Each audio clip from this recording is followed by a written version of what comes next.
Chapter 1, God starved. Two flames licked at his skin like savage beasts, and an indescribable burning pain shot straight to his bones, making Ren cry out in agony. The acrid smell of burnt flesh and thick smoke rushed into his nose and lungs, making it hard to breathe. Can't sleep, mustn't sleep, I'll die. I'll really die. Stay awake. I have to stay awake. The physical torture and mental anguish filled Ren with helplessness and despair. His body was tied to a cross with no way to escape. All he could do was watch as the flames slowly devoured him. Ren jolted awake and shot up from his bed, gasping for air. Ever since the day he was sacrificed, whenever he fell asleep, he'd dream of that desperate moment. Even after being mysteriously sent to the goddess of magic's divine realm, even after inexplicably entering into a marriage contract with the goddess of magic, the nightmares hadn't stopped. The pain from that day clung to him like a curse. Even though he'd lost his physical body and only his soul remained, becoming a legendary holy spirit, it didn't help one bit. With trembling hands, he opened the window, hoping the breeze outside would calm him down. But the moment the window opened, a massive book suddenly appeared in front of him, blocking all the wind. "Good morning, Lord Ren. How are you feeling today? Looks like you had another nightmare? That's no good, it'll affect your magical theory studies. Speaking of which, today's a perfect day for learning. The weather's great, no annoying holy spirits or chattering magical creatures to disturb us. Lord Ren, do you know what a chattering magical creature? You're chattering enough already." Here was an extremely chatty magical creature right in front of him, complaining about other magical creatures being chatty. Ren felt his head throb and glared at the thing. "Shut up."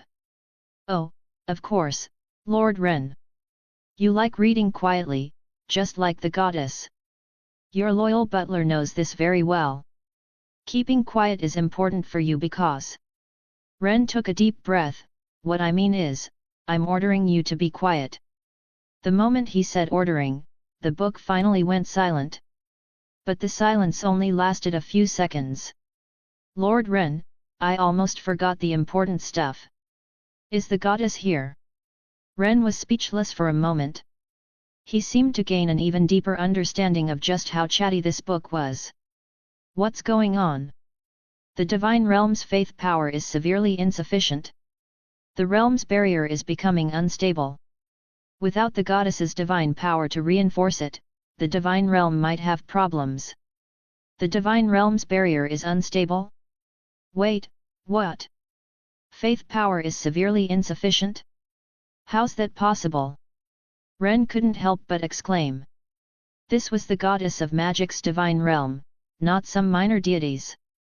The goddess of magic, also known as the god of all spells and the lady of mysteries, ruled over magical power.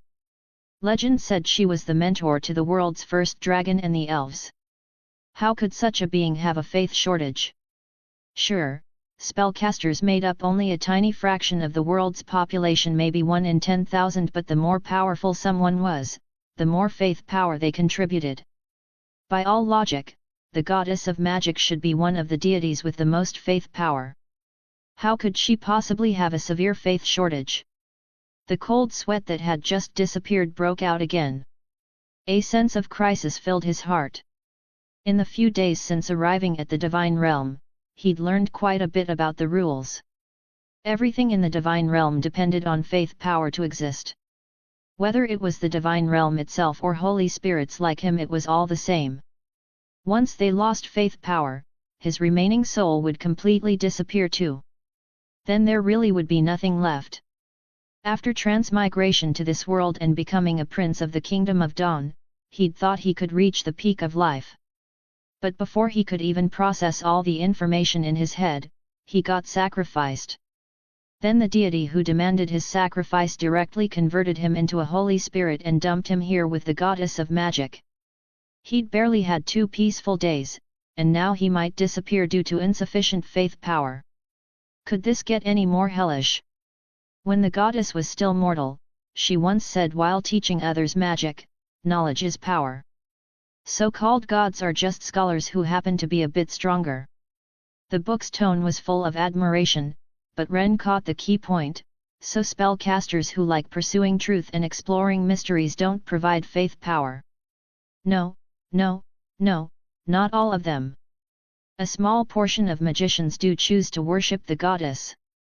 The book kept denying it, but the goddess's main source of faith comes from when people test for magical talent from those apprentices and their families. Ren quickly searched through his memories. It really seemed to be like that. People who respected the goddess of magic were everywhere, but those who actually believed in her were few and far between. At most, they'd pray during magical talent tests, praying they'd have decent magical abilities.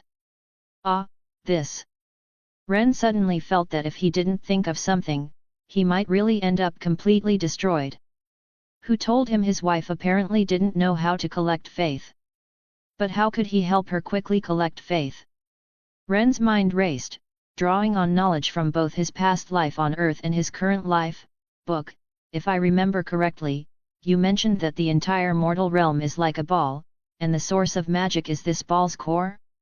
All magical power emanates from the core? Doesn't that mean all spellcasters can be connected through magic power? Of course. When I taught you this knowledge, I expected you to be amazed, but your ability to accept new concepts far exceeded my expectations. The book couldn't help but praise him. Lord Ren, I don't have time to waste here. Do you know where the goddess is? Definitely in the laboratory. Ren really wanted to complain that probably any earthling wouldn't find this knowledge hard to accept, right? But thinking about how chatty this book was, he held back. When you go, tell the goddess I've thought of a good way to collect faith. Chapter 2, Magician Forum Collecting Faith?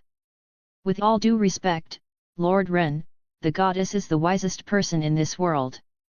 Even compared to the god of wisdom, she's not lacking. Yet she still hasn't found a good solution. The spellcasters affected by the magic divine authority can't possibly become believers on a large scale. Any attempt would be futile. We've tried countless methods, even with dragons and elves. You just need to relay my message. Actually, forget it. I'll tell her about this myself. You just report your own business. Ren suddenly regretted talking to this guy. Aside from during lessons, this thing never seemed normal. Lord Ren. The book wanted to say something else but was suddenly interrupted by another voice. The goddess just went to handle the divine realm barrier. You just said you thought of a method to collect faith. Doll, how many times do I have to tell you don't just barge into my room? Ren rubbed his temples and turned to look. A very familiar face. Pink twin tails, wearing a crown, with perfect features, dressed in gothic clothing with a hint of noble bearing. Absolutely perfect, so perfect she didn't seem human at all. And indeed, she wasn't human. If you looked closely at her joints, it wasn't hard to tell she was also a magical creation. All the intelligent beings around the goddess of magic seemed to be magical creations. He was the only Holy Spirit who'd been able to interact with the goddess recently. This is the goddess's room. But I live here. The goddess never restricts me from coming to her bedroom. But I live here now. The goddess. How long will it take for the goddess to return? I have some ideas. Ren cut her off directly, not wanting to waste time on meaningless arguments. Magical creations always had some weird quirks. Lord Ren, you can tell me directly. I'm the goddess's laboratory assistant. The doll said with some pride. If I remember correctly, magic power can transmit information. Ren thought for a moment.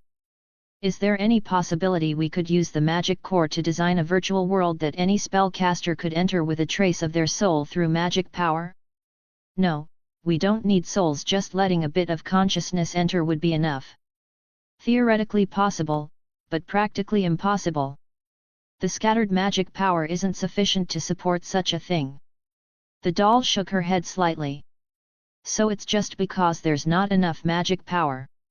Ren didn't feel disappointed. Instead, he was overjoyed and quickly followed up. What about transmitting text information? Just text information. The doll pondered slightly. No problem. We'd just need a simple magic power transceiver device. Are you thinking of using this to let magicians communicate? If that's all, it won't be enough to make them believers. Of course not. Ren's face was full of joy. Communication is just one function. What we want to do is provide them with a discussion space. And who said anything about making them believers? It really was possible. If all spellcasters could use the device to transmit information, wouldn't that basically be the Internet? Sure, at best they could achieve Internet 2.0. The picture era of 3.0 and video era of 4.0 weren't possible yet, but it would still be a complete game changer. As for faith, wouldn't they get as much as they wanted?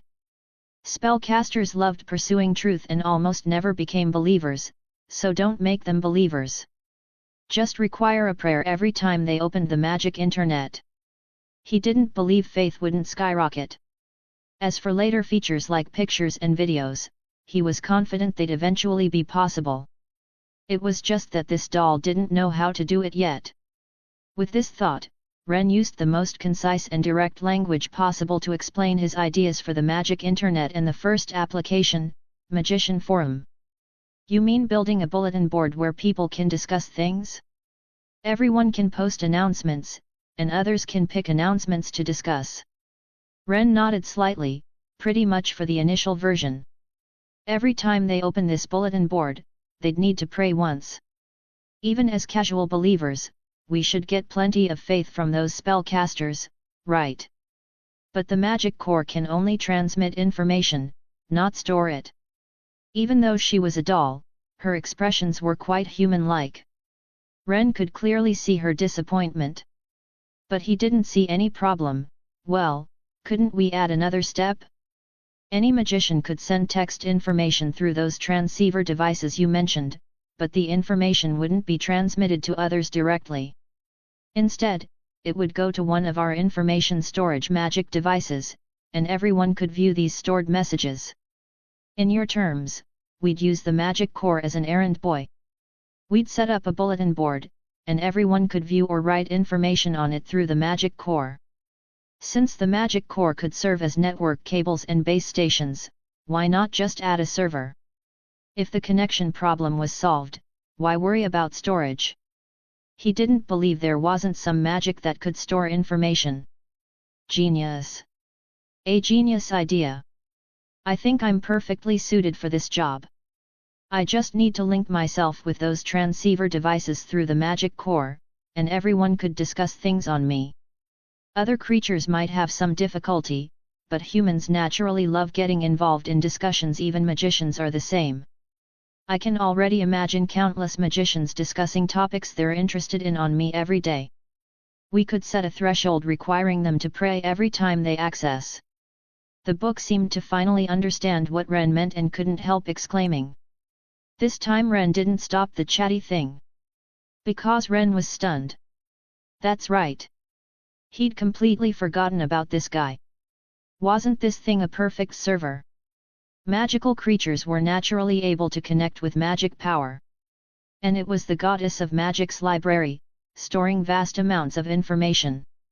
He'd been thinking about devices and completely overlooked the special existence of magical creatures. Compared to watching the excitement, I think they'd use this device for magical discussions. The doll clearly didn't think magicians would be like ordinary people. They were beings who pursued the world's mysteries, but you're right. No one would refuse such a tool. Even as casual believers, those spellcasters would provide us with lots of faith. I'll go to the laboratory first to create some transceiver devices. You and Konosenza can figure out how to build this bulletin board. Ren didn't argue. In his past life, when the internet was first established, the content online really had seemed high quality. It would be normal for the magician community to be like that too. Discussing these things was meaningless. Better to focus energy on creating a prototype. Hey, we still haven't been told when the goddess is coming back. By the time Ren came back to his senses, the doll had already disappeared. Whatever, let's get the prototype done first. But the moment his gaze fell on the book, Ren felt his head start throbbing again. Chapter 3, Magic Internet forums, also known as electronic bulletin boards. You could say they were the very first widespread application of the Internet, no contest. The structure was incredibly simple. Even so, getting the book to understand it took Ren quite a bit of effort.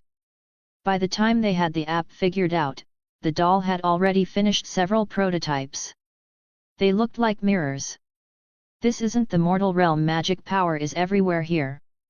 Konosensa, try establishing connections with these magical devices.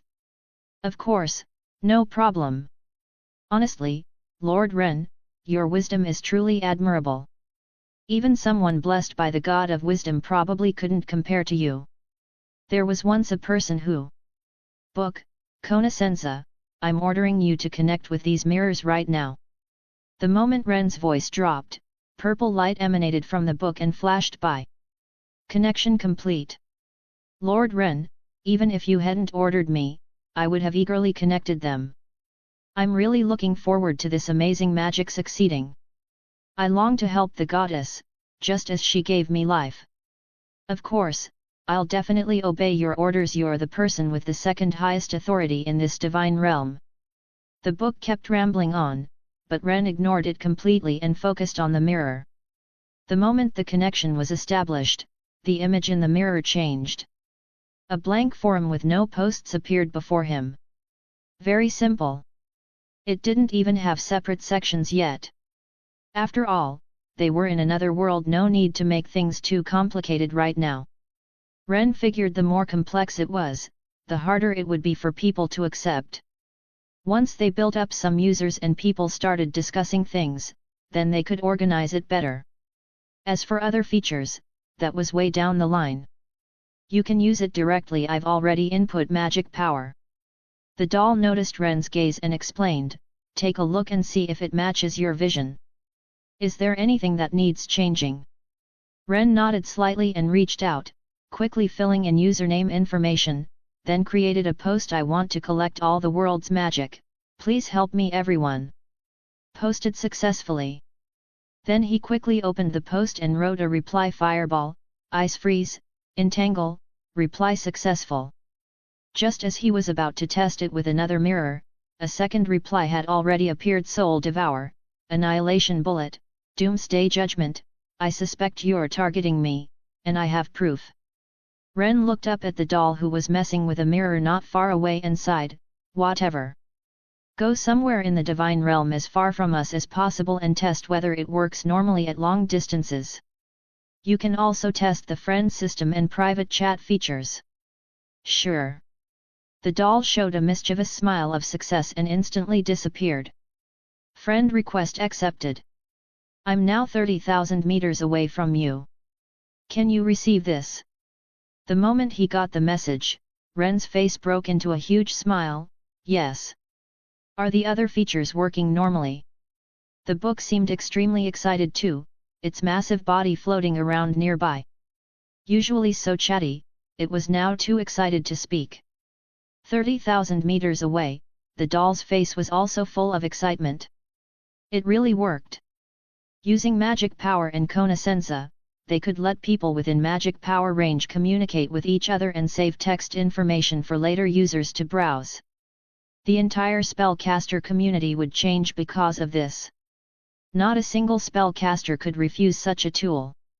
She could already imagine countless spellcasters praying to it. After a simple test confirmed all functions worked normally, the doll instantly reappeared beside Ren and the others. How was it, doll? Not bad, though it feels like it lacks some fun. You're lying, Betty. I can clearly feel your excitement. Your wisdom can definitely imagine that as more and more people use this thing, both its entertainment and functionality will improve dramatically. It's not good behavior to lie to Lord Ren like this. You must also see the huge potential of this magical device. The doll's expression changed subtly. Seemingly worried the book would keep running its mouth, she quickly spoke up, we haven't named this thing yet, which makes it inconvenient to refer to. Internet. Magic Internet. Ren said a name almost without hesitation, and this forum, bulletin board, let's call it Magic Space. Internet? What a damn tongue twister. How did you think of that? The book tried to say internet but got stuck several times before managing it. Magic Space is a decent name, a space for discussing magic. Lord Ren, Internet, damn, that name is really too hard to pronounce. How about we change it? Maybe just call it Goddess of Magic's Connascenza. Ren, who had originally wanted to explain the meaning of the term, instantly lost interest. Even the satisfaction from his little prank was greatly reduced by this thing's constant chatter. Book, shut up. This thing was invented by Lord Ren, so naming rights belong to him. That was the goddess's original directive. The doll scolded angrily, then turned her gaze to Ren. I really want to crack open your skull and see what's inside, why you have such good ideas and such weird names. Actually, I've had ideas like this for a while. I just need to connect myself to the magic core, and I can spread teachings to the world, surrounding them with hypnotic whispers. Enough. I don't want to hear proposals the goddess rejected. The doll seemed thoroughly annoyed by the book too. I'll go report to the goddess outside the realm right now. You guys wait here. Fine, as long as you're not going to get milk, I'll wait however long you want. Ren nodded with a smile, but when he realized no one got his reference, he could only sigh helplessly. Before that, I have one more question. Can this transceiver device change its appearance? Mirrors are too inconvenient. We need to design a more portable shape, preferably accessories like bracelets or rings that create this kind of display area when activated. If that won't work, then design it as a smaller, more portable mirror. That's not a problem at all. The doll shook her head. Appearance is the simplest thing. Even the rings you mentioned would just need some simple magical runes carved on them. She didn't understand why mere appearance was worth Ren mentioning specifically, but considering everything was Ren's invention, maybe humans had some particular requirements about this? It was possible. Nobles in the mortal realm always liked to complicate simple things. The doll looked deeply at Ren. This guy seemed to be a major noble too. Soon, the doll returned. She brought back several pieces of news. Due to insufficient faith, the goddess needs to maintain the divine realm barrier and can't get away for now. This matter is entirely in Lord Ren's hands. Will assist you. Despite looking unwilling, the doll still conveyed the goddess's message. Also, regarding the prayer words, according to the goddess, each activation requires praying to the goddess of magic and the god of internet to activate. God of internet. Ren was somewhat stunned.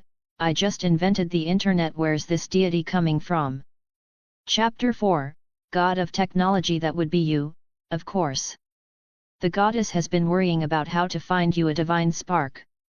Now there's no need, you can totally become a god through faith.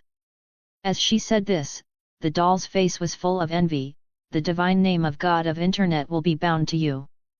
Once it accumulates to a certain degree, your life form will transform and you'll become a juvenile deity.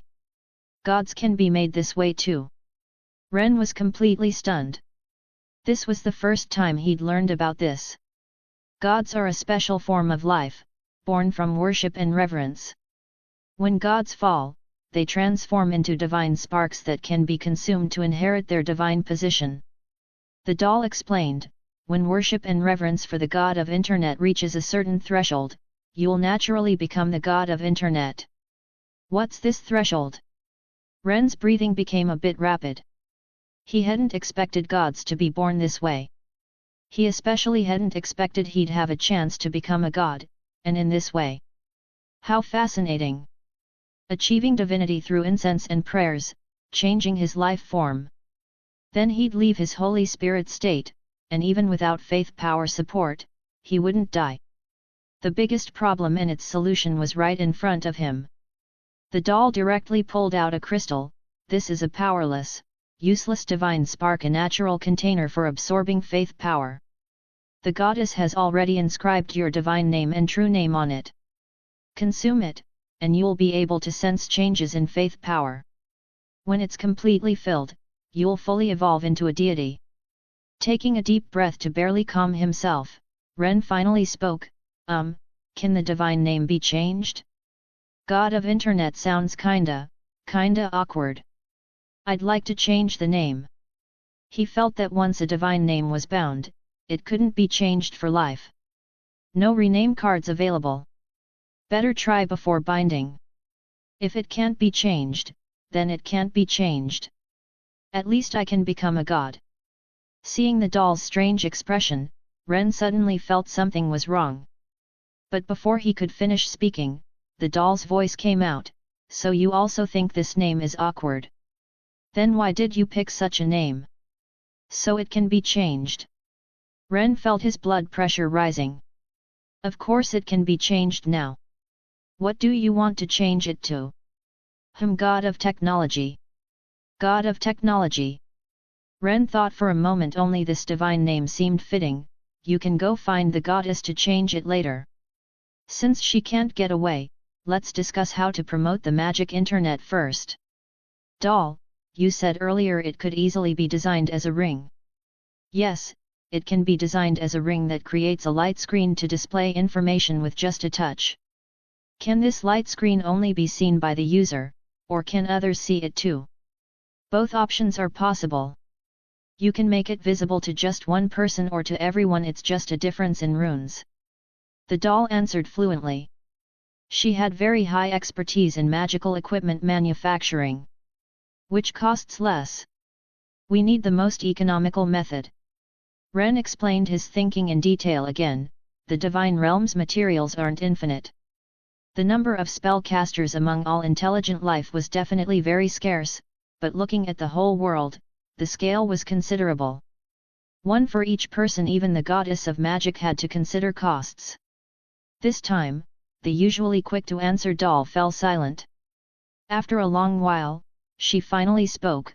Refined iron rings or pendants that create a palm-sized light screen when activated. This is the most economical solution. Good. Let's use this method. Ren nodded decisively. Go back and make a prototype magic net ring first. After confirming there are no problems, start mass production and finish the first batch as soon as possible. Magic net ring. Yes, magic net ring, short for magic internet. It still sounds a bit weird, but at least it's not so tongue-twisting. The doll didn't dwell on this issue and casually replied before disappearing again. Book, I have a task for, Hey? Book, what are you thinking about? Don't tell me there's a problem with magic space. Ren suddenly realized something. Since Betty, the doll, had returned from the goddess of magic, this chatty thing hadn't said a single word. This was extremely abnormal. From the first time he met this thing, it had never stopped talking. Even when he gave orders to forcibly shut it up, it never lasted very long. How had it suddenly gone quiet? This change worried Ren a bit. Don't let this fail before it even gets started. Why? Why are you about to become a deity, Lord Ren? Not long ago, you were still an ignorant person who didn't understand any supernatural power at all. How are you about to become a god? I've studied for countless years, accumulated endless knowledge, and I've given the goddess some suggestions too. Ren almost couldn't resist slapping himself. Sure enough, still a chatty thing. And what kind of suggestions were those anyway? Directly brainwashing all spellcasters? Making anyone who didn't believe have your constant whispering in their heads? What kind of devil are you? Ren took a deep breath. All right. Maybe in the future you'll become the god of servers or god of databases. Right now, let's focus on business. Servers? Databases? What are those? Can I really become a deity too? Dear Lord Ren, even if I become a god, I'll still be your loyal butler that will never change. Talk business. Stop the nonsense. Ren forcibly suppressed the urge to beat this thing up, even though he couldn't actually hit it, I need you to pretend to be some very powerful beings and discuss various magical but interesting topics in magic space. I'm sure you know plenty of such things, right? Go do this and stop talking to me. Once the magic net rings spread and lots of spellcasters enter, you can chat with whoever you want. On the internet, people love talkative beings like you. Really, Lord Ren? Right, mortals really are like that. As long as they encounter topics they like. I once went with the goddess to the taverns that common folk on Frigid Moon love most to gather information. They can spend an entire winter gathered there drinking and chatting. This really is good news. Before the book could finish, Ren had already returned to his room. He hoped the internet's appearance would make this thing shift locations. Otherwise, he really felt he'd go crazy eventually. It was just too noisy. After drinking some water and pushing all the random thoughts out of his head, Ren took out paper and pen and started writing and drawing. Any supernatural being who had traveled in the mortal realm would be amazed to discover that he had written out the general situation of the Kingdom of Dawn's royal capital, even including some secrets of the noble class. But this was normal. He was Ren, after all. Ren Ashford, the third prince of the Kingdom of Dawn. Even after being sacrificed, his memories remained.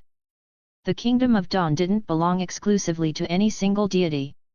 In the royal capital, you could find churches of at least 20 different gods. More importantly, this place boasted the kingdom's highest magical technology, gathering the Royal Mage Society, Magic Research Society, Runic Society, and dozens of other magical organizations large and small. Mage towers were countless. The number of low-level magicians and mage apprentices could only be described as numerous as stars. This was definitely the ideal place for spreading magic net rings that he knew best. Using this as a pilot location was perfect. Soon, the entire divine realm of the goddess of magic became busy. Some were responsible for production, some for enriching forum content, and others for planning how to spread the word. Chapter 5 Divine Gifts. Deep in the eastern mountains of the Kingdom of Dawn's capital, a lush black forest grows thick and wild. Hidden in the depths of this dark forest stands a massive graveyard, silent and still. The evening light shines like gold, covering most of the cemetery in its glow. But this light can't chase away the gloomy atmosphere at all. If anything, it makes everything feel weirdly ominous. This graveyard is huge. All the tombstones are carved from marble, looking pretty fancy. Though it seems like it's been abandoned for ages. Weeds grow everywhere, and vines crawl all over the tombstones. You'll hear owls hooting from time to time, their weird calls echoing through the air. The villagers living down at the bottom of the mountain are always scared of this graveyard up in the hills, even though they know it's not really a graveyard at all. It's actually a magician's mage tower.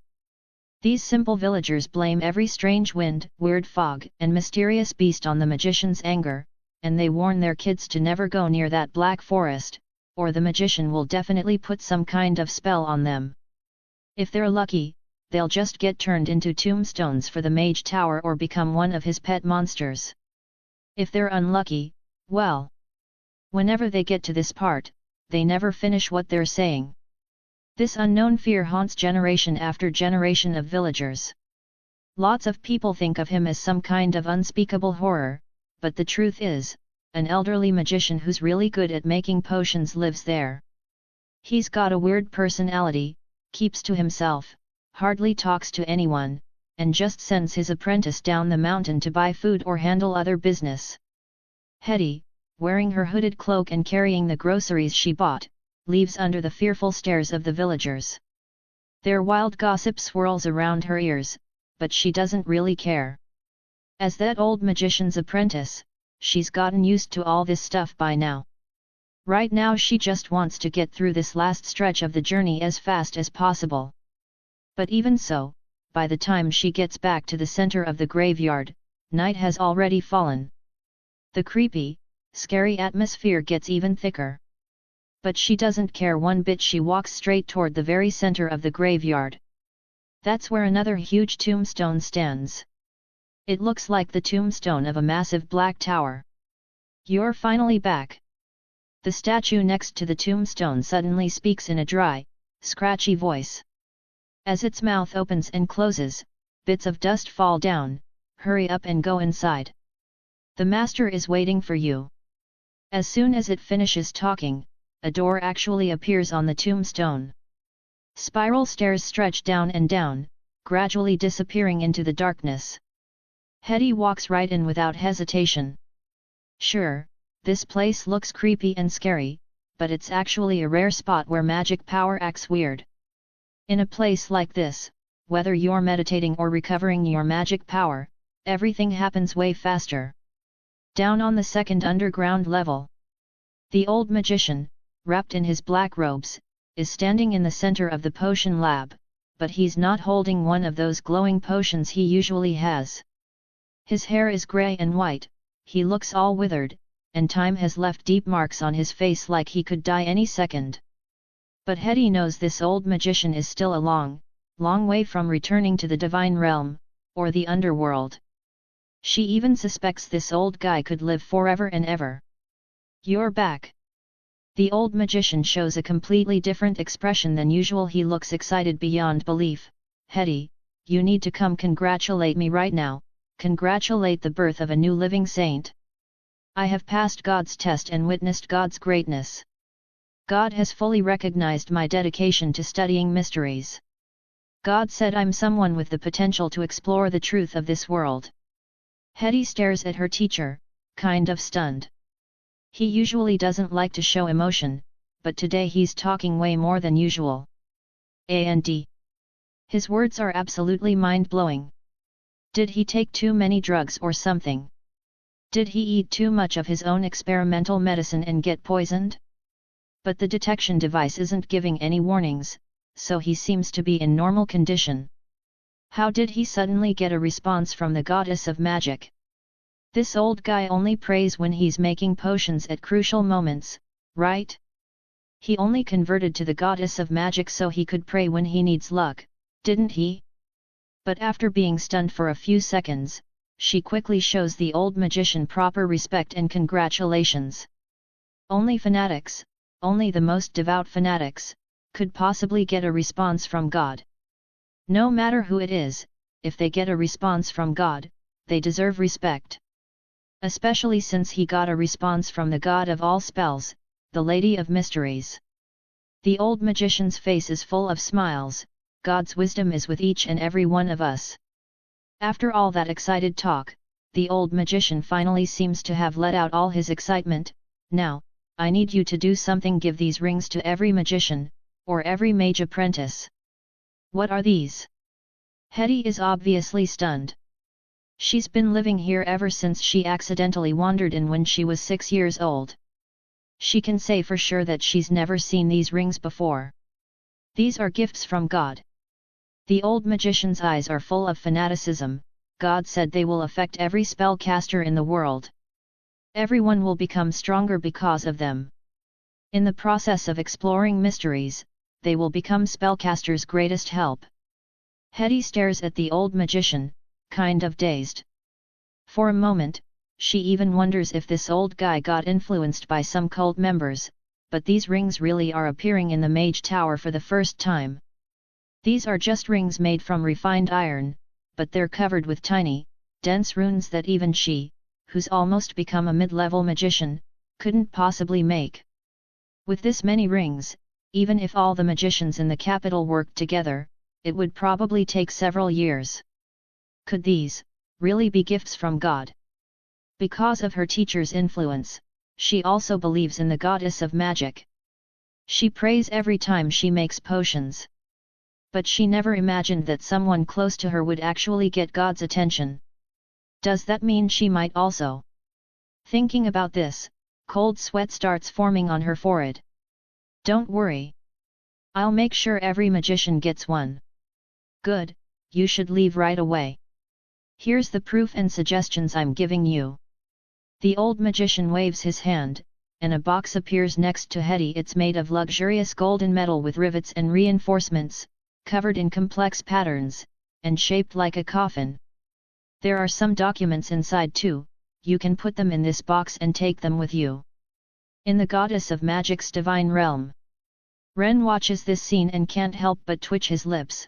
You're sure this is the highest level fanatic of the goddess of magic near the capital? Chapter 6, Do you want to become stronger? It's a bit weird, but yeah, that's him. The doll's expression seems kind of strange, but her tone is extremely serious. He's a high-level magician, and he's lived for over 400 years. Over 400 years. Ren can't help but shout, don't tell me living in a tomb can make you live longer in this world. Humans in this world have longer lifespans than people on Earth when they're healthy. Nobles typically live between 100 and 150 years. But even so, a high-level magician's natural lifespan is only twice their race's normal lifespan, which means 300 years.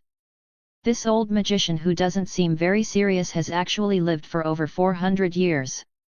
Doesn't that mean he's already exceeded his natural lifespan by 100 years? Well, you're not wrong about that. The doll's face is full of helplessness. If you were, oh wait, you're already dead. Ren doesn't want to talk anymore and goes into sulking mode. Is it because of magic potions? Ones he made himself? That really is amazing. After the brief surprise, he remembers some information. Magic potions, special blessings from gods, and rare treasures can all possibly extend lifespan. They're just pretty scarce. No, what I'm saying is, if you were still alive, you could also make a contract with dark elements and get more lifespan too. You'd just have to pay the tiny price of never being able to leave dark element magic anomaly zones.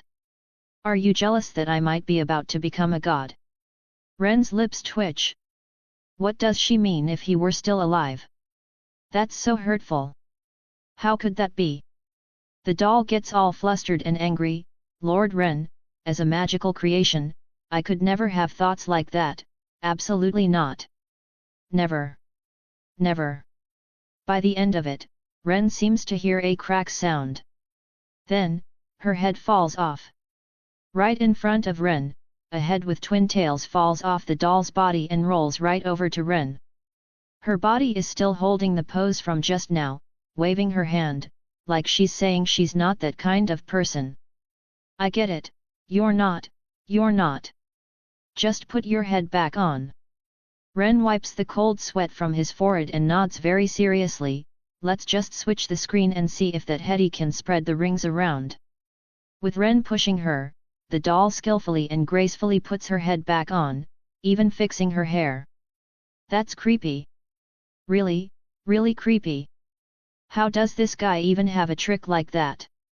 Even though he knows she's a doll, scenes like this could literally give someone a heart attack.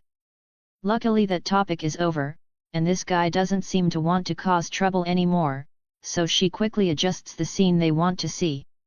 Everything's hard at the beginning. As long as they can get it out there, they won't need to worry about expansion later. When Hetty reaches this legendary city with its tall walls, grand mansions, and glorious royal palace, the sky is already turning light. Smelling the odors floating in the air, Hetty can't help but frown slightly.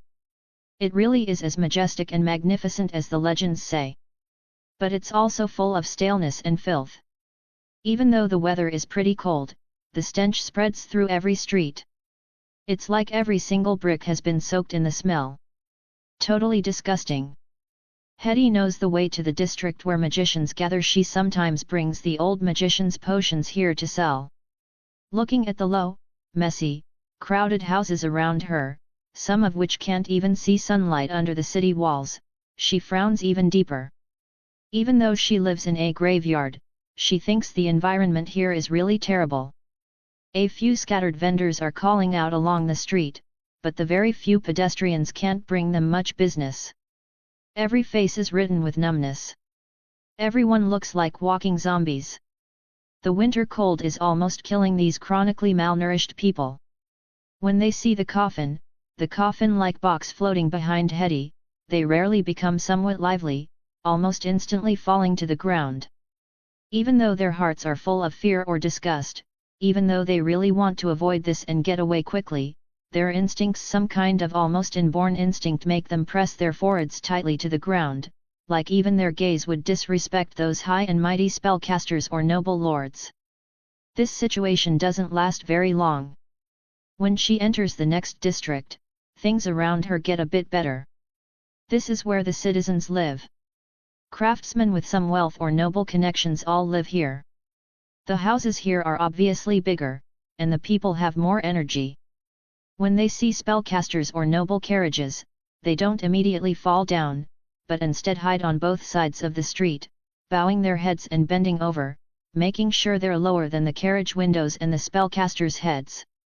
As she keeps going deeper, when she enters the district where wealthy citizens gather, these respectable people no longer bow and scrape. But when they see Hetty, they still bow respectfully. The huge wooden box floating behind her is like an ID card. Even without a carriage or coat of arms, it doesn't affect people's respect and fear toward her. They're even more respectful and fearful than when they see other spellcasters. Because she looks really intimidating. Hetty doesn't react much to this. She seems used to it all, just like how her neighbors at the bottom of the mountain instinctively fear her. But just as she's about to step into Starlight Street where magicians gather, she suddenly stops in place. Not far away, green flames suddenly shoot out of the eye sockets of a magician wearing mage robes. Ah! What is that thing? Don't come over here! Help me! A mage apprentice by the side of the street suddenly stumbles backward several steps, waving his arms frantically, screaming so hard it almost tears his throat. The other apprentices around feel chills running up their spines. But not a single one dares to make any move. Magicians are equals, but apprentices must remain humble. The magician, whose green flames have somehow disappeared, snorts coldly and doesn't pay any more attention, walking straight toward the deeper part of the street. The other apprentices around look at the mage apprentice whose face is already twisted and who's collapsed on the ground, but they don't dare go help him. Do you want to become stronger? After who knows how long, a gentle voice suddenly appears near the mage apprentice who's collapsed on the ground. Then he feels the pain in his body quickly fading away, and in his daze, he opens his eyes. It's someone hiding their face under a hood. You can't see their features, but behind her, there's actually a gorgeous coffin floating. Fear immediately fills his heart. I'm sorry, Master Magician. The mage apprentice quickly lowers his head. The one who attacked you wasn't me. I'm asking you, do you want to become stronger? Hetty's voice comes again, but it doesn't make the mage apprentice feel much better, and the other people around quickly walk away. They're afraid Hetty will target them next. Do you want to or not? Hetty speaks again. Yes. Finally, the mage apprentice makes up his mind. What do you want me to do? Horace is willing to give everything for you, as long as I can become stronger. But he doesn't get a response from Hetty. He just hears a slight clicking sound. Then a ring floats in front of him. This is a gift from the goddess of magic. Put it on, pray to it, and you'll get everything you want, as long as you're devout enough. Hetty quickly explains the prayers for the goddess of magic and the god of technology, makes sure this guy has memorized them, then leaves without looking back. She just leaves the mage apprentice standing there in a daze. He knows about the goddess of magic. But what the hell is this god of technology? A god he's never heard of. A few dozen seconds later, Horace quickly puts away the ring, hurries to a corner of the street, sits on the ground, and starts praying. He doesn't dare waste any time. He's afraid that magician lady will come back looking for him. Even though he has no idea why he's doing this. But pretty soon, his expression becomes completely blank. Chapter 7, Logging. In the moment Horace finished praying, he could clearly feel some of his magic power flowing toward the ring. Then, dozens of really complex-looking runes seemed to get activated, giving off glowing light and finally forming a palm-sized screen. There were 4 sentences written on it. Welcome to Magic Space, Magic Internet at your service. Since this is your first time logging in, please enter your Magic Space username. Usernames cannot be changed, please choose carefully. Note, you can use your real name, but we don't recommend it. Magic Space? Magic Internet? What is this? That magician lady actually gave me such a powerful magical device? I must be going crazy. This has got to be a dream. Horace swears this is the most amazing magical device he's ever seen in his life.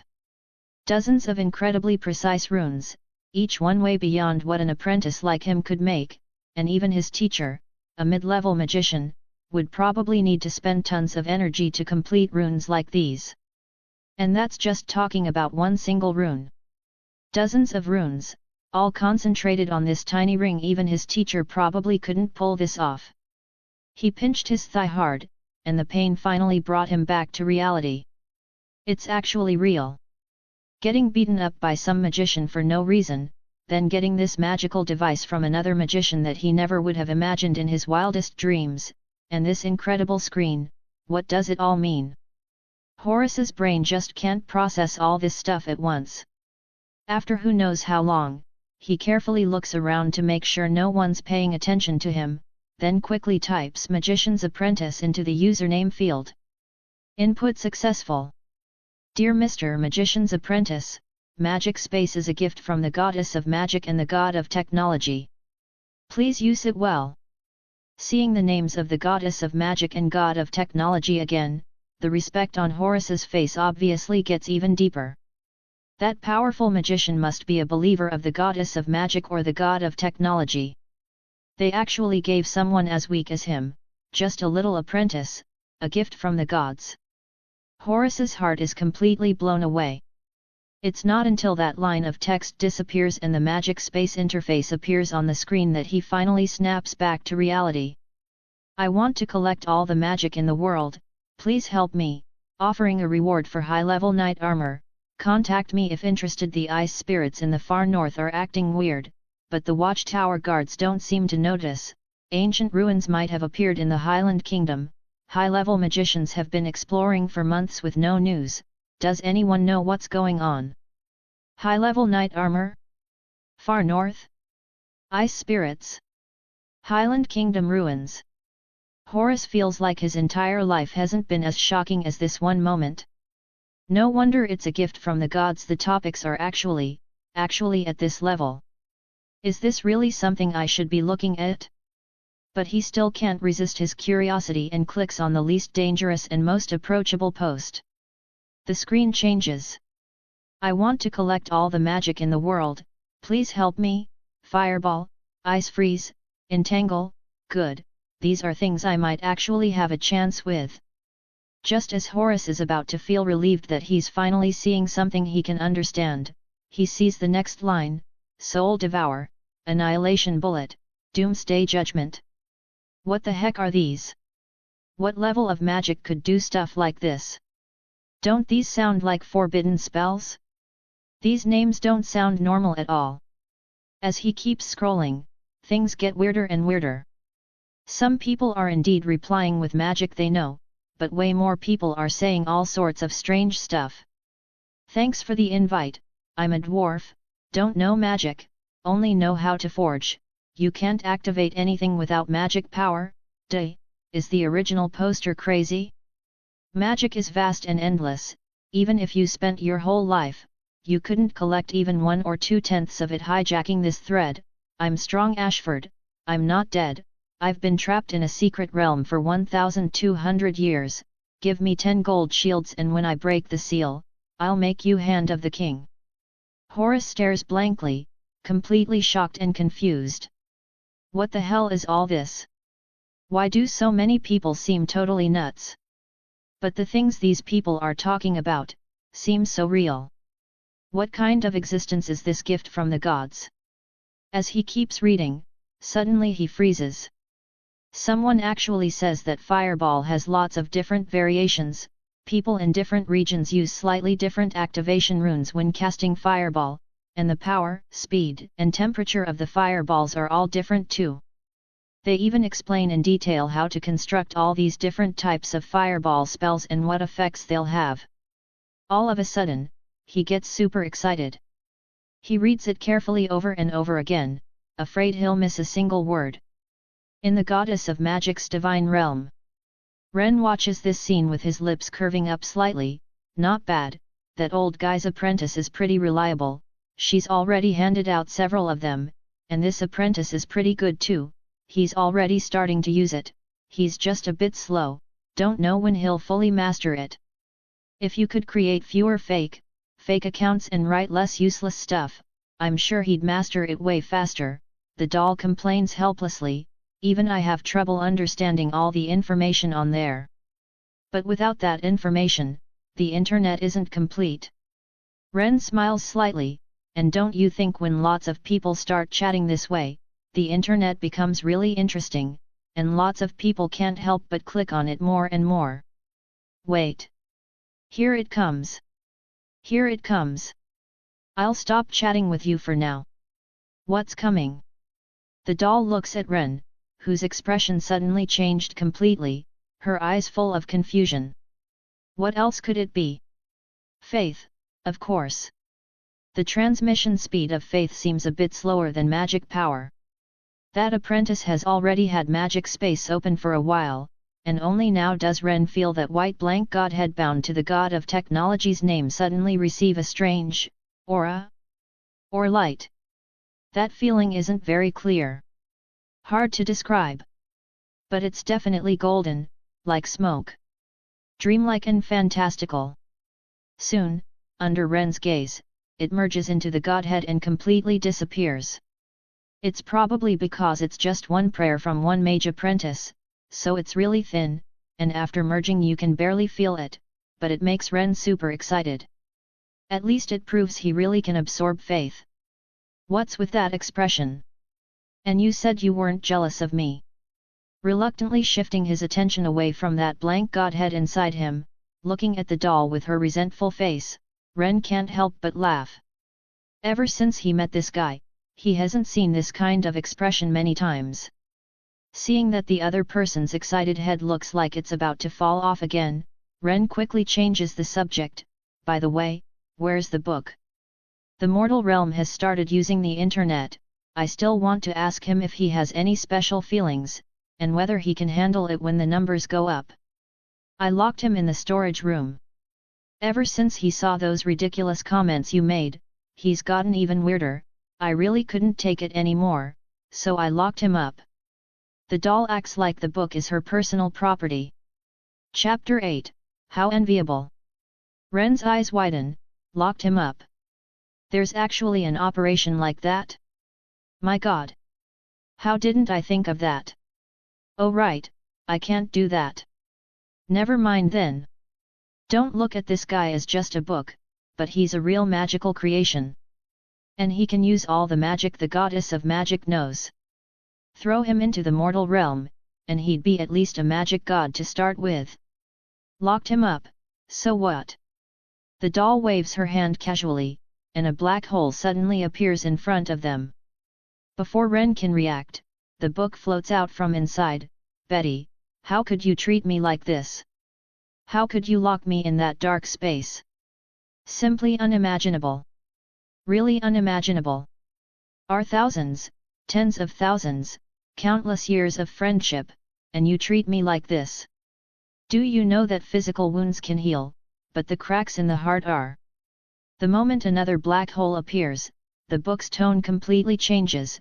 But, Betty, you know me, this book never holds grudges, I'm not the kind of low-level magical creation driven by emotions.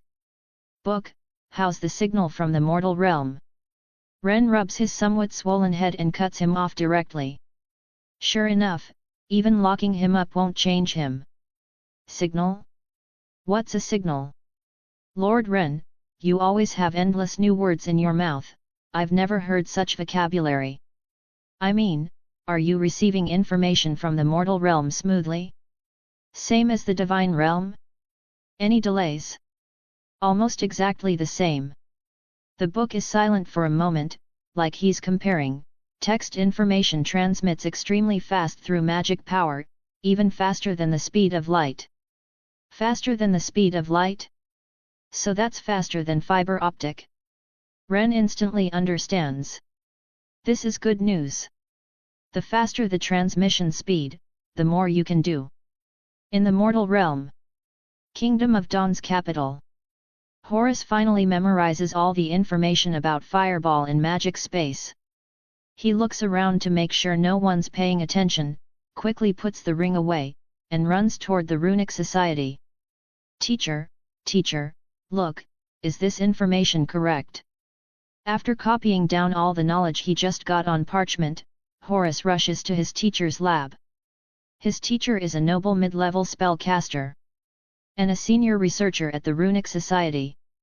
He has an extraordinary status. But he's a gentle person. Especially toward apprentices with good magical talent like Horus, he's very approachable. Horus, you should be more steady. This is the capital, people from the Runic Society might not mind if you're rude, but other magicians, nobles, and clerics might not have such good tempers. The old man says this while his hands aren't idle. He's already taken the parchment. The next second, his expression starts getting serious. Deep red fireball? Silk thread fireball? Using these runes can compress fireballs into higher temperature forms? Converting fireballs into threads, then countless threads winding together to form a fireball. The more the old man reads, the more shocked he gets. My God! Such a simple fireball spell has so many variations? Obviously the simplest runes, but rearranging and recombining them can create so many variations. Fireball can be said to be the most common magic. At least 1/3 of magicians choose to construct a fireball spell model when they advance from mage apprentice to official magician. But even he never thought fireball could have so many variations. It seems like different combinations of these basic runes can all bring different effects. If this is true, then could all fire magic systems based on fireball have multiple variations? Horus, how did you collect this information? His teacher's sudden seriousness startles Horus. This is the first time he's seen his teacher show this kind of expression. He quickly tells him what just happened. When he hears that apprentice Horus actually offended another official magician, the old man instinctively wants to scold him, but the scolding words reach his lips and don't come out. It's not because he doesn't know how to scold his student, but because what Horus says next is just too unbelievable. Another magician arrives, a ring carved full of runes, with a bunch of people chatting on it. Wind speech magic? But wind speech magic can only communicate over short distances. If it didn't require praying to the goddess of magic to activate, he'd even suspect his apprentice ran into cultists. But since it involves the goddess of magic, there shouldn't be a problem. That existence wouldn't allow her name to be used by other gods. Horus, where's that ring? Let me take a look. Horus looks conflicted, but eventually hands the ring to his teacher. A person at his teacher's level shouldn't steal his God-given item, right? Taking the ring and carefully observing the runes on it, although there are some he doesn't recognize, overall there don't seem to be any runes harmful to the body.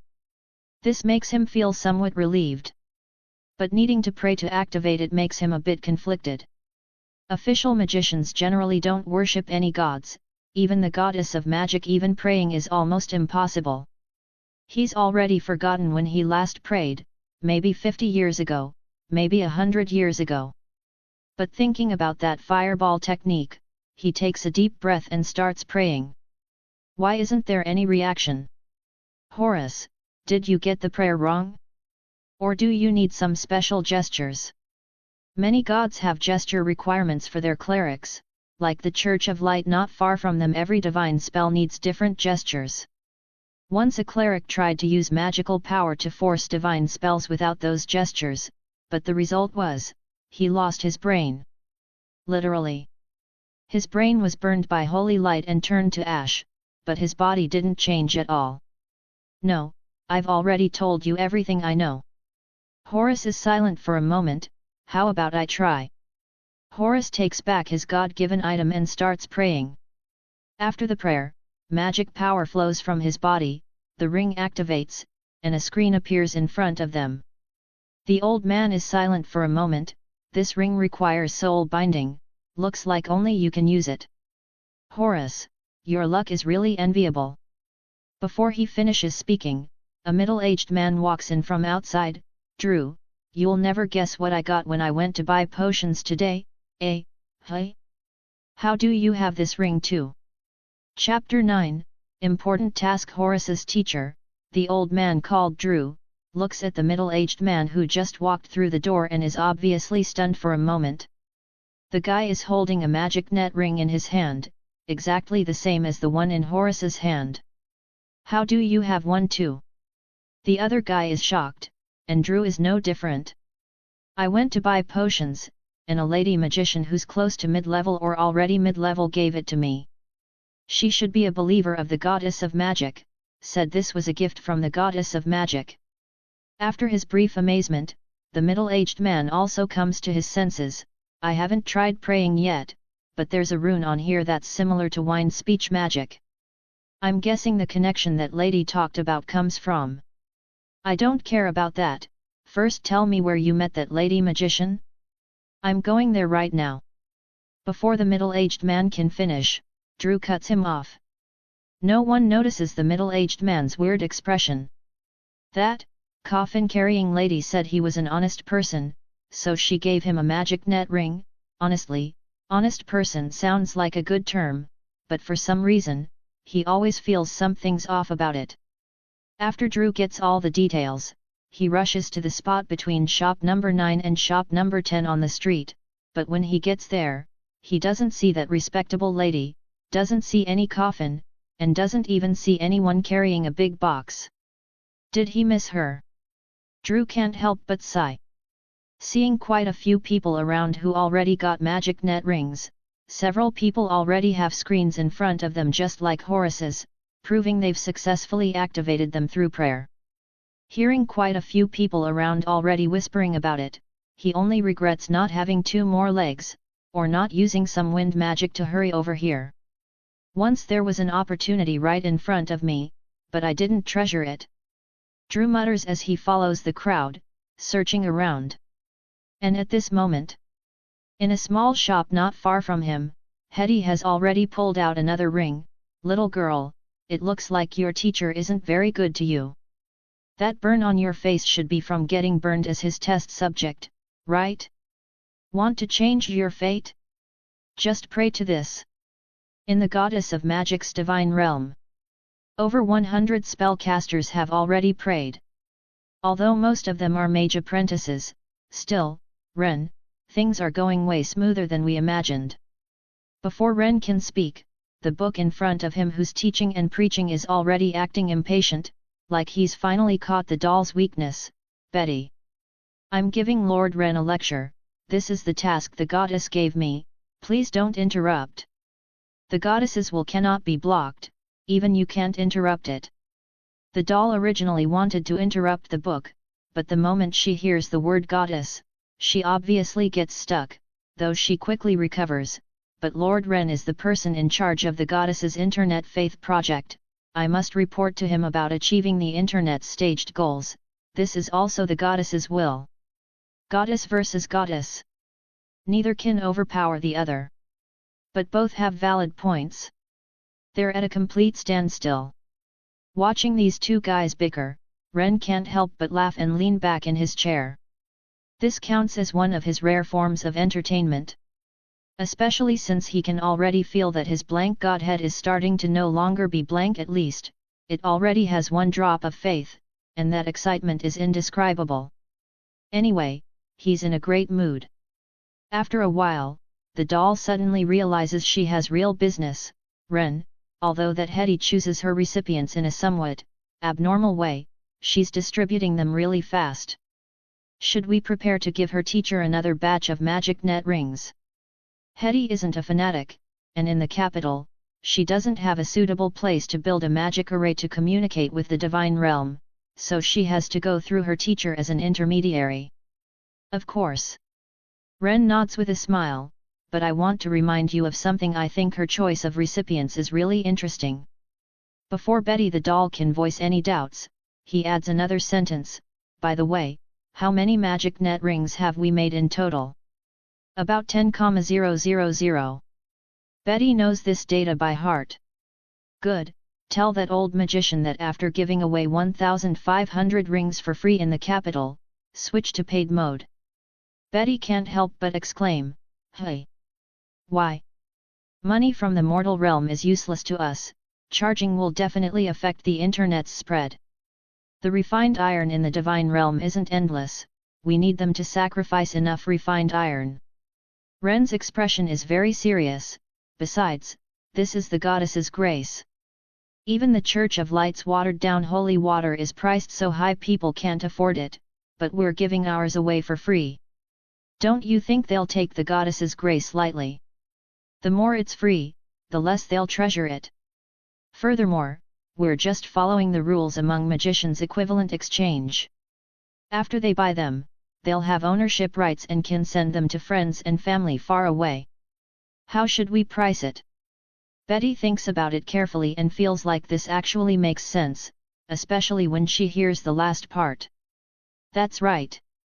After charging, magicians won't just be able to get one, they can totally buy more to give to friends far away. This would spread way faster than having believers do it. 1 gold shield per ring. This is a price ordinary mage apprentices can afford, as long as they grit their teeth. Ren thinks for a moment, but when we spread to other regions in the future, we'll need to adjust the pricing. Ah, Lord Ren, your wisdom is always refreshing. Although I'm not a person and don't have ears. Just as you said, the easier something is to get, the less people know how to treasure it. You're simply a philosopher. Making them spend a month and a half to 2 months of income to exchange for a magic net. How do you know 1 gold shield takes a month and a half to 2 months? Ren looks at the book with some surprise. Communication between the divine realm and the mortal realm can only happen through believers. Even observation can only observe what happens around believers. This guy actually knows about the income situation of mage apprentices in the Kingdom of Dawn's capital. Of course through magic space. A few little guys are discussing their salaries in magic space right now. I have to say, your decision to let them appear anonymously on the internet is brilliant. Without exposing their real names, they're saying all the stuff they keep buried in their hearts and don't dare say. If it were a real name system, they definitely wouldn't dare talk about income. Ren once again finds the key point, or rather inspiration, from the book's words, "Book, I have a really important task for you. Please give me your orders, this is what I should do, I'm your most loyal butler." Chapter 10, New Feature Development. The originally solemn atmosphere gets interrupted by the book's endless chatter. Ren's face is full of speechlessness. I want you to closely monitor those internet users' communications. Once the number of official magicians increases, start guiding them to discuss surrounding regions, whether it's neighboring countries or neighboring lords. Collect as much of this information as possible. You want to start spreading magic net rings to other regions. Betty looks at Ren with some surprise. Isn't that too fast? We're not traditional missionaries, magic net rings should obviously spread as widely as possible. Ren casually responds, then focuses his attention on the book again. Oh, and when users reach 1000, directly open the private chat function. Why not open it from the beginning? Why suddenly open it now? The doll Betty doesn't understand at all. The private chat function was developed from the start. But Ren told them to hide it. Only the forum function was opened. It's only been 1 day, and now he's saying to release it. Because there's a certain user base now. Ren says with a smile, before, the forum was all our fake accounts.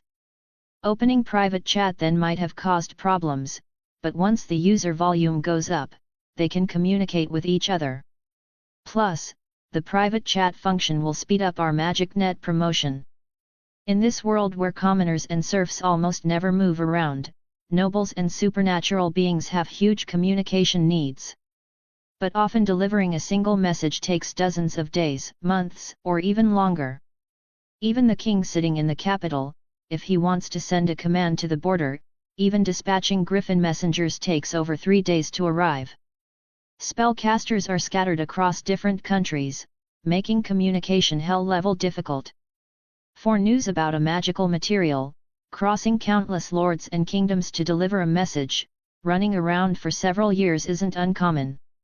The private chat function will greatly satisfy their needs, and quite a few of them will definitely actively take more magic net rings and leave for distant places.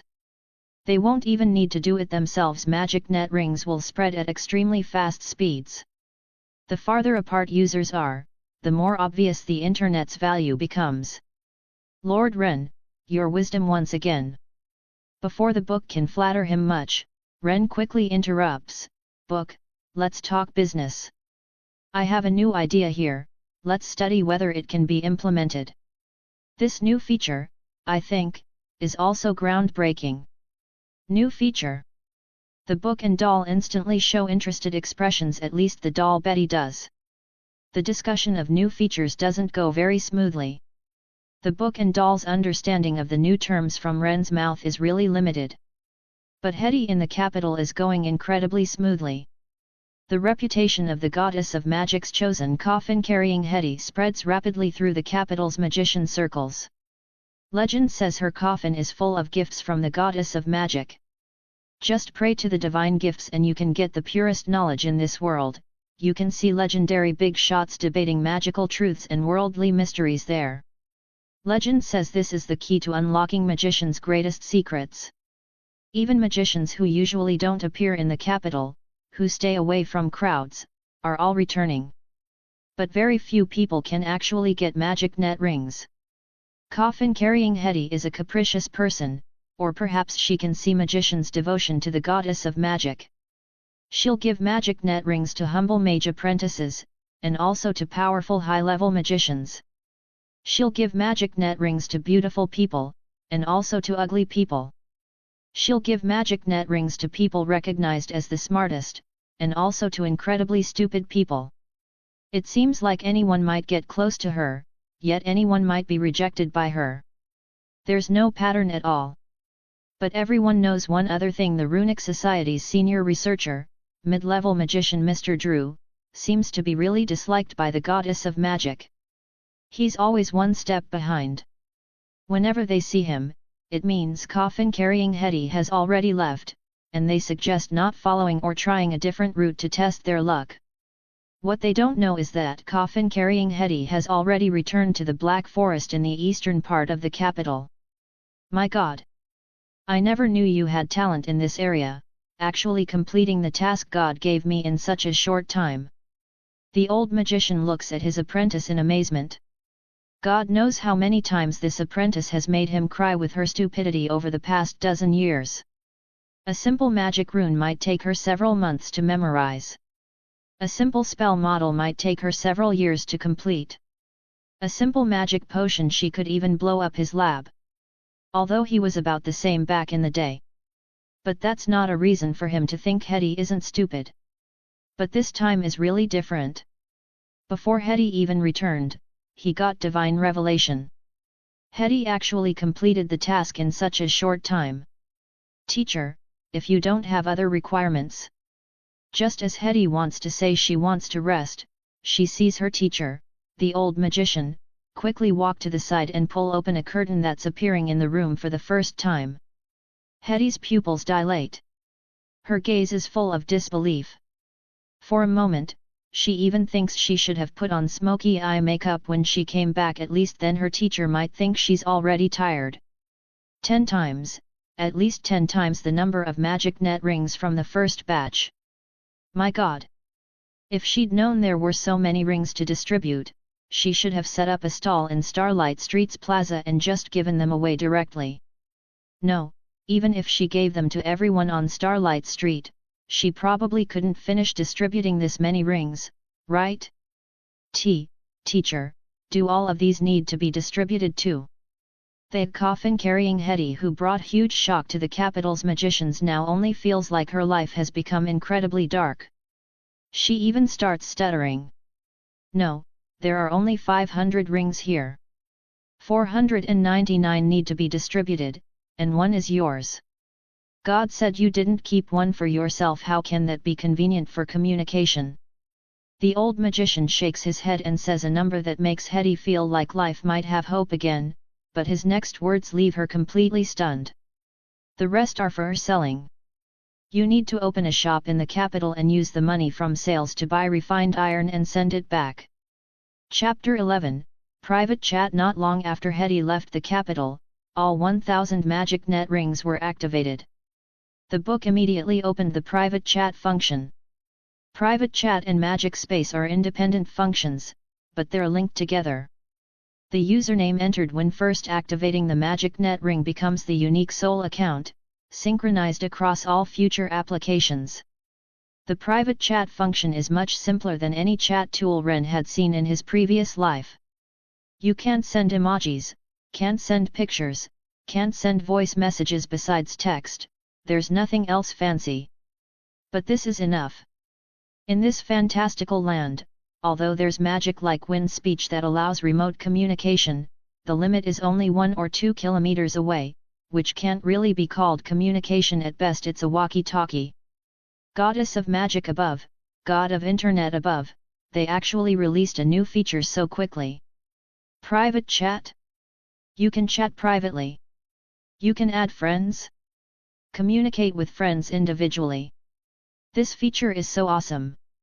For ordinary citizens, when night falls, it's time to rest. Even oil lamps are very expensive. But for spellcasters with magic crystal lamps aren't anything rare. Even late at night, their mansions are lit up like daylight. The private chat function immediately attracted a lot of attention as soon as it appeared. Horace, who got the first magic net ring, has been excited these past few days. Whenever he has free time, he surfs the net. A total internet addiction, although this term hasn't formed in this world yet. After understanding the private chat function, he quickly browses through posts he had just commented on recently, focusing on someone called Wandering Wild Mage, clicks on their name, and adds them as a friend. Sure enough, the other person is still online now. With almost no pause, he receives an acceptance notification. Opening his friend list, Wandering Wild Mage is already there. This is way too convenient. Horace marvels as he slides his finger across the screen and sends a message, Private chat function test, can you receive this, Wild Mage? Got it. Haha, this feature is absolutely amazing. Before, when I was chatting with you guys about Tina in the space, I always felt like I was being watched. This feature perfectly solves that pain point. Goddess of magic above, God of internet above, they're simply the most awesome gods I've ever seen. The Wild Mage seems extremely excited. He's in a completely hyped state. Praise the Goddess of magic, praise the God of internet, but right now I'm more interested in knowing the content you were hesitant to say in the space before. I know those things might be shocking to the world. You were worried in the space that others would know who you are, but here, you won't have that concern. Every magician explores the essence of the world, explores mysteries, studies runes, but not all research can be accepted by the world. The Wild Mage seems to be exactly this type of person. Many things he simply doesn't dare say in front of others, but on the internet, in magic space, nobody knows who anybody is, and invisibly, his courage grows a lot gradually. Getting used to this anonymous feeling, he starts thinking about whether he can use this method to find like-minded partners, but he didn't expect the first person would be so fast. Although he doesn't know if they can really become true partners. This night, he and Horace chat about many things. This night, the magicians in the capital also chat about many things. Some sharp guys are already discussing exactly how far the magic internet can spread. Near dawn, the door of the Royal Mage Society president's house is suddenly knocked on. Oh, damn it, it's probably some drunk noble who got the wrong house in the middle of the night, right? The awakened society president's face is full of displeasure. His house is in the nobles' district. The nobles here always like to hold party after party all night long. Whether it's the month of fire or the frigid moon, it's always like this. Occasionally there are cases of knocking on the wrong door. But as president of the Royal Mage Society, he can't turn them away. That wouldn't be proper etiquette. But this time, the person knocking is obviously way beyond his expectations. Oh! My goodness! You, this respectable runic scholar, how could you be knocking on my door at this hour? The society president looks at this visitor and shows a very surprised expression. This is an old woman wearing blue runic robes, standing there quietly without any aura showing, but giving people a sense of authority. President of the Runic Society. One of only 2 legendary magicians in the city. The ceiling of human combat power. Their existence is like the greatest deterrent to enemies. Have you heard of the magic internet, Wilton? Magic internet? What an obscure term. May I ask, is this a new type of magic or ancient lost magic? Wilton obviously doesn't know this name. Wilton, living in the nobles' district for so long has infected you with the nobles' laziness and backwardness. You should change where you live. The Runic Society president's expression doesn't change much. Several days ago, a low-level magician called Coffin-Carrying Hetty brought that old guy's coffin around the city distributing divine gifts called magic net rings. You just need to pray to the goddess and you can communicate with others through the ring. Today it even. Oh! Such a thing actually happened. After hearing this, Wilton's face is full of surprise.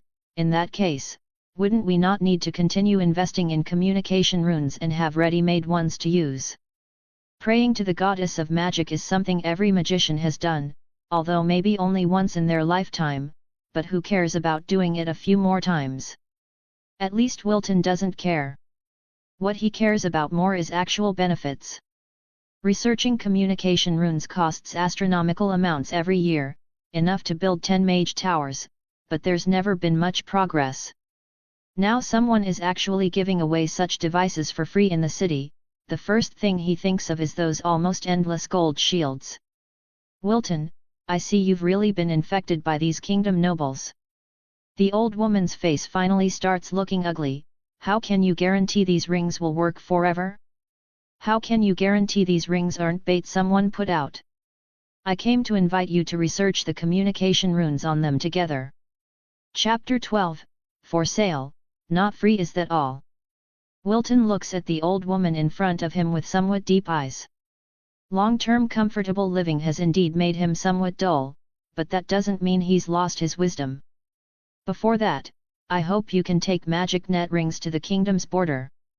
You want me to cooperate with you in testing whether the magic internet can transmit messages that far. Wilton instantly understands her meaning. As the kingdom's fastest magician, when he goes all out, he can even be several times faster than griffin messengers. He just doesn't quite understand why she's so urgent about this. Communication runes don't seem to matter for these 2 days. Yes, and if possible, I hope you can give magic net rings to more border guardians, especially the northern garrison. As soon as the words northern garrison come out, Wilton's breathing stops. The watch wall. Some scholars from our society have disappeared near there. The old woman takes a deep breath. It's still unclear whether it's ice spirits or cultists. Someone in the magic net is discussing that the ice spirits' actions in the north seem somewhat strange. I also want you to go confirm. After a brief silence, Wilton finally speaks. How many magic net rings are there now? None. The old woman shakes her head. Magic net rings become soul-bound once used. We can only hope Coffin-Carrying Hetty comes back quickly. Or we successfully replicate them. Are you sure this magic net ring isn't divine magic? Wilton seems to finally realize something. Divine magic and magic are 2 completely separate systems. Once a high-level bishop of the Church of Light tried to use magic to drive divine magic. As a result, this bishop died, his skull completely empty inside, his brain burned to ash. Divine gifts with such miraculous effects, aren't they really divine magic?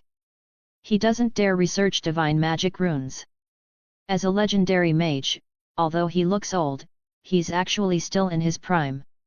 No, these are pure magic runes, I can guarantee it, and I'll be responsible for the final etching. After a slight pause, the old woman reminds him, don't forget, this is a divine gift from the goddess of magic. The goddess of magic has no church, no faith system, naturally no clerics, and no divine magic. Legend says she's the only one in this world who saw through the essence of divine magic and used magic power to develop the magician profession. Would such an existence have divine magic? No spellcaster has ever considered this question. But all spellcasters would instantly give an answer. No. How could the Lady of Mysteries focus her attention on divine magic? Wait. My goodness, I didn't expect you to become so cunning too. You're no longer that little girl from 200 years ago who clung to me calling me Uncle Wilton. Just as Wilton is about to agree, he suddenly remembers something and exclaims, coffin carrying Hetty's coffin belongs to that old guy. I can just go find him directly, can't I? He can't possibly leave that magic anomaly zone, right? Don't you dare try to make me research divine magic. As soon as his exclamation falls, he disappears from his mansion. When he appears again, he's already in the Black Forest in the eastern mountains of the capital. Really gloomy. If I were him, I'd rather have gone to sleep 100 years ago, though there's not much difference, damn it. Wilton keeps complaining but still quickly goes deeper and knocks on the huge tombstone. Before long, he successfully enters the underground reception room. Wilton, you, the president of the Royal Mage Society, actually have free time to come to my god-forsaken wasteland. How truly surprising! The old mage doesn't even prepare a cup of light tea and doesn't seem to intend to. Senior brother, you're talking like I never visit you. Wilton shows an extremely exaggerated sad expression. In contrast is Hetty's astonished expression. The president of the Royal Mage Society, such a big shot, a legendary magician, is actually her old man's junior brother. Just how old is this old guy? Don't high-level magicians only have 300 years of lifespan? Sure enough, he won't die even if I die. Then let me ask you, do you have any impression of this child? She became my apprentice 12 years ago. The old mage snorts disdainfully, speak up, what are you looking for me for? If you still want that kind of potion, sorry, I don't have any. No, I've given up. Seemingly worried the old mage will reveal secrets he's buried for years, Wilton quickly changes the topic. Child, you're the one distributing magic net rings in the city, right? Yes, yes. Hetty is somewhat nervous. Facing a legendary figure, no one would stay calm. Except for the old magician, of course. Magic net rings are divine gifts from the goddess of magic. The distribution rules are set by God. The old magician shows a proud expression. Wilton, if you want these rings, go wait in the city obediently. You still have more. That's fantastic. Wilton's ears are like they have a filter, automatically filtering out bad sounds from the outside, and he directly says, I need 1,000. If not 1,800 will do. Hetty's eyes roll around. He needs this many? Then wouldn't I not need to distribute them? No. I shouldn't use up the free quota, I should sell them to this guy.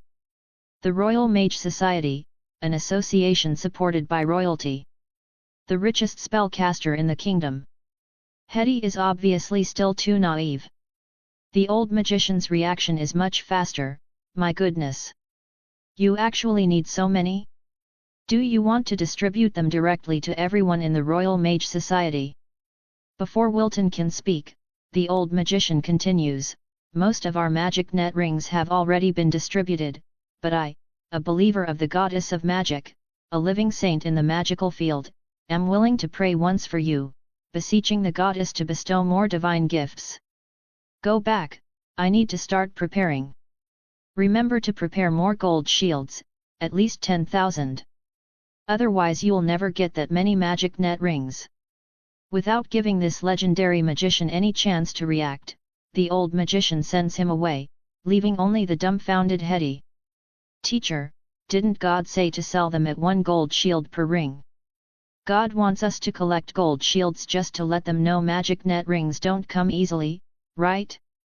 Do you think a price of 1 gold coin each can make that guy feel pain? Can make His Majesty the king behind him feel pain? The old magician looks at Hetty with a strange expression. Child, you still have so much to learn. In the goddess of magic's divine realm. The doll Betty looks at this scene with amazement on her face. Lord Wren, did you know early on that this old man was shameless and that's why you chose him? Chapter 13, Public Beta. Hey!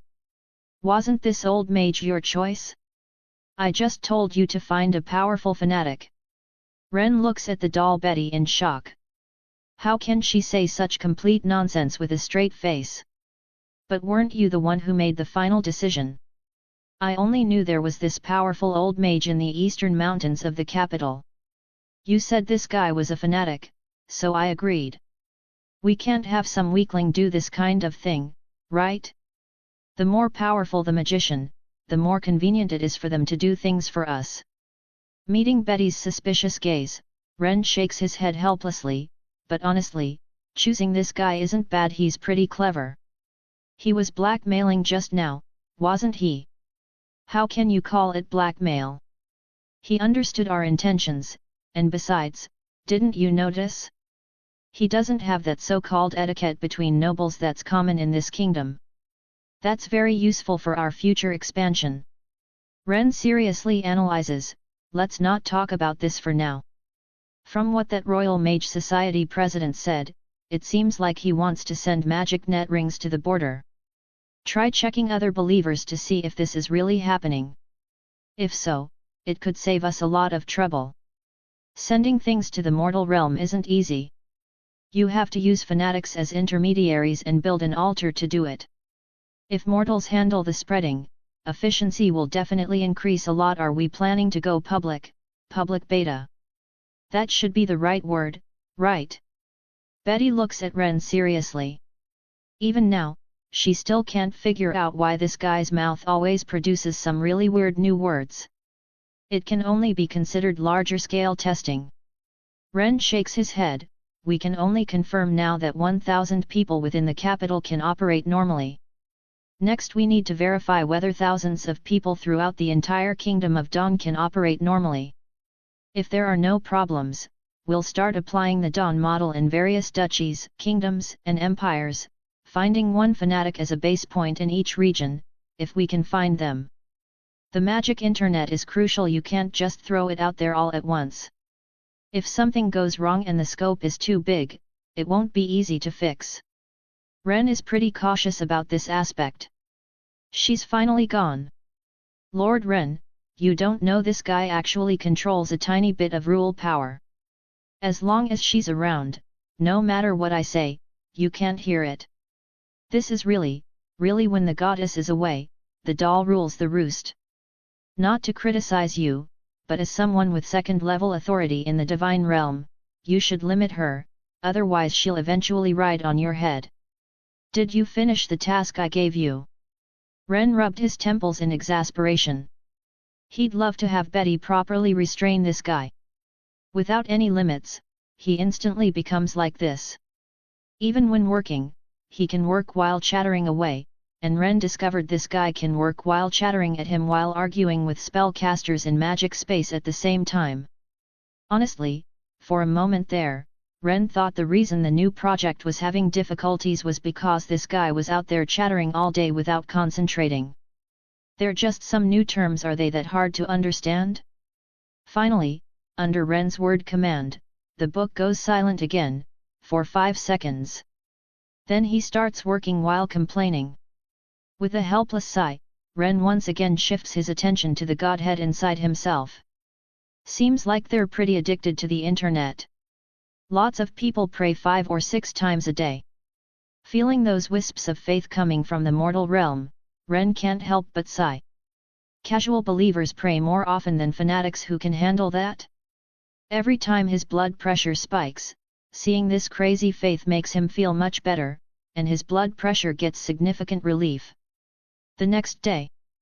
Royal Mage Society. Coffin-carrying Hetty carefully collects 10,000 gold shields in her box, then casually hands the packaged 1,000 magic net rings to Wilton. 10,000 gold shields, even some marquises couldn't come up with that much. Hetty, won't you really consider joining our Royal Mage Society?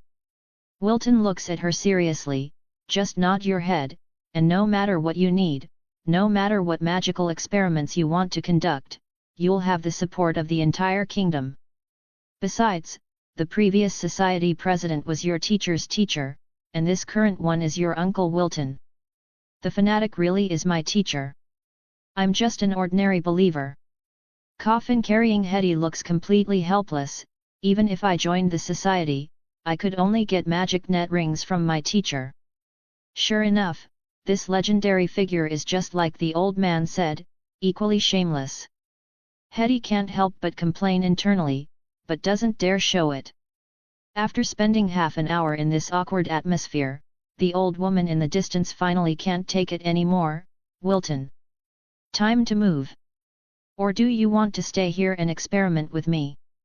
Oh, I almost forgot, I should get going. Hetty, my dear junior, I've already prepared a shop for you, shop number 8. I'll come find you when I get back. Before his voice completely fades, Wilton disappears on the spot, leaving only the dazed Hetty and others. Little girl, don't let Wilton fool you. He was like this 200 years ago too. Anyway, this guy is very unreliable. Your teacher should have told you. If you ask me, you should join our runic society instead. Ma'am, I really am not a fanatic of the goddess, and I haven't received any response from the goddess. After who knows how long, Hetty finally breaks free from these legendary big shots and arrives at shop number 8. It seems like making them understand that the fanatic is really her teacher is even harder than getting them to cough up 10,000 gold shields. There are many mages in the capital. Even more apprentices. Grand opening celebration, participate in activities to receive 500 magic net rings for free.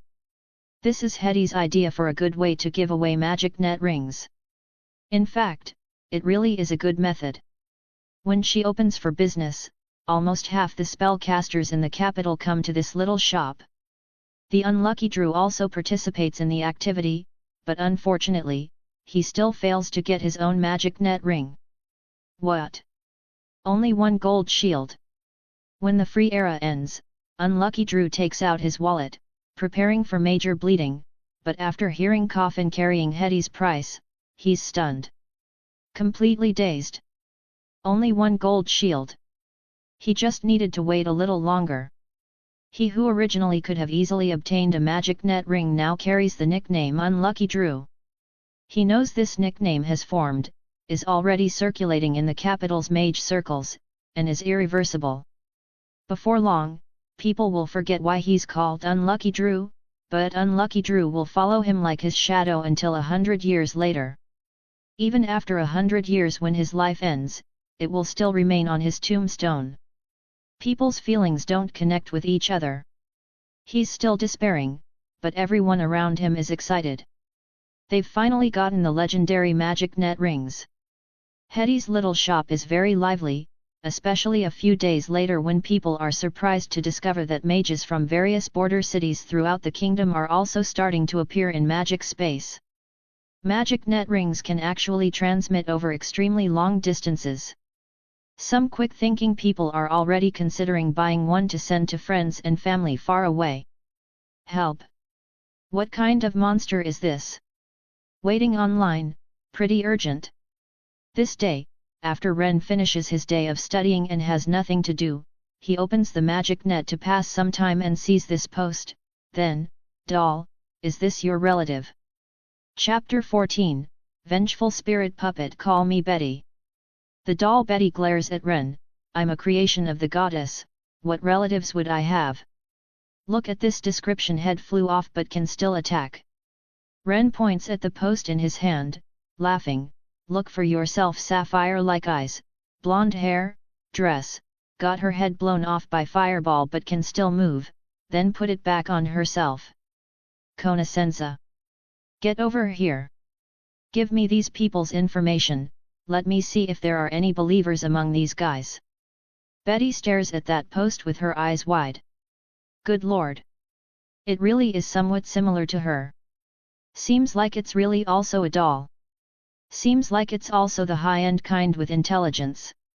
She's really curious, but using divine realm authority to overlook the mortal realm requires precise positioning of believers or fanatics. Is there any possibility that you locked the book guy in solitary confinement? Ren looks at Betty, whose eyeballs are about to pop out, and quickly reminds her, afraid this guy's head might fly off again. No, wait, this time it might just be the eyeballs flying out. Really too horrifying. With Ren's reminder, Betty finally reacts. She waves her hand and a black hole appears out of thin air. The book's endless chatter comes from inside. But this guy doesn't come out. Konosensa, come out. Not going out, I'll just be locked up again anyway. This is fine too, my person, book life should be spent in such a secluded environment. I still remember when I first gained consciousness. Alright, help me check if there are any believers where this post was published. I promise I won't lock you up again today. Betty's voice echoes in that dark space, but the book still hasn't come out. Also, you can use rule power to limit my voice transmission. Ren can even feel Betty's emotions continuously building up. Fortunately, after a few minutes, they really locate where the post occurred. One person, one book, one doll stare at that scene with different expressions. The poster really did encounter a doll, but compared to Betty, this doll looks much cruder and obviously fake. The kind that would cause uncanny valley effects. As for intelligence, it seems to exist, but probably not very high, just constantly murmuring, hee hee, are you here to play with Martha? This is so great, I'm going to turn you all into dolls. Then we can be together forever. The poster and his 4 companions have somehow been cornered, their faces full of despair. Let's fight. The poster grits his teeth and chants several ancient syllables, bites his finger, and a drop of blood falls on a seed, then throws it hard at the doll, calling herself Martha. Bang! A loud explosion sounds, countless vines surge from that seed, directly wrapping toward that doll. As they get closer, the barbs on the vines keep increasing, and their color becomes increasingly bright red. The moment the vines entangle the doll, light flashes in another person's hand, and an ice spear condenses. The other few people are also casually hiding something. The whooshing sound of breaking air rings out. Attack after attack flies over. The ice spear directly pierces through the doll's chest, but under the control of the bloody vines, the doll still seems unable to move. Several other spells follow like shadows, all smashing into that doll. Rumbling sounds and explosions echo throughout the entire space. Smoke fills the air.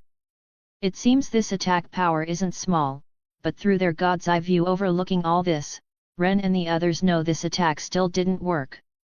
The chest pierced by the ice spear quickly recovers again. The other bombardments have no effect at all. Instead, those bloody vines are affected by these attacks and start becoming shaky. Ah! You hurt Martha. You're not here to play. The doll's voice comes from the dust, I'm going to eat you. If you don't want to play nicely with me, then completely merge into my body. They've already thrown their trump card spells, but it seems like they've only completely enraged this thing. Several magicians show fear on their faces. Just then, the guy in the group who was the only one who hadn't acted suddenly shouts loudly, "Vengeful spirit puppet!" This is a vengeful spirit puppet. Its essence is a type of spiritual body. Someone in magic space recognizes this guy. To deal with this thing, you must use corrosion-type spells or mental-type spells. Also, never let this thing hurt you. This guy directly damages our souls. Corrosion-type spells. Mental-type spells. Looking at the doll walking out of the dust, whose face no longer has any tranquility and has somehow opened its mouth wide, showing a mouthful of fangs. Several people instantly focus their minds. But it seems the changes aren't just these. As this doll waves its arms, stones, iron objects, and furniture all around float up, seemingly ready to be thrown at them at any moment. This monster can actually manipulate mid-level magic power. The poster's face turns pale. After what seems like psychological struggle, he finally steels his heart and grits his teeth. I have a magical item that can release acid. Do any of you have similar magic or magical items? Those who don't, hold the line for me, buy me some time, I need 2 minutes to prepare. As he speaks, he pulls out what looks like a teapot covered in various runes, a grey-black container, points it directly at that doll, and starts chanting. The other few people's faces are still full of anxiety, but they seem to have no choice and can only grit their teeth and start casting spells. Various chanting sounds ring out again: rock impact, fireball, ice spear, assault gale. Several people keep casting spells at that doll, at the stones and iron objects flying toward them, but there are just too many things surrounding them to handle. Time passes second by second, and that doll gets closer and closer to them. Closer and closer. Despair shrouds each person. They never knew 2 minutes could be so long. Just when that doll is less than 10 meters away from them and there seems to be no space left to cast spells, suddenly, magic power fluctuations come from nearby. Countless foul-smelling green liquid surges from that teapot, directly attacking that doll. Sizzling sounds keep coming, followed by shrill screams and thick white smoke. That doll is like being thrown into concentrated sulfuric acid, beginning to gradually dissolve. Just then, the scene in front suddenly disappears. Ren can't help but pause. Why did you suddenly turn off the TV? What TV? I mean, why did we suddenly stop watching? What's there to watch? It's already over. Just noobs pecking at each other. Betty's tone is full of disdain, one vengeful spirit, a few low-level magicians. Ren shrugs, not knowing what this guy is angry about. Do all magic spells need chanting? That's just one method they use to communicate with magic power. If they were strong enough and had other ways to guide magic power, naturally they wouldn't need to waste time. Betty obviously misunderstood Ren's meaning, thinking he was like her, finding these magicians too slow in their fighting. But then she hears Ren say, "Doll, I suddenly have an idea. See if it's possible to implement." Chapter 15, Instant Cast. Lord Ren, our new project isn't even finished yet, how are we starting another new project? Honestly, I just suddenly understood what your project is actually for and what kind of benefits it would have once successful. I know you're excited, but please don't get excited. I'm talking to the doll. Ren looks at the book that suddenly started babbling endlessly and seriously interrupts him. Now, I command you to shut up and listen first. Doll, is there any possibility of creating a metal ball? A box would work, a bottle would work, doesn't matter, creating something like that which normally looks like a decoration, but when thrown out, can instantly explode. Seeing Betty staring at him, Ren immediately states his idea. You could also change the trigger condition, like needing to input some magic power before throwing it. Anyway, similar to that teapot just now, but I hope it doesn't need chanting and can be instantly activated. From the battle just now, Ren saw many things. He saw magic's power, saw magic's wonder, and also saw magic's super long startup time. Every cast needs chanting, and chanting wastes tons of time and opportunities. If instant casting were possible, there were several moments that could have changed the battle. Thinking this far, Ren suddenly thought of hand grenades. If magical power could be stored there, and when needed, you pull the safety pin and throw it to explode, wouldn't the battle situation be much better? It's possible, but what's the point? The doll is somewhat confused. This kind of device, the greater the power, the more expensive the materials needed to make it. There's no cost effectiveness at all. Just casting a fireball yourself would be stronger. What about using it in situations like just now? Giving it to a low-level mage, or even a mage apprentice? Ren says with a smile. Hey? What do you mean? As the god of technology, wanting to do some tech stuff isn't too much, right? Ren says with a smile, tell me, if spellcasters could buy this kind of technological creation, wouldn't they develop different feelings toward me? If the spellcasters in the mortal realm could also craft such creations themselves, wouldn't they develop faith in me? Betty listens to Ren's words and suddenly falls into thought. It seems this path could indeed work. According to conventional thinking, magic means constructing spell models and channeling magic power out, or creating a magical device to assist in casting stronger spells. Take that battle just now, either you chant and then cast magic, or you take a magical item, chant and then cast magic beyond your own limits. But Ren's words seem to propose a completely new path. Magic is already stored there, only needing a little stimulation to instantly activate. For battle situations, this should be advantageous. No, very advantageous. Using this kind of creation, fighting above your level would become easy. Betty's brain spins frantically, although she doesn't actually have a brain. The book knows no less than Betty, just this guy doesn't have hands-on ability. While Betty is thinking, he also reacts, amazing, Lord Ren, your thinking is truly unprecedented. Even if the God of Wisdom were here, he wouldn't dare say his wisdom surpasses yours. You actually thought of this solution using magical devices for instant magic casting. Genius idea, this will change many magicians' combat methods. Wait. Ren looks surprised. Book, are you saying there's never been this kind of magic before? Magicians shouldn't be stupid, especially those who can grow up.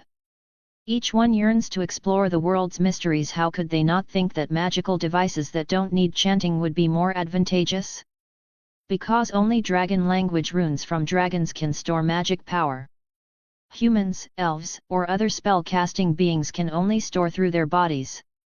Betty quickly understands Ren's surprise, but the dragon race hasn't left Dragon Island for over 10,000 years. So you're saying to achieve hand grenades, instant magic bombs, you must use dragon magical runes? Even if we gave the method to humans, they couldn't replicate it. After brief amazement, Ren also reacts, his brow furrowing slightly. This isn't good news. Besides dragons, no race can use magical runes to store magic power. Dragons are naturally powerful and probably don't need it anyway. Who says humans can't replicate it? I just said they don't know this knowledge. Ren's thoughts are still wandering when Betty interrupts, magical runes are universal.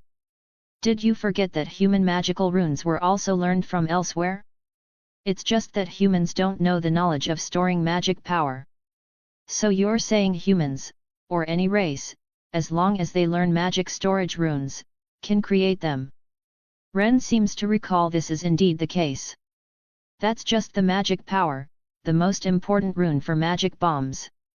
After carving, you can inject and store magic power, but to manufacture devices with attack power, you also need spell models with attack power, magic channel runes for transmitting magic power, trigger activation runes. Betty talks endlessly. It seems Ren's idea has completely sparked her desire to explore. She's also very excited about this new type of weapon. After this period of cramming, Ren understands basic magical knowledge. Simply put, it's dragon language storage runes, TNT explosive, spell models, detonator, magic channel runes, fuse, activation runes, switch, combined together becomes a TNT bomb. Input magic power to activate, and it explodes. Whatever the spell model is determines the explosion effect. Betty, I hope you can create such a bomb as quickly as possible. Let's try it and see how it works. Don't make annihilation bullets, doomsday judgment, and definitely don't make soul devour or mind storm. Just make the simplest, low-level magic. Thinking of Betty's occasional mischievous tendencies, Ren can't help but shiver. And at this moment, magic space. Using Netizen's power to identify the vengeful spirit doll, eliminate it, clear the ruins, and obtain massive magical materials and magical data has completely fermented. The entire magic net is boiling. Chapter 16, All Benefit, No Harm. Great Cathedral of Light. Pope Saint Willie Ivor sits in a wide, luxurious chair, holy radiance shining upon him, making a 1-meter diameter space around him invisible. Many archbishops of the Church of Light are arranged in an arc in front of Saint Willie Ivor. No one else is present. Even ordinary bishops cannot participate, showing this is a high-level meeting. Ladies and gentlemen, everyone is here. Saint Willie Ivor looks around, confirming everyone has arrived before speaking. Let us begin. The aged, hoarse voice spreads throughout the hall. Even without seeing his body, you can feel his age. Even so, not a single archbishop dares show the slightest disrespect. The holy light shrouding him, the constantly emanating sacred aura, reminds others constantly that even though he's nearing the end, as Pope, he still possesses powerful strength. As soon as he finishes speaking, an archbishop stands up. Recently, a magical device called magic net rings appeared in the capital. Through this device, information can be rapidly transmitted even from the northern border. You can communicate with capital holders. This has important significance for spreading the teachings of light. We can use it to communicate with local churches scattered everywhere. At this point, the archbishops in the meeting room all show delighted expressions. Being able to quickly communicate with local churches means they can also quickly communicate with night orders and disciplinary monk orders. The significance for missionary work cannot be overstated. But this archbishop's next words leave them stunned. However, using magic net rings requires praying to the goddess of magic and god of technology to activate them. They are suspected to be divine gifts. Your Holiness, we are believers of the God of Light. How can we pray to other gods? Even if these so-called magic net rings are important to us, we absolutely cannot use them. An archbishop wearing a golden crown with a stern face stands up, his tone firm. The goddess of magic is just a symbolic god, not a strong faith god. She has no formal religion, much less a faith system. I believe there's no conflict with our light faith. Using her divine gifts to expand light faith has benefits and no harm. The bishops each voice their opinions, mostly with full reasoning and logic. Saint Willie Ivor doesn't interrupt anyone, just quietly listens until everyone's statements are nearly finished before speaking. Archbishop Whimsy Ashford, what's your view? Ashford, the royal surname of the Kingdom of Dawn. The Church of Light's main missionary area is the Kingdom of Dawn, so his status is naturally very special. Just now, I heard believers' prayers. A group of low-level spellcasters using magic net rings entered ruins and encountered vengeful spirit dolls. They didn't recognize this special spiritual body, so they chose to seek help through magic net rings. After getting netizen reminders, they killed the vengeful spirit doll and successfully obtained all relics in the ruins. Whimsy Ashford uses a gentle yet penetrating voice to slowly tell this seemingly unrelated story. Only after the story ends does he change direction. We possess vast knowledge. Could we use magic net rings to help these spellcasters facing death and persuade them to convert? His voice seems to have special magic, as if it can echo in everyone's hearts. Immediately archbishops agree, people are most likely to find faith when desperate. To persuade more converts, especially supernatural converts, our Lord will forgive us for praying to foreign gods. This is indeed a good idea. The convenience of magic net rings will gather countless spellcasters in a false space. In this space, knowledge will spread most rapidly. We can completely demonstrate some of our God's power. When those faithless spellcasters see the knowledge our God possesses, how could they not be moved? This kills two birds with one stone. It seems in their eyes, this matter instantly becomes all benefit with no harm. But what if our clerics use magic net rings multiple times daily? As I understand, each activation requires one prayer. Perhaps before long, our clerics will pray to the goddess of magic and god of technology far more often than to our god. The golden-crowned archbishop senses the meeting's direction and knows there must be papal support behind this. Otherwise it couldn't be so smooth. But how can believers of the god of light pray to other gods? Yet he cannot refute. It seems the momentum has formed. Helplessly, he can only try to add a constraint. A constraint that the head of the disciplinary monk order can use. We can stipulate that different level clerics can use different amounts. Lower level clerics find it hard to resist other gods' temptation, so at most once daily, at noon when light power is most active. Whimsy Ashford can't help but frown. If magic net ring usage is limited, will it affect information transmission? What about emergencies? Private messages aren't restricted. If you receive private message alerts, you can use it additionally, but can't browse magic space. That archbishop says seriously. The archbishops all express agreement with this clever plan, even proposing to modify doctrine to ensure the rule's legitimacy. After a moment, the archbishop's discussion ends. They casually add anti-addiction measures to magic net rings and plan to promote them. Pope St. Willie Ivor concludes, then this matter is decided. Archbishop Whimsy Ashford, you'll be responsible for purchasing and distributing magic net rings. Now let's discuss how our missionary work in various places is going. Everything is so smooth. As if rehearsed, the believers loyal to the God of Light finally decide to start promoting magic net rings within the church. Even Ren didn't expect other gods' churches would make such choices, though it's understandable. Rapid information flow is crucial for any force. It can even determine life or death. Ren, still unaware of all this, looks at the transparent crystal before him with wariness.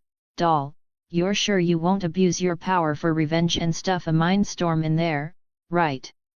Chapter 17, Magic Bomb. What are you thinking? The materials that can withstand mind storm are incredibly precious. How could I possibly waste them on you? This is just a simple flame vortex. Betty glanced at Ren. Besides, you're the master of the divine realm. I wouldn't dare use mind storm on you. Cut it out with the sarcasm. Ren shot her a look. Come on, show me what our hand magic bombs can do. Why do you keep calling them grenades?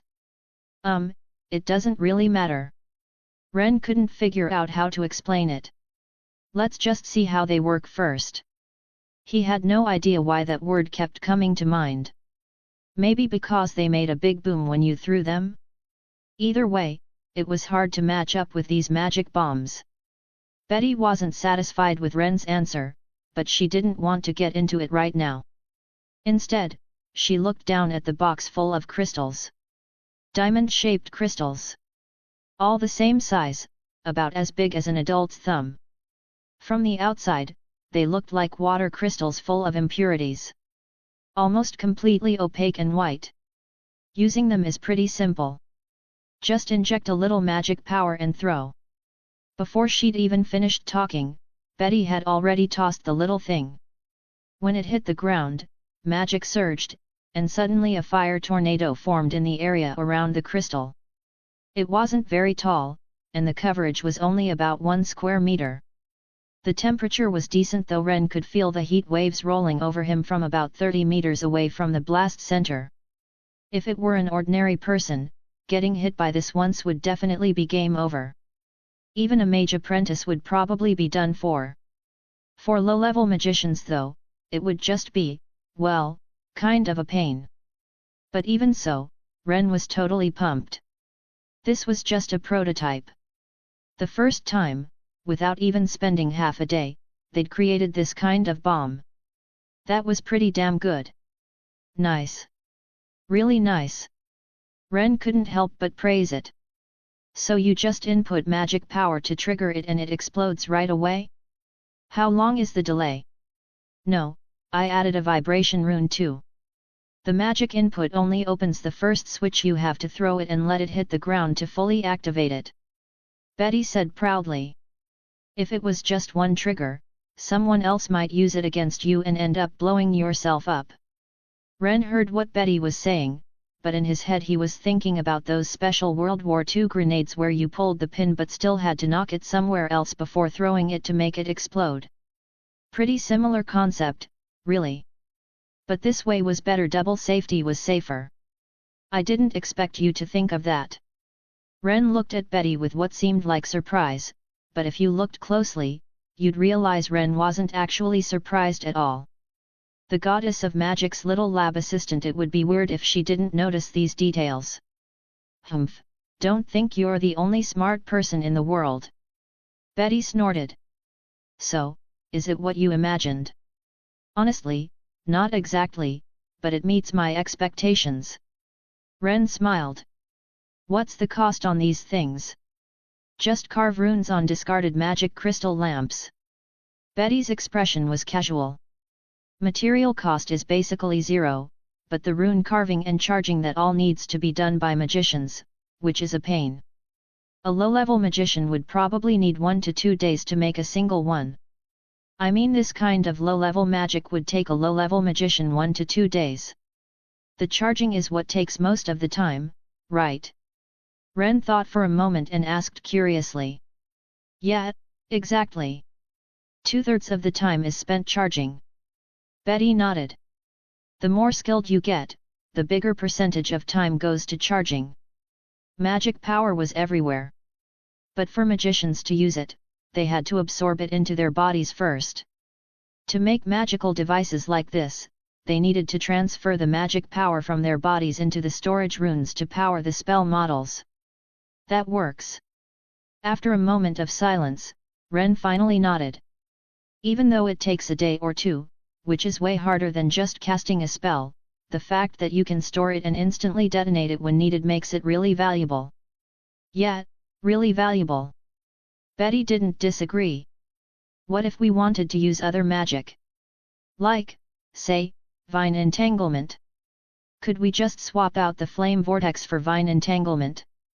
Of course, all low-level magic can use this approach. Betty was totally confident. We've basically started a whole new school of magical devices. Before this, all magical items required chanting and constant magic output from the magician, but now we can make them ahead of time. A low-level magician might only be able to cast 10 low-level spells, but they could throw 500, maybe even 1,000 of these magic bombs. As she talked, Betty got more and more excited. Yeah, a whole new school. If we didn't even need magic power to trigger them, that would be even more perfect.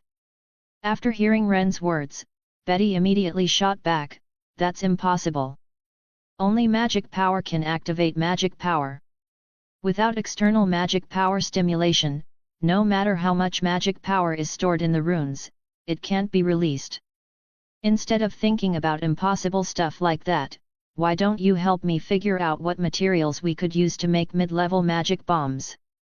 These single-use consumables have to use the most common, cheapest materials possible, or nobody will want to use them.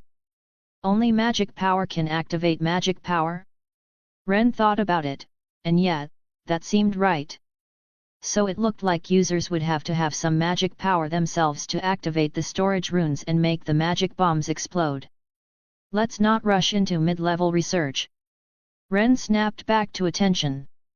He had this feeling there should be other methods, but he didn't have enough knowledge right now, so he didn't dwell on it. You go get the holy spirits to produce a batch of magic bombs and give them to that coffin-carrying girl too. Hopefully the magicians in the mortal realm will discover the huge potential here and start researching, developing, producing, and spreading it. Just relying on the divine realm to distribute them would make the god of technology's reputation spread super slowly. But if mortals could learn this approach and spread it themselves, it would go viral. Chapter 18, Copy and Fail. Kingdom of Dawn's highest meeting room. Hand of the King. Birion Rogers sat in the large chair at the head of the conference room, waiting for the kingdom's 2 legendary magicians. For unknown reasons, the king hadn't shown his face for days, and the entire kingdom was running normally under the control of this Hand of the King. This was actually his job. The Hand of the King was like a prime minister, with the power to issue orders on behalf of the king, wield authority, command armies, enforce laws, summon ministers, and manage the kingdom's operations. This middle-aged man, whose hair was already starting to go grey but whose eyes were sharp as an eagle's, had a gentle demeanor but gave off serious pressure. Even the kingdom's only 2 remaining legendary magicians felt a bit uncomfortable after entering the meeting room. "I heard your runic society is researching magic net rings? How's the progress coming along?" After simple greetings, Hand of the Kingbirian focused his attention on the old woman. At these words, both legendary magicians' expressions changed slightly. The old woman sighed. "It's not going well. Many of the runes on the magic net ring are unknown to our society. We need time to explore. Complete replication isn't that hard, but the replicated rings don't work properly. I think there must be special runes hidden inside, or some special methods we haven't mastered." Every time she thought about this, she felt awful all over. With her legendary magician abilities, she'd already replicated every rune perfectly, with no issues at all. She'd even made the ring look exactly the same. Honestly, she thought this was the most basic magical item she'd ever made, but it was definitely accurate enough, but it just wouldn't connect or activate. Even now in the palace, her apprentices were constantly trying to activate it, and she was constantly going over each rune in her head, thinking about runes whose purpose she didn't understand. "Are you planning to have our Royal Mage Society cooperate with the Runic Society to jointly research these runes?" Wilton, who'd just returned from the border cities, frowned. "Honestly, that won't be easy. Divine artifacts that need prayer to activate, even divine artifacts from the goddess of magic, could possibly. Was there really no escaping this?" Wilton felt totally fed up. Hand of the Kingbirian noticed Wilton's expression and cut him off directly. "No, I want you to temporarily give up researching magic net rings and focus on these things instead." Opening the box on the table, a whole bunch of crystals appeared before the 2 legendary magicians. Magic crystal lamps? Discarded ones. Wait, there's actually magic power fluctuations in these? This is... Wilton quickly caught on, his eyes full of shock. Magic crystal lamps were actually a type of natural mineral that just needed to be dug up to emit light for a long time, until the natural runes inside wore away. These magic crystals clearly had no light left, but magic power was still flowing through them. "These are new items on the shelves at that coffin-carrying Hetty's little shop." Hand of the Kingbirian didn't mean to keep them in suspense, saying plainly, "She calls these things magic bombs. There are flame vortex bombs, vine entanglement bombs, ice spike forest bombs." The moment they heard coffin-carrying Hetty's name, both legendary magicians became dead serious. Anything involving gods became incredibly serious. But when they heard about flame vortexes, vine entanglement, ice spike forests, these relatively complex low-level magics, their expressions obviously changed again. Would gods really mess around with this kind of magic? Whatever these magic bombs were, they sounded pretty bizarre. They even suspected that Hetty's immortal old teacher had come up with some weird stuff again and gotten Hetty to sell it. That immortal old guy would definitely pull something like this. Hand of the Kingbirian's voice continued, "It sounds hard to believe, but as a high-level magician, I can only describe these magic bombs with a single word: revolutionary. They imprint these magic spell models onto discarded magic crystals and use special techniques to inject magic power into them. When using them, you just need to inject a bit of magic power and throw them to detonate. You probably can't imagine this, but even a low-level apprentice who just learned to meditate can use one. More importantly, no prayer required, no chanting." He didn't need to keep talking. The 2 legendary magicians' expressions said it all. No prayer meant it definitely had nothing to do with gods, at least not for firing this magic. No chanting meant it didn't require much magic power, and definitely didn't need the user to control magic flow and activation. How could this be possible? How could something like this exist in this world? If it were any other setting or any other person saying these things, they wouldn't believe it. They'd just think it was a bad joke. But the one saying this was Hand of the King Birian, a man who never cracked jokes. And he definitely wouldn't joke around in a place like this. A few seconds later, those shocked pupils barely recovered. Wilton took a deep breath and finally asked, "Are you sure? You're not joking. You know me, I never joke." Birian glanced at him. "Once we master this technology, even our mage apprentices can become combat forces. The friction between the Greyford Empire and us is getting worse, and things at the Watchwall are getting more unstable. We don't have much time left. This might become our trump card, our most important trump card. So I hope the Royal Mage Society and the Runic Society can work together to develop these magic bombs first. Since Hetty is selling them, why not ask her about where these magic bombs come from? Her teacher is always coming up with weird stuff. Or why not just buy them directly from her?" As soon as work came up, Wilton's brain started spinning fast. "Already asked. Hetty says these magic bombs are divine artifacts too. CO developed by the god of technology and the goddess of magic." Birian's expression finally changed, and he sighed before saying, "They don't have that many either. War would require an astronomical number of magic bombs to consume. Especially when facing the Greyford Empire's army of spellcasters.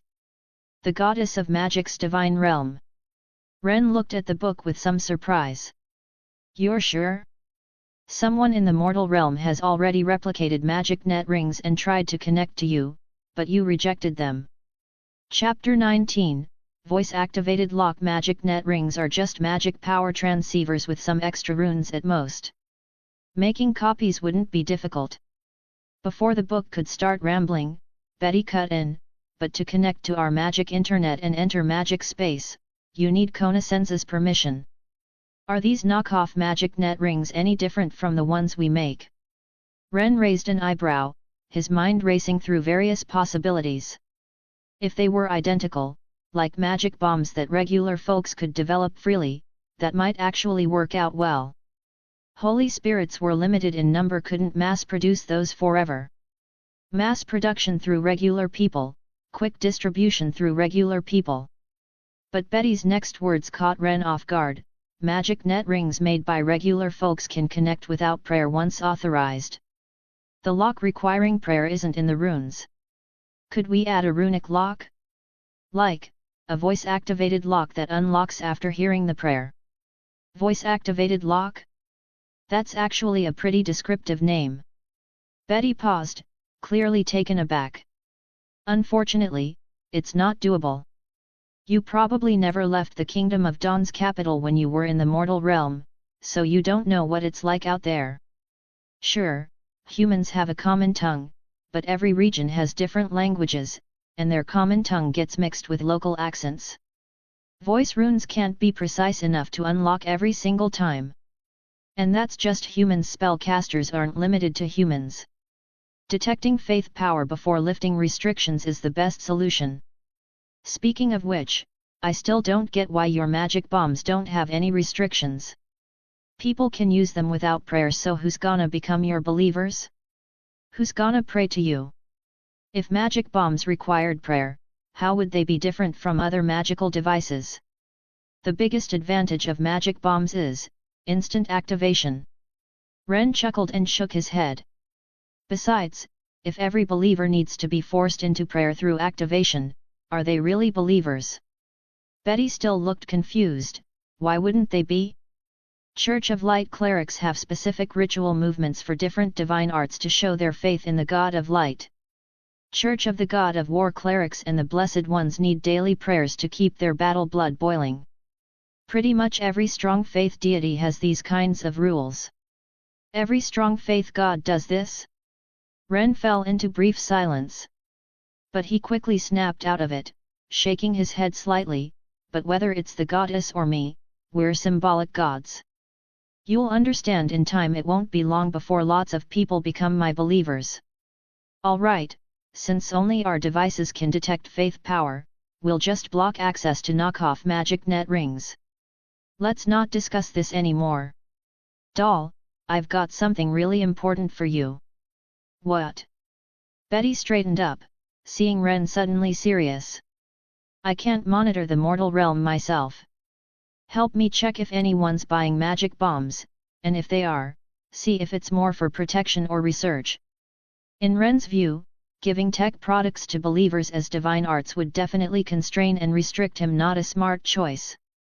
Instead, inspiring people to do scientific research, to explore, invent, and create, that was the way to go. Every time he thought about this, Ren remembered how many internet companies back in his previous life would hire chaplains and priests to bless new server rooms as a way to prevent them from shutting down, sometimes even setting up digital shrines to pray for zero downtime. Apparently many labs and factories had similar traditions. What's there to check?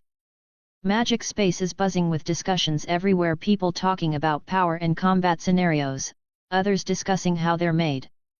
No doubt these special magical devices have caught tons of attention. Pretty much half the capital's mage circle is going crazy. They think it's completely overturned their understanding of magical devices. Plenty are saying the god of technology is changing the world. Lord Ren, your success. The book finally found a chance to butt in, summarizing all the magic space discussions and then laying on the compliments. Seemed like he was afraid Ren would order him to shut up, so the praise took up even more of his speech. He went on and on. Even Ren, who thought he'd become immune to this guy's rambling, couldn't help but smile slightly. Who doesn't like being praised? Especially when they're praising you to high heaven. Alright, how's the new feature development coming along? After who knows how long of being complimented until he felt embarrassed, Ren finally interrupted. You know the situation with basic features, we're still screening uploadable information. The book immediately toned it down once Ren got to business. As you know, the goddess as the origin of all mysteries has way too much knowledge stored in me. Perfectly filtering out what we need isn't easy. Just tell me roughly how much longer until you can filter it out. Ren sighed, our magic net user count should have hit 10,000 by now, right? His blank godhead was now surrounded by a golden aura. Daily prayers from internet users formed streams of faith flowing into the godhead, eventually condensing into liquid and seeping in. The bottom layer of the godhead was completely soaked. Based on these past few days' accumulation rate, Ren figured it'd take about 150 more days to fill it up. So if this godhead wasn't like some endless mobile game where gaseous faith condenses to liquid, liquid faith condenses to solid, on and on forever, then in 150 days, he could achieve transformation. Becoming a god in 150 days, that would make any non-divine existence go wild with excitement. But Ren still felt this pace was too slow. And on the goddess of magic's side, accumulated faith seemed nowhere near enough either. Even now, she was maintaining the divine realm's barrier with her own divine power. He desperately wanted to use new features to add some fuel to the fire, get current users to use it more, give users who hadn't gotten magic net rings yet a new reason to want them. About 3 days. The book thought it over and gave a number. Actually, Lord Ren, I think we can start expanding to other regions. The Kingdom of Dawn's various areas all have people using our magic internet now, and we haven't had any technical issues. Chapter 20, Grand Magician Andrew. Other regions, hey. Ren murmured, looking at the mortal world map nearby. Greyford Empire, Talir Emirates, Elf Kingdom, Dragon Island. Too bad the goddess won't let us touch the Tulip Kingdom, otherwise we wouldn't need to worry about choices. The Tulip Kingdom, known as the Kingdom of 10,000 Towers, the human nation with the most magicians. Legend said this country had a full 28 legendary magicians, countless high-level magicians, and mid-level magicians everywhere. No doubt, this would be the perfect place to expand the magic net. No choice there. The Tulip Kingdom involves a very old deity. Not just the goddess, pretty much all gods avoid that territory. Though it might also be because the Tulip Kingdom's just a small island off by itself, and no one wants to fight a god over so few believers. You already told me that. Ren took a deep breath, then let's go with Greyfort Empire and the Elf Kingdom. Dragon Island doesn't have our fanatics, the Talir Emirates are too scattered for convenient expansion, and other small nations just don't have enough population. I just wonder if those elves with their 3,000 year lifespans will be interested in our magic net. They're supposedly a race that doesn't like change. Greyfort Empire bordered the Kingdom of Dawn and was the strongest human nation. They even had organized magical legions. The massive Greyfort magical legions alone guaranteed magic net rings would spread quickly. By comparison, the elves were real wild cards. Long-lived, conservative, rigid, didn't like change. The magic net's appearance might trigger strong resistance from them. Elves? Maybe the magic net's appearance will create some ripples in their never-changing world. They're just so bored enough to talk to trees. That's because they've mastered natural magic. The book barely started speaking before returning Betty cut him off. Seriously, Ren, you've shocked me again. Just like you said, the Kingdom of Dawn's ministers have been watching Hetty's little shop the whole time. Soon as magic bombs launched, they bought up a huge batch. Now the Kingdom of Dawn's 2 legendary magicians have led teams to start research. Won't be long before they understand the magic bomb principles, and your goal of spreading them will be achieved. Just as Ren was about to speak, Betty's voice came again, but you got one thing wrong, the Kingdom of Dawn's king wasn't involved at all. The hand of the king did it. Looks like, anyway, you were wrong. Hey? The king wasn't involved? Maybe we just didn't catch it. Ren couldn't help frowning. Based on his memories of the Kingdom of Dawn's leadership, the king definitely should have appeared, but combined with the magic net discussions among magicians, it seemed the king really had vanished. He'd once asked the goddess of magic about the specifics of his sacrifice, but never got an answer. She just said the events back then involved many deities, not something mortals, even mortals who'd become holy spirits, could handle. Learning the truth would very likely result in rule contamination. But how could a mere mortal get mixed up with multiple deities? Or maybe he was just a convenient tool. And his father the king, what role did he play in all this? Why did he never appear again after that day? Ren's thoughts spiraled, his expression growing serious. What are you thinking about? Why'd you suddenly look so serious? Even if the king didn't personally direct things, the hand of the king's basically the same, right? Betty's voice snapped Ren back to reality. Nothing, just thinking about some other stuff. Ren shook his head, pushing the random thoughts away. After becoming a god, he'd have plenty of time to research these things, might even get answers directly from the goddess of magic. Since we've confirmed people will research magic bombs, we don't need to worry about that anymore. Now let's figure out how to spread magic net rings to Greyfort Empire. Greyfort's way more valuable than Dawn. Greyfort Empire's capital. Countless buildings surrounded a grey, towering fortress standing atop the central mountain. This was the Empire's heart. Though it was just a new palace built over 100 years ago, it gave off a deep, steady feeling like it had stood there for millennia. A magician in black robes, refined bearing, looking about 30 with wise eyes, carried a book as he entered a magnificent palace. Soon as he stepped inside, he focused on someone hiding in shadows nearby. Confirming no threat, he spoke, "Your Majesty, I've come at your summons." "Sit, Grand Magician Andrew." The Greyfort Emperor nodded slightly. "As you can see, my shadow out there collected some information about the Dawn people and the goddess of magic." The moment Andrew heard goddess of magic, his expression clearly changed. Seeing this, the Greyfort Emperor thought, as expected, choosing him was the right call. Though he left the Royal Mage Society, it doesn't change that he's a believer of the goddess of magic, and a very young legendary at that, most likely to communicate with the goddess of magic. Even if he only converted to avoid an arranged marriage. Thinking this, the Greyfort Emperor waved his hand. The shadow seemed to get the signal, instantly appearing beside Andrew and handing over a ring. This is a magical device that's become popular in the Kingdom of Dawn recently, called a magic net ring. A hoarse voice emerged from the shadow, quickly explaining everything they'd gathered about magic net rings and the magic internet.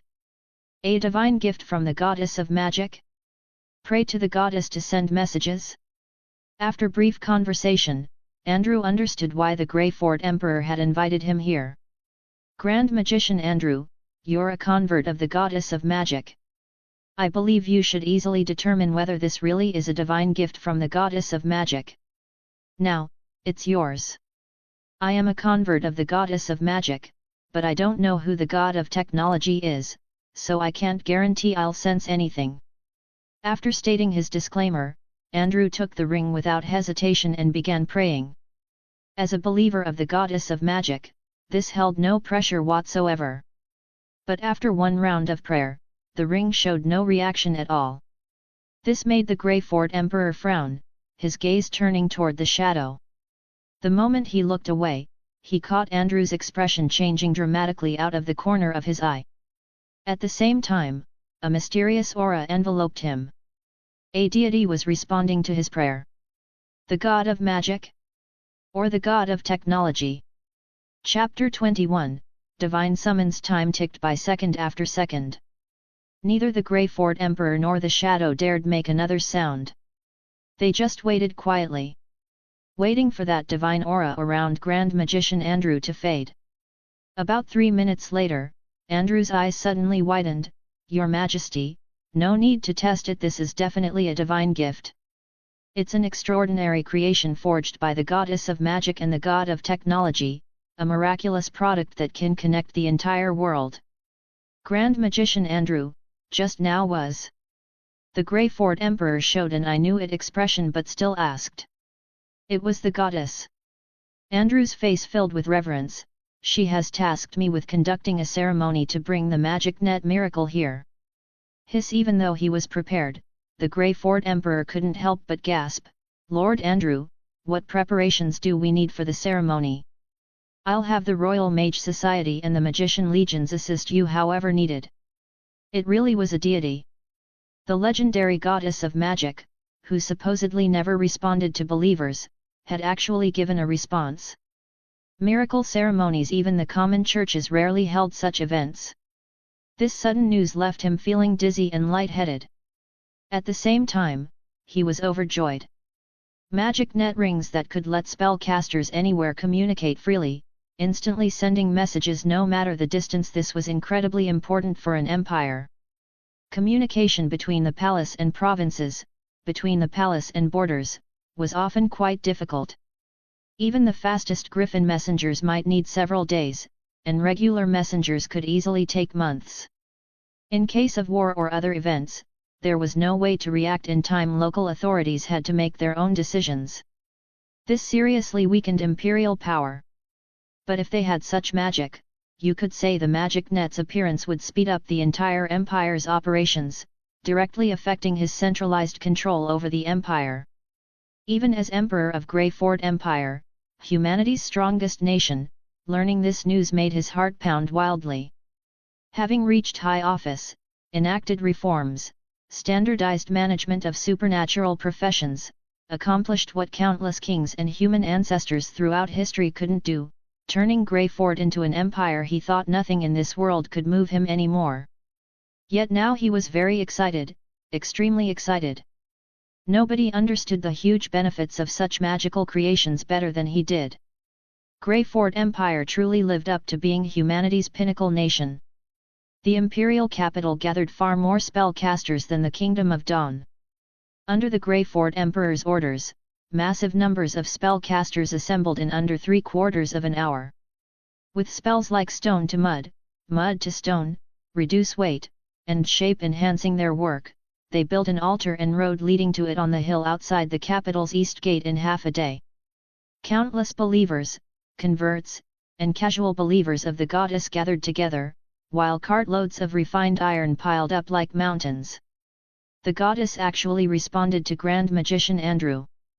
Before this, People said Grand Magician Andrew only converted to avoid marriage and inheritance rights ridiculous. I wonder when my prayers will get the goddess's response.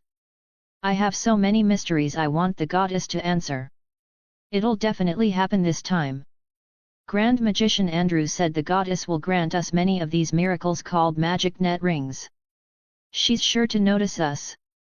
I heard lots of people in the Kingdom of Dawn are already using them. Wonder what kind of miracle these magic net rings really are.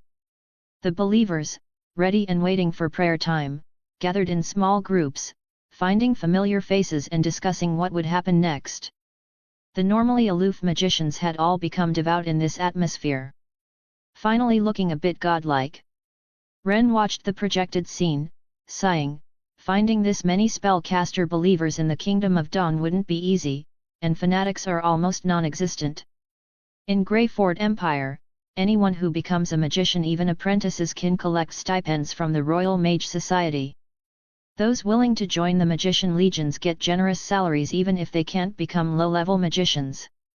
In this environment, countless people want to become magicians. Those praying to the goddess for magical talent, wanting to change their lives, who knows how many there are. How could the Kingdom of Dawn compare? Even the elves. Maybe because of the mortal realm projection, Betty seemed quite excited, talking with a bit of the book's rambling style. Doll, during the prayer ceremony, don't forget to tell them to distribute these magic net rings quickly and activate them fast, don't hoard them. Ren gave instructions but kept his attention on the TV. Don't worry. But giving them miraculous items like magic net rings, would they really hoard them? Shouldn't they activate and use them as soon as possible? Regular magicians definitely would, but believers might not. After Ren's casual comment, he added, plus without divine instructions, the higher-ranked ones would definitely hoard some for their trusted subordinates or whatever, or their king might intercept them. Right, we need to worry about the king intercepting them. How about you also tell them when the second miracle will come? Otherwise I'm worried they still won't spread quickly. To recover his normal body as soon as possible, learn more truth quickly, and make the divine realm more stable, Ren was racking his brains thinking of ways to expand the user base. Betty stared at Ren blankly. Hard to understand you humans' behavior, why are you like hamsters? Ren shook his head slightly, instead of complaining, come watch them work with me. Spellcasters really are convenient, such a long road, such a big altar, and they finished it so quickly. What's there to watch? It's just constantly casting low-level spells. Your magic bombs, wait, Ren, I take back what I said before. Your magic bombs can't replicate all magic. The doll seemed to think of something and immediately shouted excitedly. I know. Any spell requiring mental control can't be done with magic bombs, like the magic they're using to build roads now. Ren said somewhat helplessly, you made the magic bombs, you're just figuring this out now. Spells like Flame Vortex could attack immediately when thrown. Magic bombs naturally had no requirements for users. But something like Energy Hand, controlling it to grab things, how could that work without mental power? Even stone to mud, mud to stone, reduce weight, shape, all faced similar problems. Unless you wanted to create large-scale swamps. But Ren wasn't thinking about improving this, no need. Better to spend that time wondering if magic firearms might be possible. Chapter 22, Altar burns. Greyford Empire capital outskirts.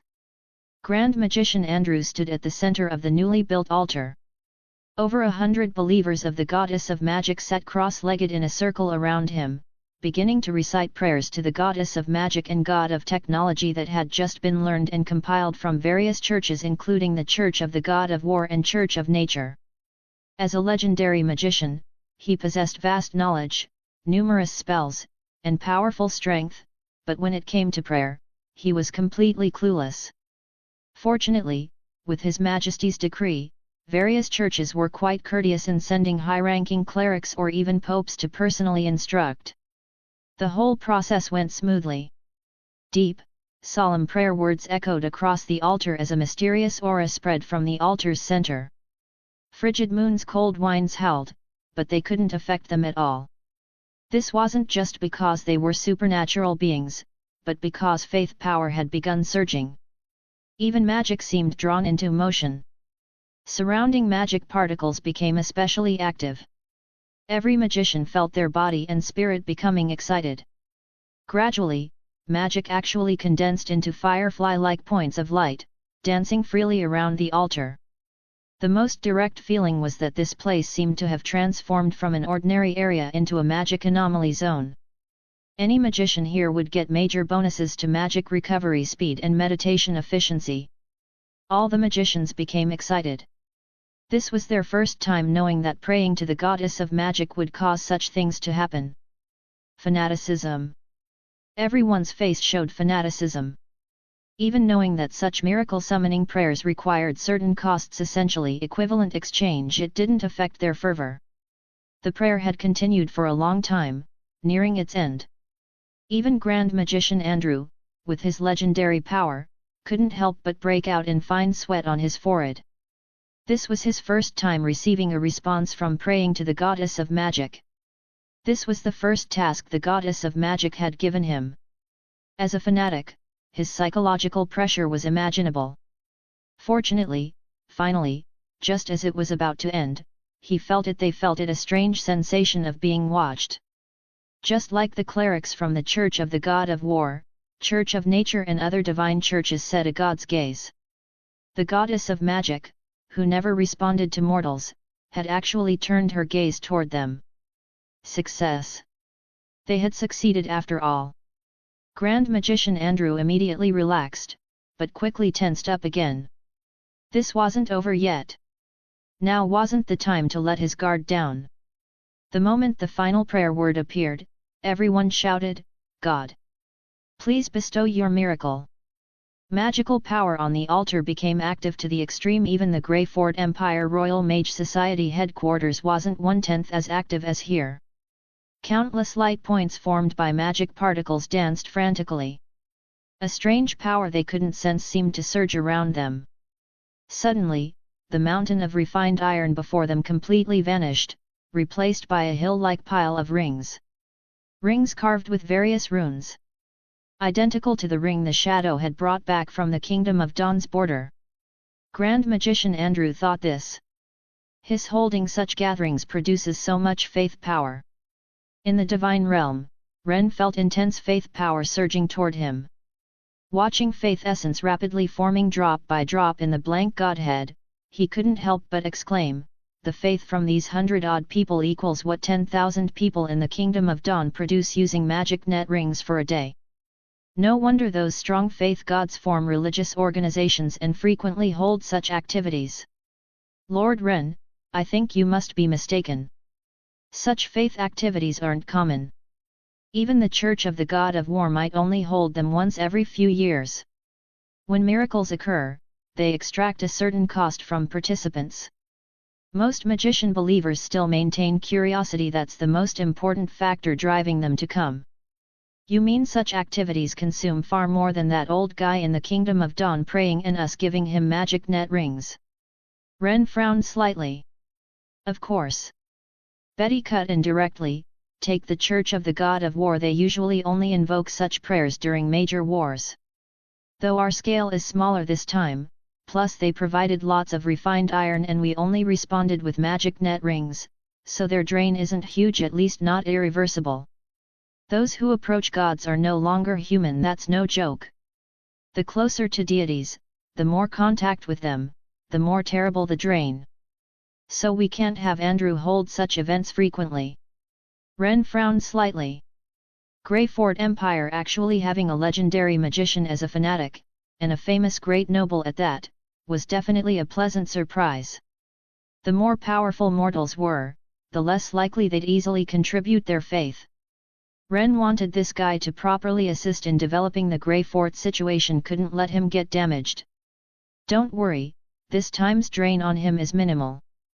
Betty smiled, we're doing fair trade. If the cost were high, the goddess wouldn't allow it. Next time he can just gather some other believers. Speaking of which, I suddenly noticed something. Seems like the more faith power that gathers, the faster it transmits from the mortal realm to me. Is there such a rule? Ren carefully felt changes in his internal godhead and couldn't help asking.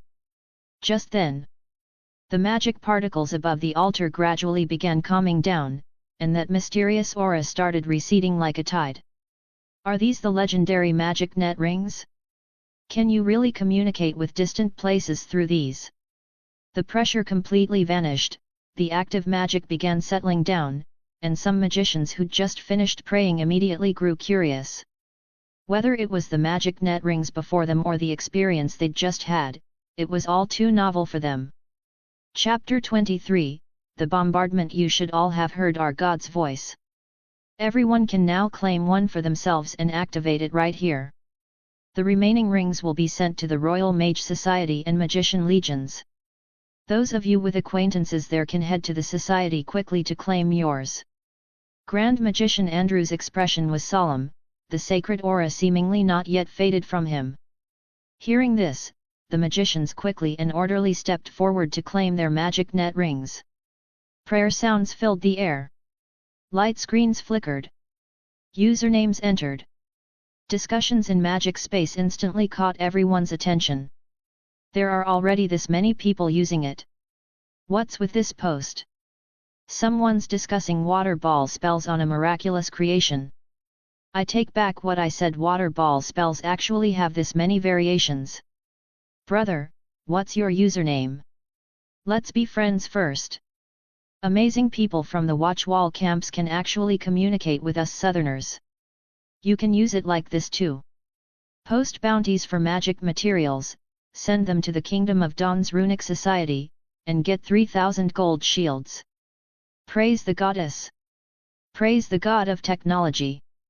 I feel the world will change because of this. Grand Magician Andrew watched all this, unable to suppress a smile. When he first activated the magic net and saw the internet for the first time, he'd had the same expression. Really was magical.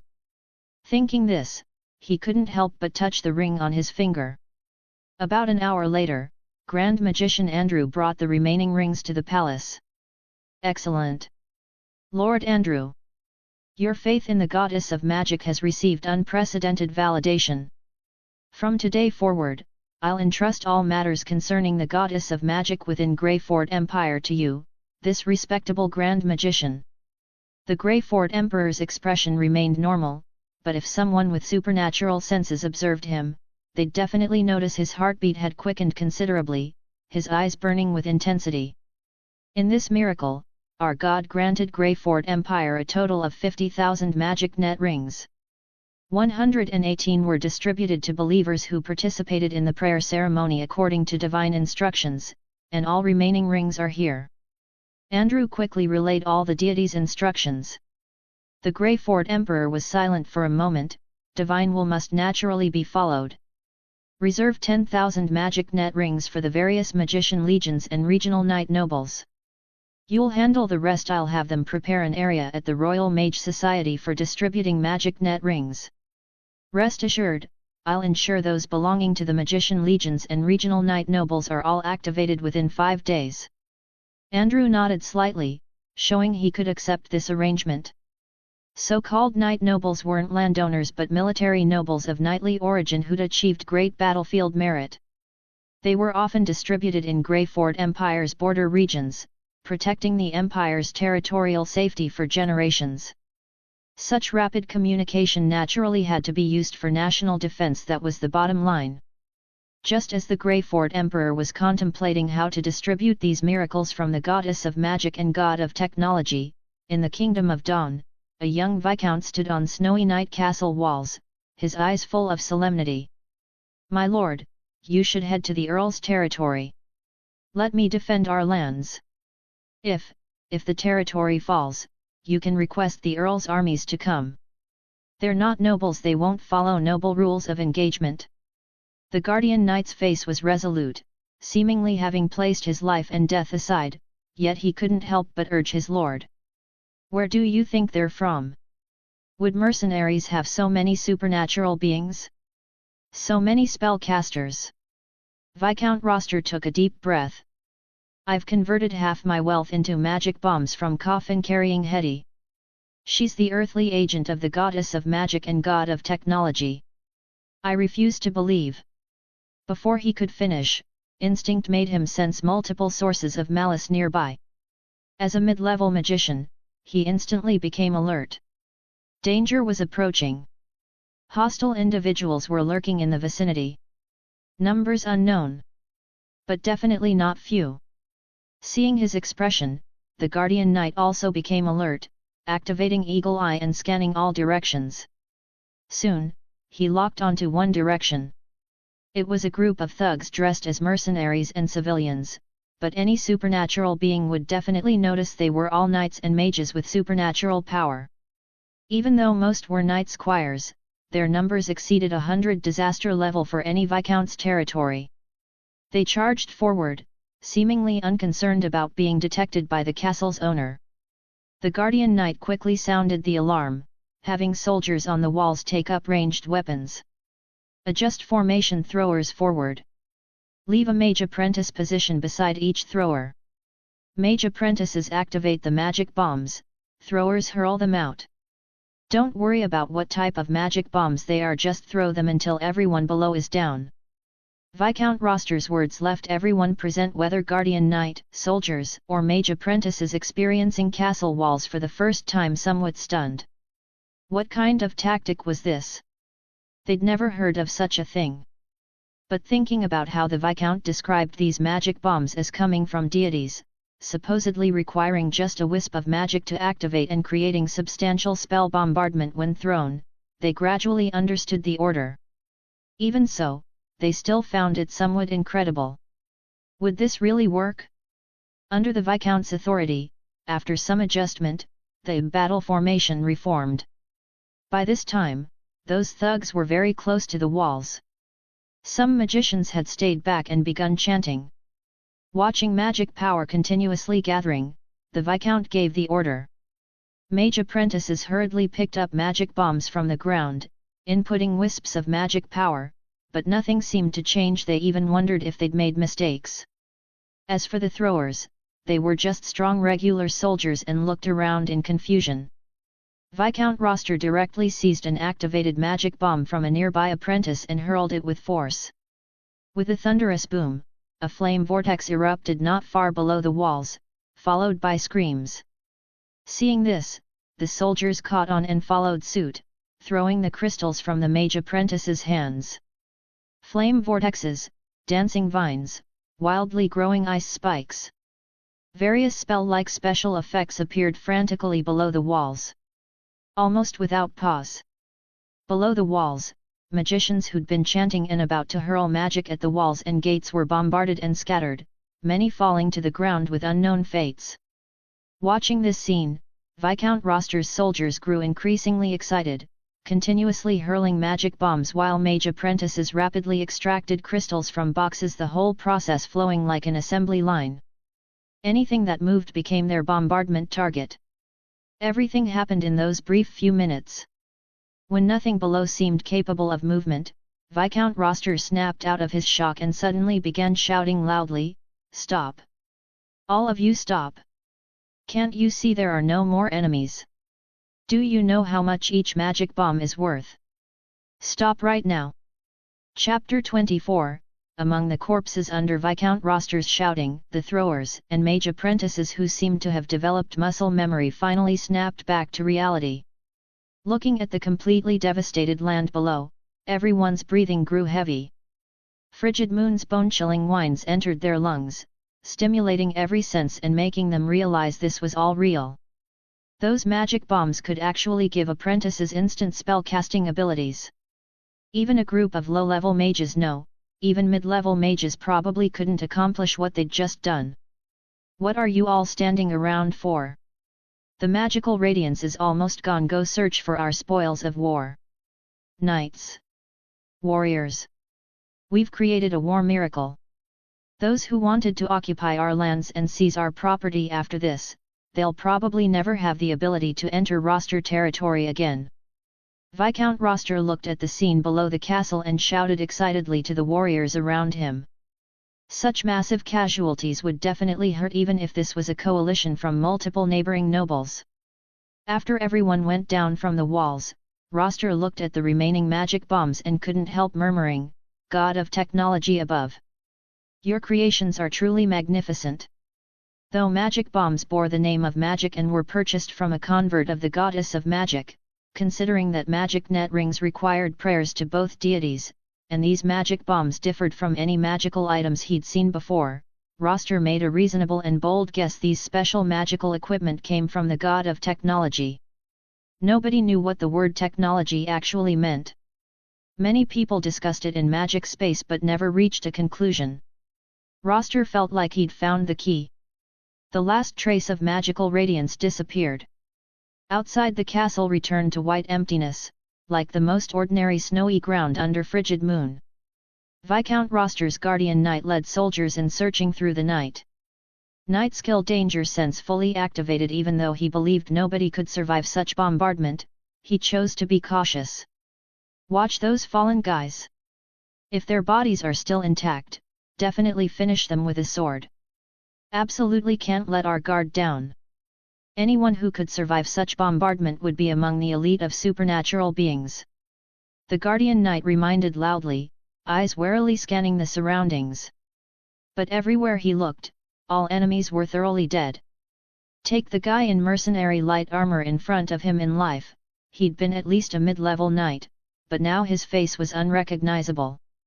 Burns and frostbite appeared on the same body, countless puncture wounds complemented each other, looking so bizarre and striking.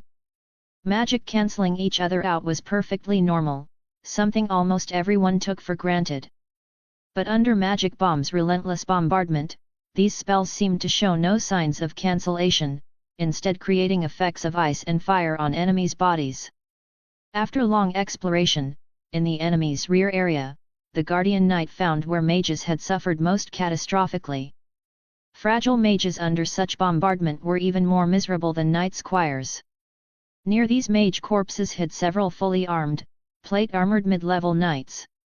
They'd apparently stayed back to protect the magicians, preventing infiltrators or suicide squad types. Unfortunately, they never even got a chance to draw their swords before being bombarded beyond recognition by the magic bombs. Barely a good spot left on their bodies. The throwers knew this was their biggest threat, so they'd paid special attention to this area during free throwing. Viscount Roster's guardian knight's eyes flashed with strange emotion. Fully armed mid-level knights could claim several villages and mills in any territory, having entered high society. But now they'd died so helplessly, not even knowing who killed them. Perhaps these were the most pathetically dead guardian knights in the world. War's situation seemed to have changed just now, the guardian knight thought, though he felt no pity. These were invading enemies. However miserably they died was their own choice. Besides, his master, Viscount Roster, was a respectable man. How could he die at the hands of these filthy enemies? Collecting his emotions, he continued careful investigation. Actually, by this point, he knew very clearly that survivors were almost impossible here.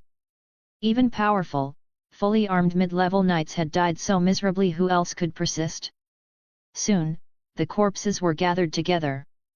Mercenaries, knights, mages, every enemy had fallen under magic bomb bombardment.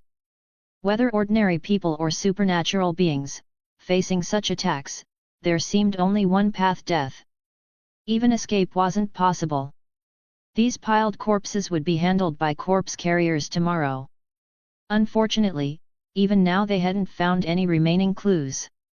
These people didn't even seem like mercenaries, more like sewer bugs without even travel permits, let alone evidence they belonged to some noble lord.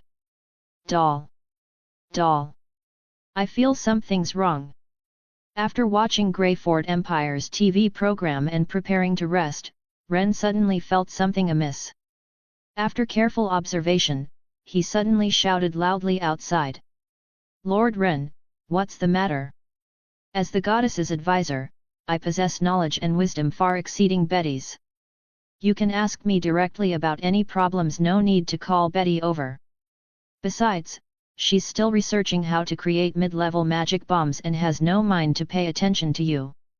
But I'm different. It's about faith. You sure you know?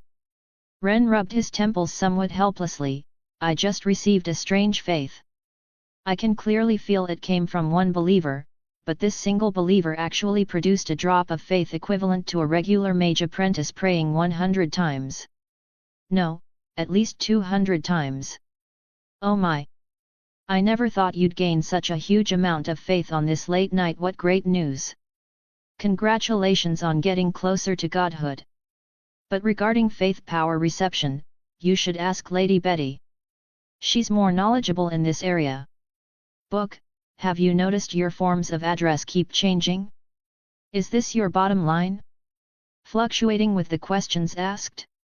Ren really wanted to complain but didn't voice it. He was more concerned about what this faith influx was about.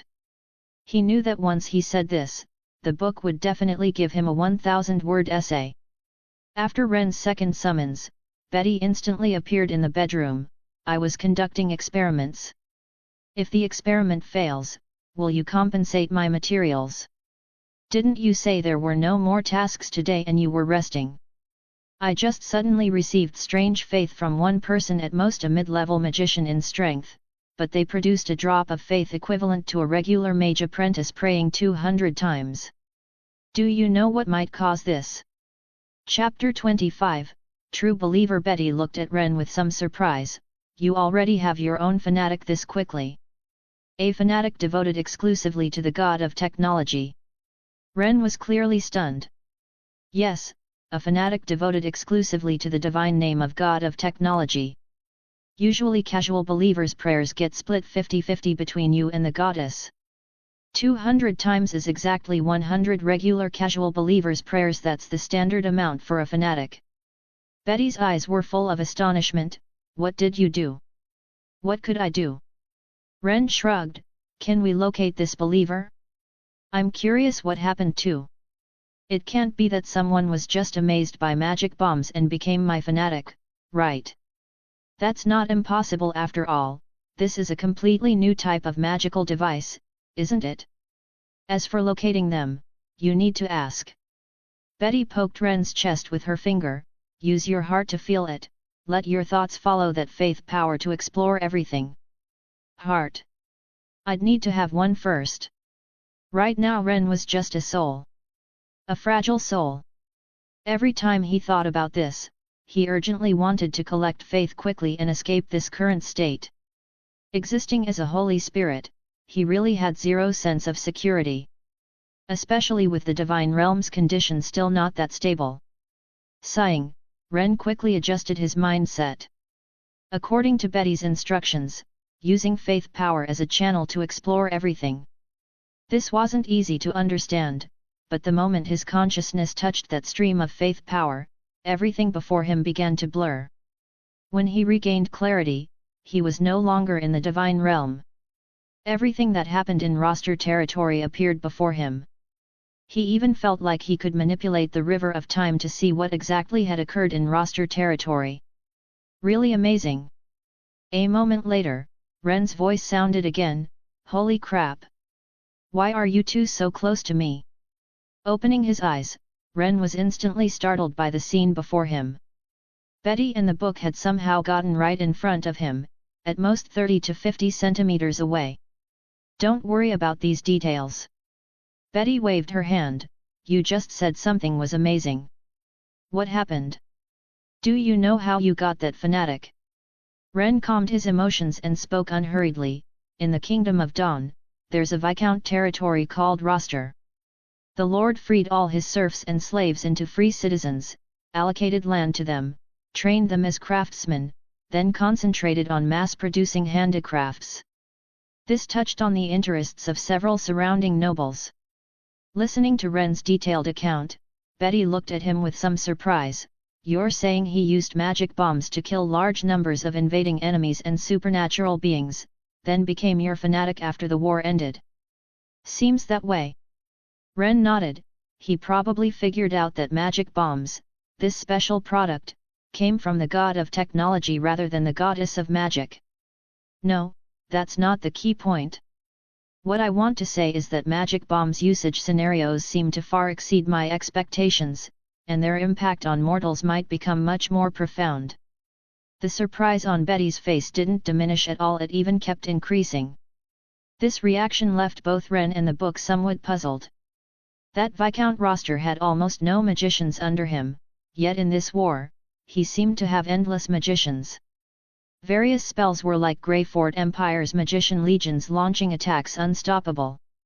Even equal numbers of magicians couldn't cause such destruction. Plus, those mortals who witnessed this, might they be shocked by magic's power? Could they become believers of the goddess of magic?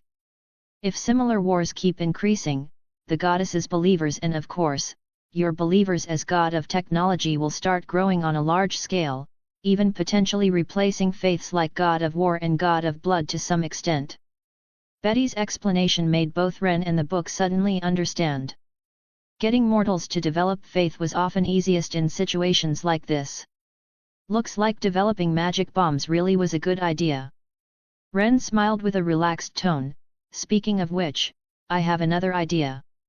How about we research whether it's feasible? What idea? Lord Ren, I really don't know how your brain works, you can think of so many wonderful concepts, one after another. It's truly amazing. As the goddess's steward, I possess endless knowledge. Go quickly develop the magic encyclopedia I asked for. Tomorrow's the deadline we agreed on. Ren directly interrupted the book's words, then turned his gaze to Betty. Doll, how about we send this guy to solitary confinement? When he finishes developing the new feature, then we let him out. No. You can't. Before the book could finish, his voice could no longer be heard. Though Betty wasn't heartless enough to actually put the guy in solitary confinement, she did restrict his voice. What idea did you mention? After this time together, she'd become completely convinced that Ren was very smart and always broke free from conventional knowledge limitations to propose many good suggestions. Magic bombs are indeed powerful, but haven't you noticed their accuracy isn't that high? If we could develop a device specifically for triggering spells like searing rays and corrosive light, wouldn't that make better weapons? Firearms were obviously more suitable for many scenarios than grenades. If they could develop magic firearms. After Ren's simple description, Betty quickly shifted from serious to shocked. Once again, she had the urge to crack open Ren's skull to see what was inside. Especially this time compared to the magic bombs, Ren had actually described what runes could be used for development. Though not comprehensive, compared to before, this was rapid progress. Betty even felt that without her help, Ren would soon be able to develop these ray guns himself. This feeling caused a slight anomaly in her mental core. Post-war statistics in roster territory concluded. They found no insignia on these attackers, couldn't even find anything to prove their identities. Knights, this isn't your fault. Under magic bomb bombardment, such situations are inevitable. You all go rest. Viscount Roster waved his hand, as if this hadn't exceeded his expectations. After all the knights left, Viscount Roster's wife finally couldn't help speaking. Magic bombs actually have such power. 0 casualties while repelling all enemies, this was unimaginable. Truly an unimaginable war. She didn't even know whether to use the word war to describe what had just happened. This was simply one-sided slaughter. Yes. Our god's ingenuity is unimaginable. Weapons that only need a wisp of magic to activate are truly terrifying. Roster couldn't help sighing, they're just a bit expensive. If only we could produce them ourselves. Our god. Darling, you're planning to convert. Roster's wife's eyes were full of astonishment. Her husband, who never respected gods or spirits, would suddenly choose to convert. Chapter 26, Magic Encyclopedia. Lord Ren. Lord Ren. The Magic Encyclopedia is complete, and the basic knowledge you asked me to filter has been uploaded. What should we do next? Should we release this feature directly? In the morning, Ren woke from sleep. The moment he opened the window, the book appeared from somewhere again. Even after obtaining Godhead and gathering massive faith power, Ren still frequently dreamed about being sacrificed. According to Betty and the book's analysis, that event had very likely been imprinted deep in his soul, then further strengthened after becoming a Holy Spirit. Perhaps only after becoming a god could he completely escape that nightmare-like experience. Breathing out a long breath, Ren barely calmed his emotions and pushed away the depression brought by sleep. Install it on my magic net ring first. I'll test it, and if there are no problems, we'll release it. Magic Encyclopedia. This was another new feature Ren conceived after Magic Space and Private Chat. Similar to Wikipedia Encyclopedia from his previous life, it was a network encyclopedia that all MagicNet users could freely edit and consult a reference tool. After testing, aside from being crude, there were no problems, which satisfied Ren greatly. Good enough, release it. At these words, the book's surface clearly glowed with red light. Apparently getting Ren's approval made him very happy. Kingdom of Dawn Royal Capital Runic Society. Horace sat somewhat bored in the lab corner, browsing Magic Space and helping newly emerged users with questions. Ever since magic bombs appeared in the capital, his teacher had been constantly cooperating with the president on experiments, leaving this apprentice suddenly idle. Every day was just studying and intensive internet use. Why do these new users not seem like Kingdom of Dawn people? After helping a magician familiarize himself with Magic Space, Horace couldn't help muttering, but whatever, as long as they know I'm magician's apprentice. Update notice: Magic Internet adds Magic Encyclopedia function. Click for details. Magic Encyclopedia is a knowledge-sharing platform jointly initiated by the Goddess of Magic and God of Technology, dedicated to creating a multilingual, multi-content encyclopedia that anyone can participate in building. Complete, accurate, and neutral.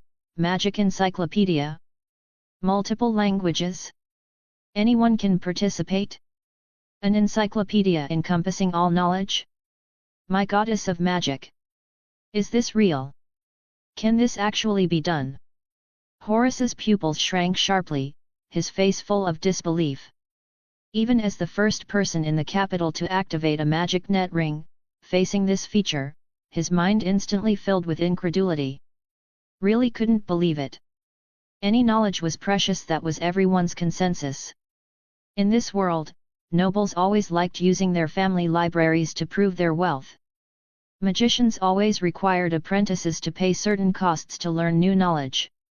For this, some apprentices even had to assist teacher experiments. Sometimes dying on the spot could be considered lucky. But now, this new magic internet feature actually wanted people to input their own knowledge and share it freely with others. How could anyone be willing? Horace quickly confirmed his thoughts in Magic Space. Good heavens! Has the Goddess of Magic been bewitched by that god of technology? How could she have such terrible ideas? Freely sharing knowledge you possess, letting anyone view it for free? This is simply unreasonable. Rumor has it the Goddess of Magic is the teacher of all spellcasters, dragons, elves, humans. This does fit her behavioral logic. Even teaching apprentices requires letting them know knowledge's value, definitely not such unconditional free sharing. Watching these master magicians' comments, Horace couldn't help showing an of course expression. At the same time, he couldn't help thinking that much knowledge seemed to disappear from this world precisely because of such rigid conservatism. Just like what his teacher, Unlucky Drew, had been researching recently, a rune called Float. This was a magical rune explored by a famous grand magician from the Kingdom of Dawn 800 years ago. Just carving it on a carpet would let even low-level magicians fly. But now, their runic society, even the entire capital, even the entire magical world, didn't have a single magician who could replicate it. If there had been such a magic encyclopedia back then, if that legendary grand magician could have documented Float, wouldn't most magicians now be able to master such flying magical devices? Horace's thoughts drifted away. Many people had similar thoughts. Lord Ren, I don't mean to question you, but the current public opinion in Magic Space, the opinion trend really isn't good. Everyone seems to think knowledge should only be exchanged equivalently, even that knowledge should be kept to oneself rather than taught to anyone else. In such an environment, our magic encyclopedia function simply can't operate normally. How about I just... As the server, the book instantly read those comments and couldn't help suggesting to Ren. You've already uploaded enough basic knowledge. Now it's up to them. We can't bestow all knowledge on them, that would only make magicians lose their desire to explore mysteries. Ren didn't let the book finish before directly suppressing his bold idea, but it's not impossible to upload some bait. How about this? Go to the doll and share the technology for producing magic bombs. Magic bombs? The book was puzzled. If we can share magic bombs, why can't we share some magical forbidden spells? Book, the encyclopedia's significance isn't in possessing profound knowledge. Ren's tone was serious. Don't randomly share things I don't allow you to share. Go find Betty now. After you upload the magic bomb production method, come back here. I'll teach you how to stimulate these magicians to share their own knowledge. Chapter 27, Dragon Runes President. President Wilton. I have something to report. Outside the President's laboratory on the top floor of the Runic Society, sudden urgent footsteps sounded, followed by shouting. You better have something important. The legendary old woman from the Runic Society frowned slightly. Hand of the King Birion Rogers had just sent word through the magic net that the northern border, the Watch Wall, might really have problems. Several territorial nobles had reported small numbers of wandering ice spirits in their domains. This news made her very uneasy. Fortunately, border news was transmitted through the magic net, saving time from messengers. They still had some time to crack the magic bomb formula, mass-produce them, and ship them to the border. Ice spirits were monsters that had already occupied the continent's north, similar to zombies from Ren's previous life movies and shows, but more terrifying. Zombies needed to actively attack to infect other people or animals, but ice spirits were different. Just having enough ice spirits present would pollute the surrounding space. In polluted areas, all corpses would come alive, becoming combat units attacking any living thing. The Watch Wall was built jointly by all continental races to isolate these ice spirits. Once ice spirits appeared south of the Watch Wall in large numbers, no living things would remain in the world. At least the Kingdom of Dawn would definitely be finished. Just now the Magic Internet updated a new function called Magic Encyclopedia. The assistant quickly began explaining, but before he could finish, Wilton couldn't help frowning. Shared knowledge? Everyone can share and view it. That's something deities might do, but why? No magician would be willing to make this public. The more powerful the magician, the less likely they'd agree, otherwise black boxes wouldn't exist now.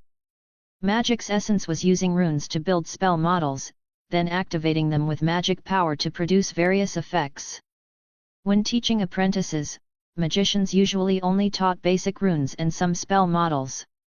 Only very close apprentices or family descendants could obtain deeper knowledge about spell models, like why to use certain runes, what effects these runes produced, how to combine runes, etc. Without this deeper knowledge, magicians could at most copy exactly to achieve effects.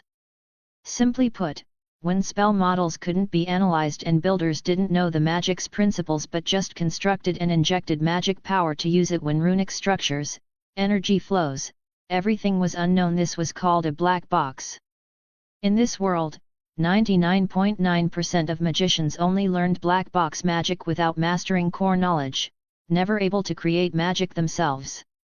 As a legendary magician, Wilton naturally knew this. In fact, he was conservative in this regard.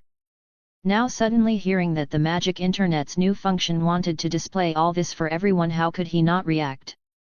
You're just reporting this. The old woman glanced at Wilton without saying much, refocusing on the apprentice who'd just entered.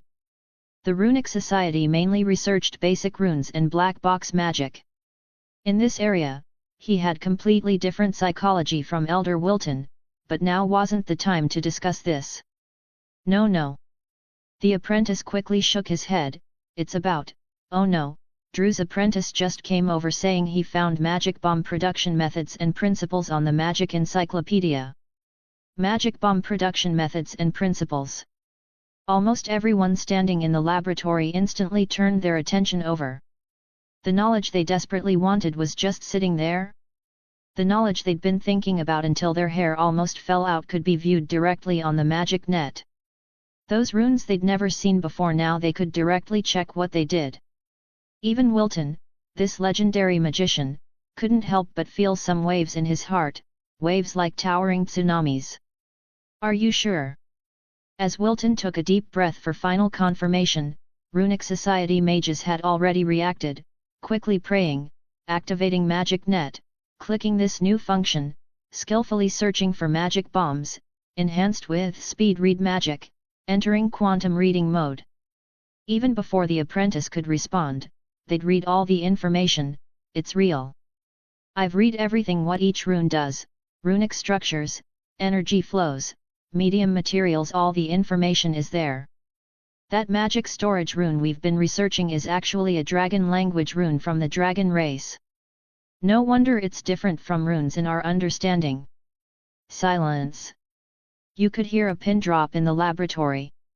After a long time, the remaining magicians seemed to react, hurriedly opening their own magic nets and reading obsessively. Perhaps sharing knowledge isn't such a bad thing. Unlucky Drew looked at this information and couldn't help muttering. His learning path hadn't been smooth. He'd achieved his current success largely because he'd obtained some knowledge from ruins in his youth, used this to join the Runic Society, and gotten on the right track. Because of this, he knew better than anyone what state bottom-tier magicians were in. If they could learn certain knowledge through this encyclopedia, it would definitely let them go further. Then, many of them would surely be willing to share and give back. When encountering topics like magic bombs again, perhaps just a few minutes of searching could solve problems many people couldn't explore for years. Just like now. Those dragon language runes, they'd had great difficulty trying to replicate them, but now, after reading the analysis, any of them could handle it. The difference was like a vast chasm. With his sigh, many people around instantly turned their attention to him. Even the worst present was a mid-level magician with much better hearing than ordinary people. His words almost instantly reached everyone's ears. Noticing the surrounding gazes, Unlucky Drew couldn't help shivering. "Well, I'm just talking, and even if we share, it would be my personal knowledge. I absolutely wouldn't do anything against society rules." "No, Drew, I think you're right." The old woman shook her head slightly. "Knowledge might indeed be good to share through this model. Of course, we can't share blindly, knowledge is priceless. So many people's efforts can't be given free to everyone." The Runic Society president, one of the capital's two legendary magicians, actually stood up supporting his view. Though with some reservations, this still made Drew extremely excited. Chapter 28, Mass Production. "Yes, you're absolutely right." Drew nodded seriously. "I'll definitely remember your teachings." Watching the Runic Society's back and forth discussion, Wilton frowned slightly. "Let's first test whether these magic bombs work. Time is tight and tasks are heavy. The northern border needs our aid, and we need to worry about Greyford Empire in the west. They also have magic net rings." Actually, everyone could see Wilton just didn't want to continue this topic, but they still nodded and got moving. Their time really was quite tight. Roster territory. Viscount Roster suddenly jumped up, face showing delight. "Our God can indeed hear my prayers. I will not disappoint his expectations." "What happened?" Roster's wife was somewhat confused. "Just now, a new function appeared on the magic internet called Magic Encyclopedia. I found magic bomb production methods in the encyclopedia, including detailed analysis, what each rune does, how to connect them, how to make magic bombs. All the information is there. My lady, this will change our family's fate." Viscount Roster excitedly explained, even trembling slightly. "If the production method is public on the magic net for all magicians to see, how is this still an opportunity? Our Kingdom of Dawn and Greyford Empire have long-term border confrontations with occasional friction. Though not enough to trigger war, it's constantly escalating. Now Grey Fort people have also started using magic net rings. With weapons like magic bombs public, His Majesty has only one choice: mass production and transport to the border. Roster gradually calmed down and began careful analysis. If we're among the first producers with stable supply, what will His Majesty do? Unfortunately, while magic bomb production isn't difficult, the charging process is killer. We can only recruit as many mages as possible. I imagine those conservative magicians won't accept the magic encyclopedia short term either. We can exploit a nice time gap. Roster's execution was really strong. After discussing with his wife, he immediately took action, sending the Guardian Knight to prepare magic bomb workshops, sending the steward to recruit people and stockpile materials, even using the recent invasion as cover to avoid suspicion. After arranging everything perfectly, he hurried to the alchemy room and began making magic bombs. Time flew by quickly. In magic space, most people were still criticizing the magic encyclopedia, but some had started frantically absorbing knowledge published in the encyclopedia. Finally made it. Unlucky Drew looked at an unattractive, huge magic bomb that was worlds apart from coffin-carrying Hetty's magic bombs like heaven and earth and couldn't help sighing. Making magic bombs wasn't easy. Even with methods recorded in the magic encyclopedia, they couldn't achieve the compact size of Holy Spirit creations, at least not on the first try. After completion, 2 legendary magicians handled charging. The magic bomb that originally required long charging time was quickly filled.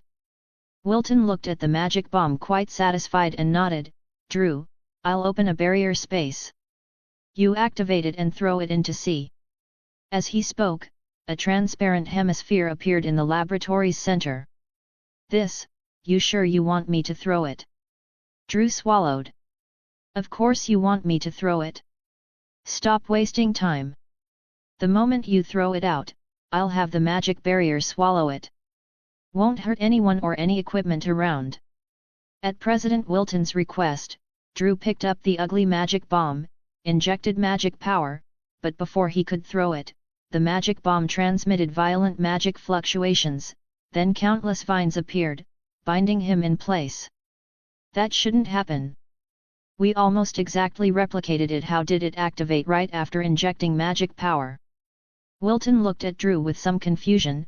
"Drew, you didn't squeeze it so hard it felt like being thrown on the ground, did you?" "Mr. Wilton, please stop joking and let me down first." Feeling the vine thorns, Drew felt terrible. "Drew, you were too nervous, shaking so much you triggered the tremor rune, causing it to explode in your hand." The Runic Society president glared at Wilton. "Let's remake one. The tremor rune sensitivity should be lowered, or we might trigger the same problem. We need to hurry. Lord Byron already knows about the magic encyclopedia and is urging us to verify quickly. Also, Uncle Wilton, Lord Byron says he contacted you through MagicNet wanting you to send the magic bombs he purchased to the northern border first, but you won't reply. If you don't hurry, he might come personally." Compared to the first time, the second went much smoother. Soon they made another large magic bomb that felt similar to the original when used. "Excellent." Hand of the King Byron watched the magic bomb explode before him and nodded satisfiedly. "I've gathered as many magicians as possible. Next I need your experimental personnel to quickly teach these magicians the production methods. The northern border crisis brooks no delay." Though the Kingdom of Dawn was decadent with backward systems, Hand of the King Byron wielded enormous power and quickly assembled quite a few people. In the Divine Realm. The book glowed with shock. Will this really work? Sharing knowledge on the Magic Encyclopedia gives 1 experience point per view. When experience accumulates to certain amounts, levels increase. If shared knowledge gets marked as wrong and it really is wrong, they'll lose experience, which goes to whoever pointed out the error. This way they'll be willing to share? Really this simple? Even if levels increase, we won't give any rewards, right? How about we? No rewards needed, just show a level after each person's name. Ren shook his head. Trust me, for this level, many people will definitely be willing to share their knowledge. Chapter 29, Northern Border Crisis. Northern border of the Kingdom of Dawn. Cold winds carried a putrid stench across the Herrick family's defensive line. Distant raging flames illuminated the exhausted faces of warriors near the fortress. The flames and smoke from burning forests couldn't mask the foul odor brought by ice spirits. Everyone's faces looked somewhat twisted. Chaotic roars and howling sounds constantly stimulated these soldiers' minds. Fortunately, these terrifying ice spirits still feared fire. Under pressure from the mountain fires, they temporarily retreated, their sounds growing more distant. "My lord!" Count Lucina Herrick walked along the castle walls as several soldiers hurriedly bowed respectfully. Lucina Herrick waved her hand, but everyone could see her exhaustion. "My lord, you should rest inside the castle." A burly deputy quickly approached her, saying with some concern, "Fighting those ice spirits has left you somewhat overtaxed." "Bullshit. Even if another wave like that comes, I can still win," Lucina directly scolded, cutting off the deputy's words. Now wasn't the time for such talk. But whether from speaking too loudly or not, she could clearly feel countless wounds under her armor aching faintly, some even starting to seep blood again. "Really quite pathetic. I've never fought such a miserable battle in my life." Lucina looked around, the corner of her mouth twitching. "Those brainless bastards really are tough to fight. No wonder most of our family's collection focuses on dealing with these damn things. You single-handedly lured most ice spirits into traps. These wounds, this predicament is proof of glory," the deputy said solemnly. "Save your flattery, I'm not interested." Lucina looked at the sea of fire ahead. "This blaze won't hold those monsters for long. How's the civilian evacuation going?" "Everyone's been moved to the rear, but transport to Winterfort might take some more time." The deputy took a deep breath. "Also, Winterfort sent word that their army is heading toward us at Herrick Fort." "Heading to the watch wall, right?" Lucina took a deep breath. "We're not the only ones in trouble now. Can't pin our hopes on Winterfort. But we're facing the most ice spirits. But we're the strongest. We're the wolves of the north. Knight Bruno." Lucina's tone was firm. "I'm the wolf general of the north, Count Herrick. This is what we must face." Time ticked by second after second. The forest that had stood on the ridge for countless years outside Herrick Fort had turned to scorched earth. Countless massive trees had burned to ash. But the putrid stench hadn't dissipated, instead it grew stronger. About 3 hours after the open flames disappeared, those twisted, terrible, nightmare-like monsters appeared in view again. "Get the catapults up here!" Lucina shouted loudly. "These large area monsters need catapults to handle. You quickly find all the magicians and prepare to activate the battle mage towers." She knew these monsters were coming. And they'd move faster and faster. When they caught the scent of living beings in the fortress, they'd go mad. Indeed, it matched the information she'd gotten from ancestral documents. Starting about 3 kilometers away, these ice spirits quickly shifted from their dazed state to excitement. These terrible monsters roared madly and charged toward them, fearless of death. Even more terrifying, some spell-casting individuals existed among these monsters, either corpses of human magicians transformed, or forest magical beasts. These spellcaster ice spirits had begun gathering energy, seemingly preparing to hurl spells at them. Perhaps this was the only good news they could see. Ice spirit spellcasting also required time to chant. Countless stones were hurled by catapults. Each shot scattered countless ice spirits, but soon many of these ice spirits would stand up again and charge once more, as if immortal. The battle mage towers began emitting waves of magical beams. Compared to catapults, these magical beams were much more effective. Most monsters hit by magical beams seemed to die, unable to rise again. At least these monsters could really be killed. The ice spirit's spells came. Under the ice spirit's magic, the solid walls actually began showing corrosion. Walls that had been incredibly sturdy just moments before now seemed fragile as sand, cracking and crumbling in the wind. Even areas not directly hit began growing somewhat fragile. Pollution. The word instantly appeared in Lucina's mind. When enough ice spirits gathered, they'd begin polluting their surroundings. She had great confidence in her fortress's thickness. Even with strong corrosive abilities, such ice spirit magic couldn't easily corrode the entire castle. But this would ultimately weaken the fortress, reduce overall strength, and affect the coming battle. Stop those spellcasters. Prepare to release Legion magic. Lucina cast spells attacking the distance while issuing orders. Legion magic was actually a special magical formation that could connect several war mage towers to release attacks far exceeding individual towers, a good choice against these ranged magical units. But once used, these towers might be unusable short-term, with severely depleted magic power. But this wasn't the time to consider that. They had to quickly eliminate those ice spirit mages, or their castle would become incredibly fragile. At her command, surrounding mage towers all glowed with intense red light. Soon these lights converged and shot skyward. Boom!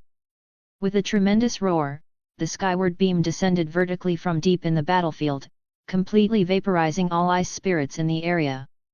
Ranged attacks from supernatural beings, catapults, war crossbows, and other ranged weapons finally resolved this chaotic battle. The assault of countless ice spirits was ultimately broken. But the panic was just beginning. Watching the distant ice spirit army disappear, Lucina walked steadily along the walls, but her expression had already turned cold as ice. The solid fortress now showed a huge crack, and many soldiers on the castle had been polluted by ice spirits. Once polluted, there was only one choice: burn them to death before they became ice spirits. What made her even more uneasy was that many magicians in the war mage towers had been drained dry. They wouldn't be able to fight for months. If another wave came... Damn! Did the watch wall collapse? Where are the joint garrison forces? Where are the watch towers? Lucina couldn't help thinking that if the watch wall really had major problems, this was just the beginning. She could only hope the problem wasn't serious, or just some local breach. After a long time, Knight Bruno came to Lucina's side. "My lord, we've compiled casualty statistics for your review." Lucina nodded slightly and heavily picked up the report. The watch wall had stood here for 1,000 years, making many forget what ice spirits were like and how to fight them. This battle wasn't easily won, it was even somewhat painful to watch. "Take it down and follow protocol. Issue compensation to the fallen." Lucina irritably pushed the statistics back. "Distinguish whether the wounded are polluted. If they are, then..." She didn't continue, knowing Knight Bruno understood her meaning. But before she could finish speaking, unsettling sounds came again from the distant valley. How could it be so fast? Lucina's face turned ashen, full of disbelief. Family documents recorded that they needed at least several days to regroup. How could it be this quick? It was like someone was controlling these ice spirits. No. How was that possible? What intelligent being in this world could control these monsters? Absolutely impossible. Any living being was their target. Chapter 30, Just the right time. Have the warriors prepare for battle. Lucina spoke rapidly. "All non-combatants in the castle evacuate immediately. Herrick Fort might not hold." The Herrick family was ultimately a family skilled in war. Even facing desperate straits, they mobilized quickly. All able fighters and war supplies in the city began rapidly moving to the walls while non-combatants gathered at the south gate to retreat.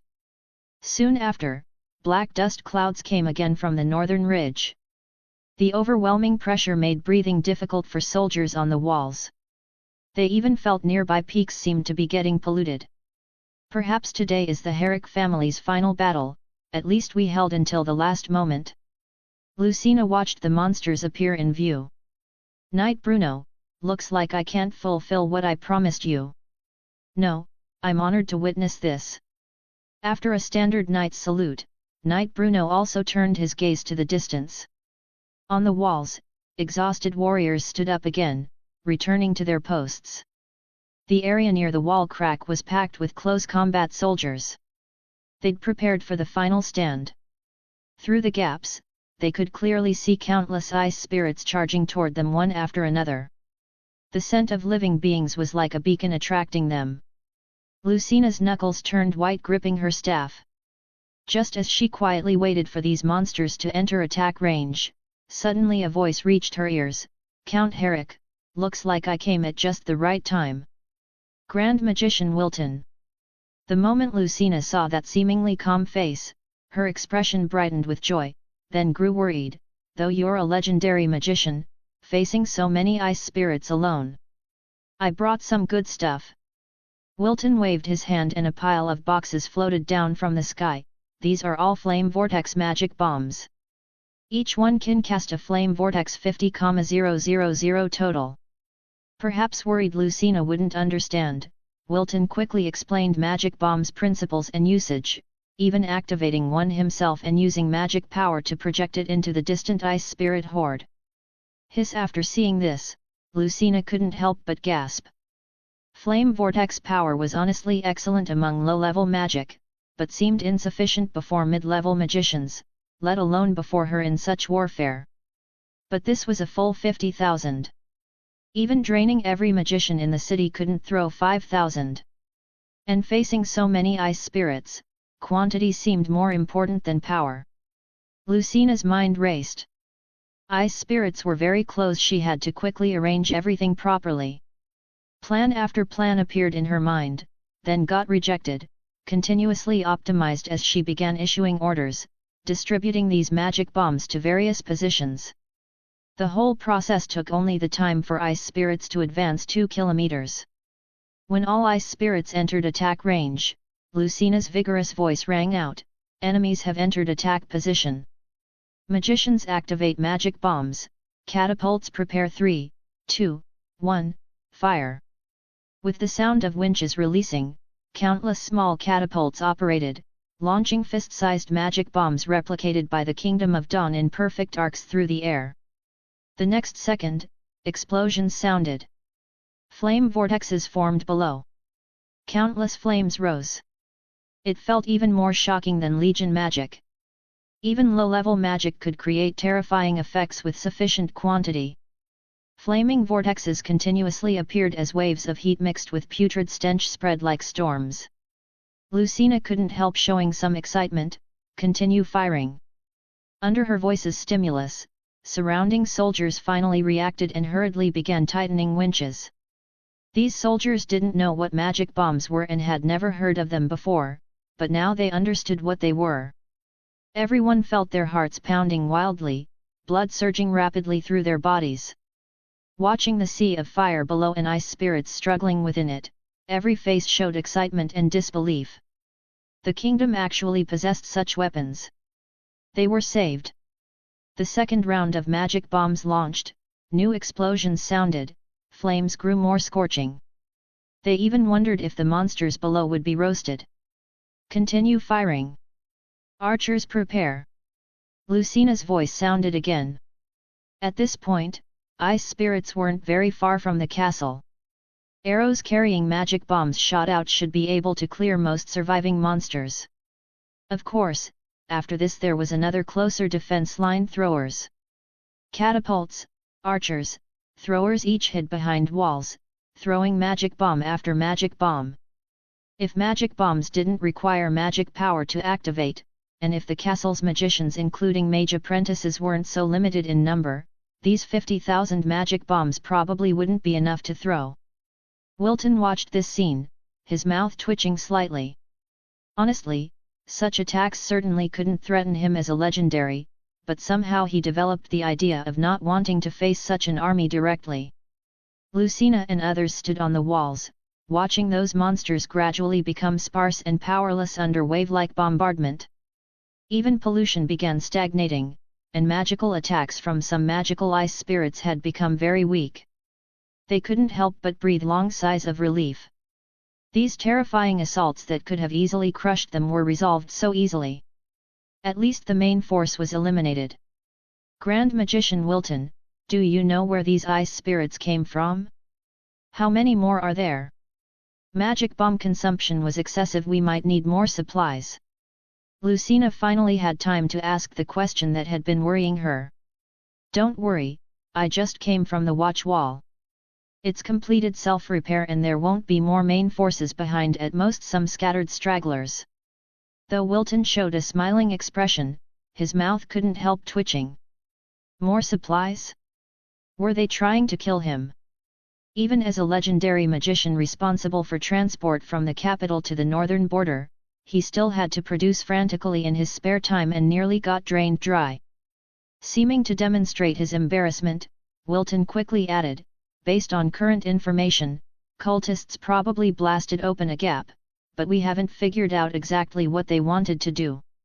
In a tavern in a small town near the watch wall, several cultists gathered together with very ugly expressions. Why did it fail so quickly?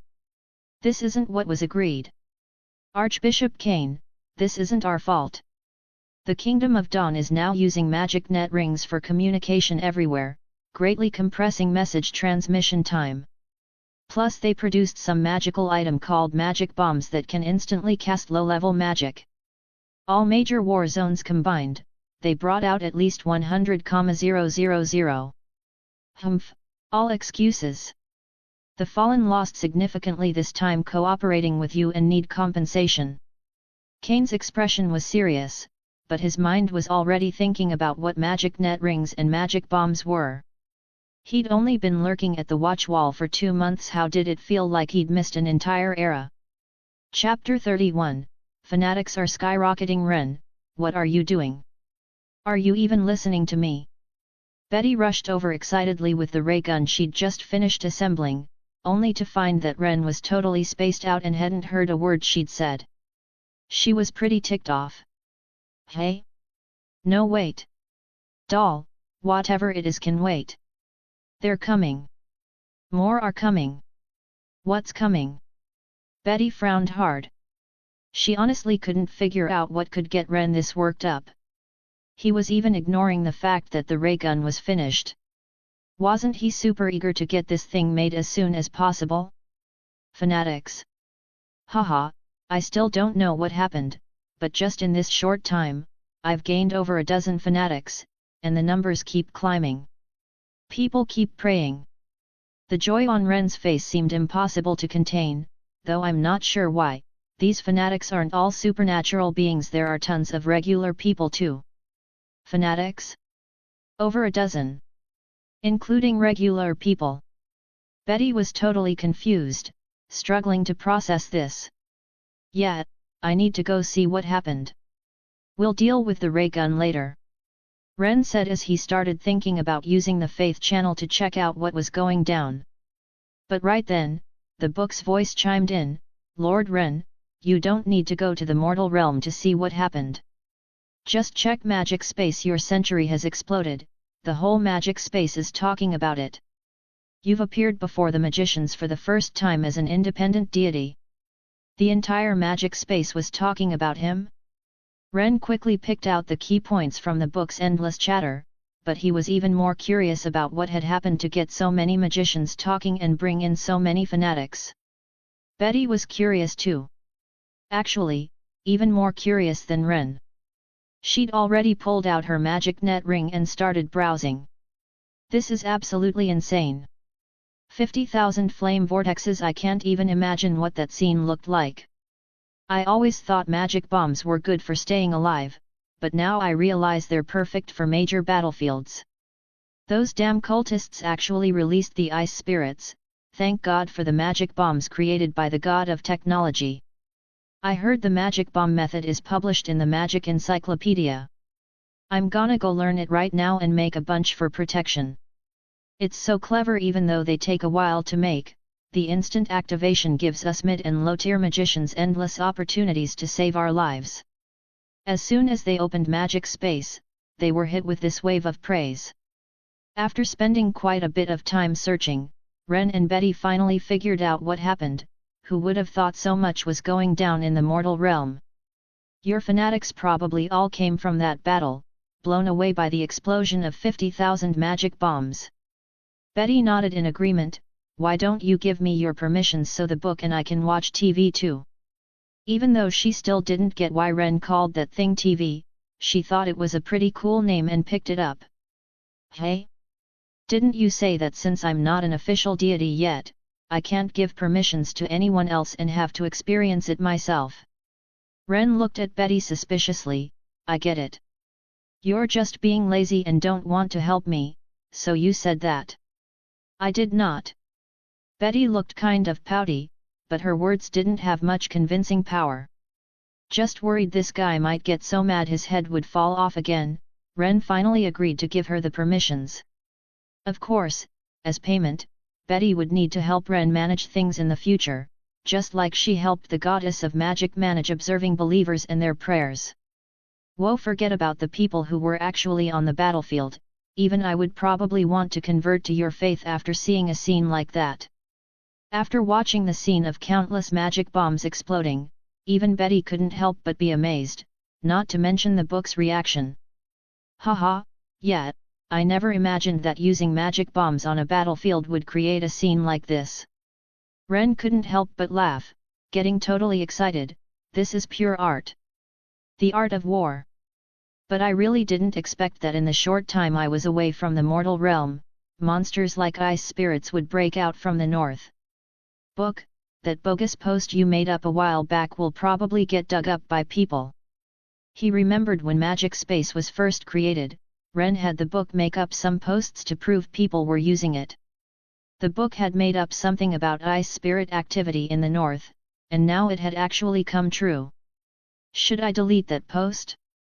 Otherwise it'll look like my alt account belongs to a cultist who knew in advance they'd release the ice spirits. But forget it, Magic Space is better when more people are discussing stuff. Worst case, I just won't use that alt account anymore. Doll, let's talk about the ray gun. Ren gave the book a long look, then turned his attention to Betty. You saw that battlefield too. The biggest problem with magic bombs is still accuracy. Our ray gun should be able to fix that issue. Just in this short time, his faith power had jumped by a huge amount, with fanatic numbers breaking past 20. This got him so excited he was practically high, and he was already thinking about whether he should hurry up and launch the ray gun to send some benefits to his followers. Talking about the ray gun, Betty instantly snapped back to attention. She proudly placed two differently shaped ray guns in front of Ren. I made a gun based on your idea, but I felt like it wasn't super convenient to operate, so I referenced the wrist crossbows that stealth specialists in the mortal world use and developed one that can be mounted on your wrist. Take a look at both. One looked very similar to the handguns from his previous life, but much thicker and heavier, giving it a somewhat sci-fi feel.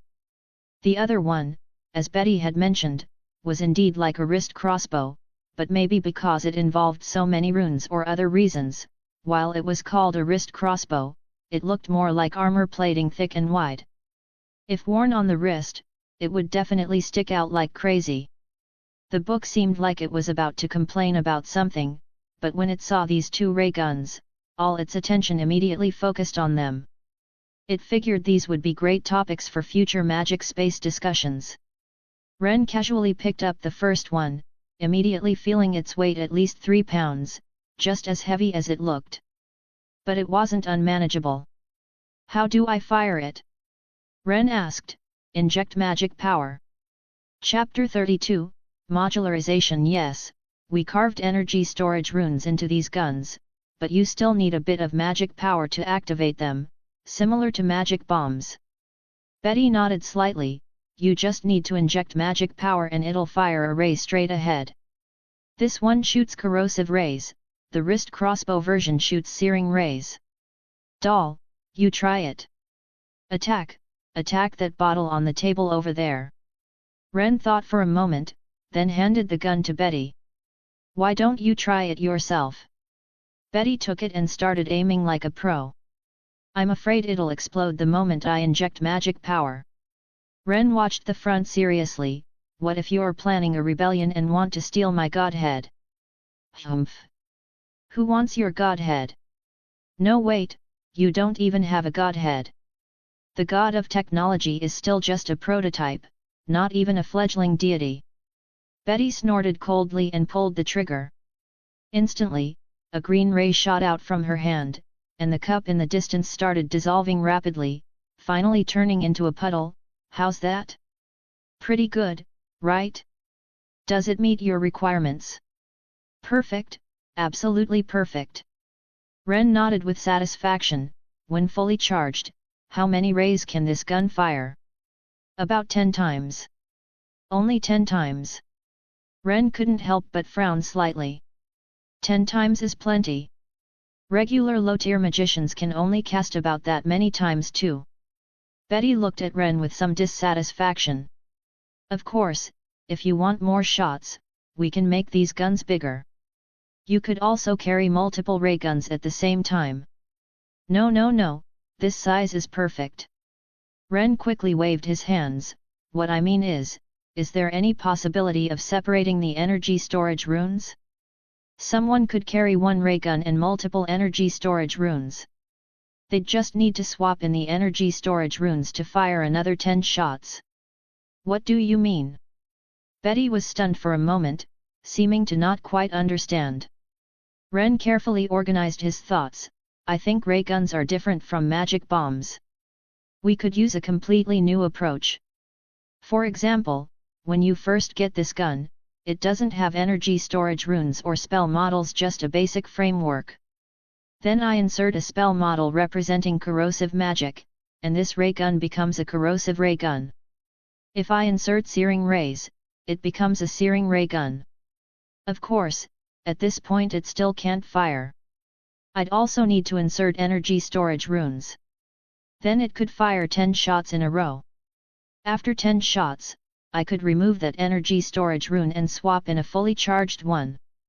One gun could achieve different types of spell rays and unlimited shooting by swapping spell models and energy storage runes. Betty looked at Ren with surprise, like she wanted to pry open his skull. Exactly. I think our new type magic items are fundamentally different from traditional magic items. They can do many things with their stored magic power, so naturally we should find ways to enhance this ability. Ren said with a grin, modularization is the first method I thought of. Through this approach, we can greatly increase the ray gun's versatility and expandability. Any ray type spell, no, any projectile type magic could be used. With enough energy storage runes, you could use it indefinitely. Betty grew more amazed the more she listened. She seemed to have gained a completely new understanding of the magic items Ren had been inventing lately. Originally, she thought the strongest aspect of these magic items was eliminating the chanting phase. But high-tier magicians don't need to chant anyway, and legendary magicians even less so. At most, this would affect mid and low-tier magicians and apprentices. But the moment the concept of modularization appeared, she suddenly realized this isn't simple. Any new type magic item of this kind could be made up of many components that could be easily disassembled and swapped to achieve different effects, just like her own body parts that could all be removed and recombined for different appearances. I get what you mean now. Betty looked deeply at Ren. Before, when I said these new magic devices were revolutionary, I was being somewhat polite. But now, I really think these new type magic items are revolutionary. Honestly, I even think these new type magic items should get a new name. Traditional magic items had magicians pursuing luxury, expense, and durability. They'd often add countless decorative devices and runes to each magic item, making them more like art pieces that could last hundreds or thousands of years. These new type magic items Ren proposed were obviously completely different. A name? How about magic conductors? Ren said almost without hesitation. Actually, the biggest feature of our new items is that energy channels made of runes replace manual magic input, right? True. Betty nodded slightly. That was indeed a good name. Doll. Hey. Suddenly being called like this, Betty was obviously startled and looked at Ren somewhat confused. Is there really no way to charge the energy storage runes through other means? Can only magicians inject their own magic power into them? Yeah, All the knowledge that Konosenza and I have says that's the case. Betty was very certain, to speed things up, the only way is to have magicians enter areas with magical anomalies. In those places, magic power recovery speeds up, which would help a lot. But can't magic circles manipulate the magic power that's everywhere? Even when using regular magic, that draws on the magic power that's everywhere. But to manipulate that magic power, you need spell models and must use the magician's own magic power as a catalyst. Without intervention, magic power can't automatically gather. All right, I get it. Ren nodded somewhat helplessly, just modify the gun according to my requirements for modularization. Not being able to auto-charge and only having magician's guide and inject power was really a pain. This would become the biggest problem limiting magic conductor development. There weren't many magicians to begin with. One magic bomb already required a low-tier magician to work for about 2 days. How long would this ray gun take? What about future magic conductors he had in mind? Especially some of the large-scale magic conductors he imagined, would he need a whole bunch of magicians to charge them? That would probably drain those magicians completely. Wait. Ren suddenly realized he seemed to have seen information about this somewhere. In magic space. Someone seemed to have discussed similar topics. Chapter 33, the final puzzle piece. Complete with that thought, Ren immediately pulled out his magic net, but before he could even open it, the magic power around him started twisting again. Betty, who had just vanished moments ago, reappeared. Almost forgot to mention something. The goddess told me to remind you that since you already have fanatics, you should start thinking about whether to establish a faith system or church structure. This is crucial for your development. A faith system? Got it. Ren nodded slightly, his mind racing through the possibilities, but soon shook his head. Not necessary. Take this whole thing with the magic bombs. Just using them naturally got a bunch of people to start believing in me. As more magic conductors come out in the future, everything will just fall into place naturally. Having a church structure would actually slow things down. After muttering this to himself, he decided not to worry about it anymore and stick to the original plan. Having made his decision, he immediately pulled out his magic net, planning to search for that information he'd seen before. As he kept scrolling, Ren quickly found a user in magic space called Wandering Wild Mage. This user had once posted, "Magic power is basically everywhere, so why can magic arrays only get their power from magicians injecting it instead of auto-charging? After extensive research, I've discovered that certain rune combinations can actually achieve self-charging magic power, but since free-floating magic power is pretty thin everywhere except magical anomaly zones, self-charging rune arrays either absorb very little power or need huge areas." Unfortunately, despite the long explanation and partial theory breakdown, all he got back was endless mockery. Even in this magic space, hardly anyone could accept what he was saying. Even those who could mostly just made fun of him for being delusional or claimed such arrays had no practical value. A self-charging array that takes up 90% of a magic array's area just to barely power a low-level magic array, with actual effectiveness not even matching a random overflow from magical anomaly zones in any magician's eyes, this was worthless. But Ren couldn't help raising an eyebrow. I knew it. I remember someone online saying they'd mastered this kind of technology, just wasn't sure if it was real. Low efficiency wasn't scary. Worst case, just scale it up. If quality doesn't work, make up for it with quantity.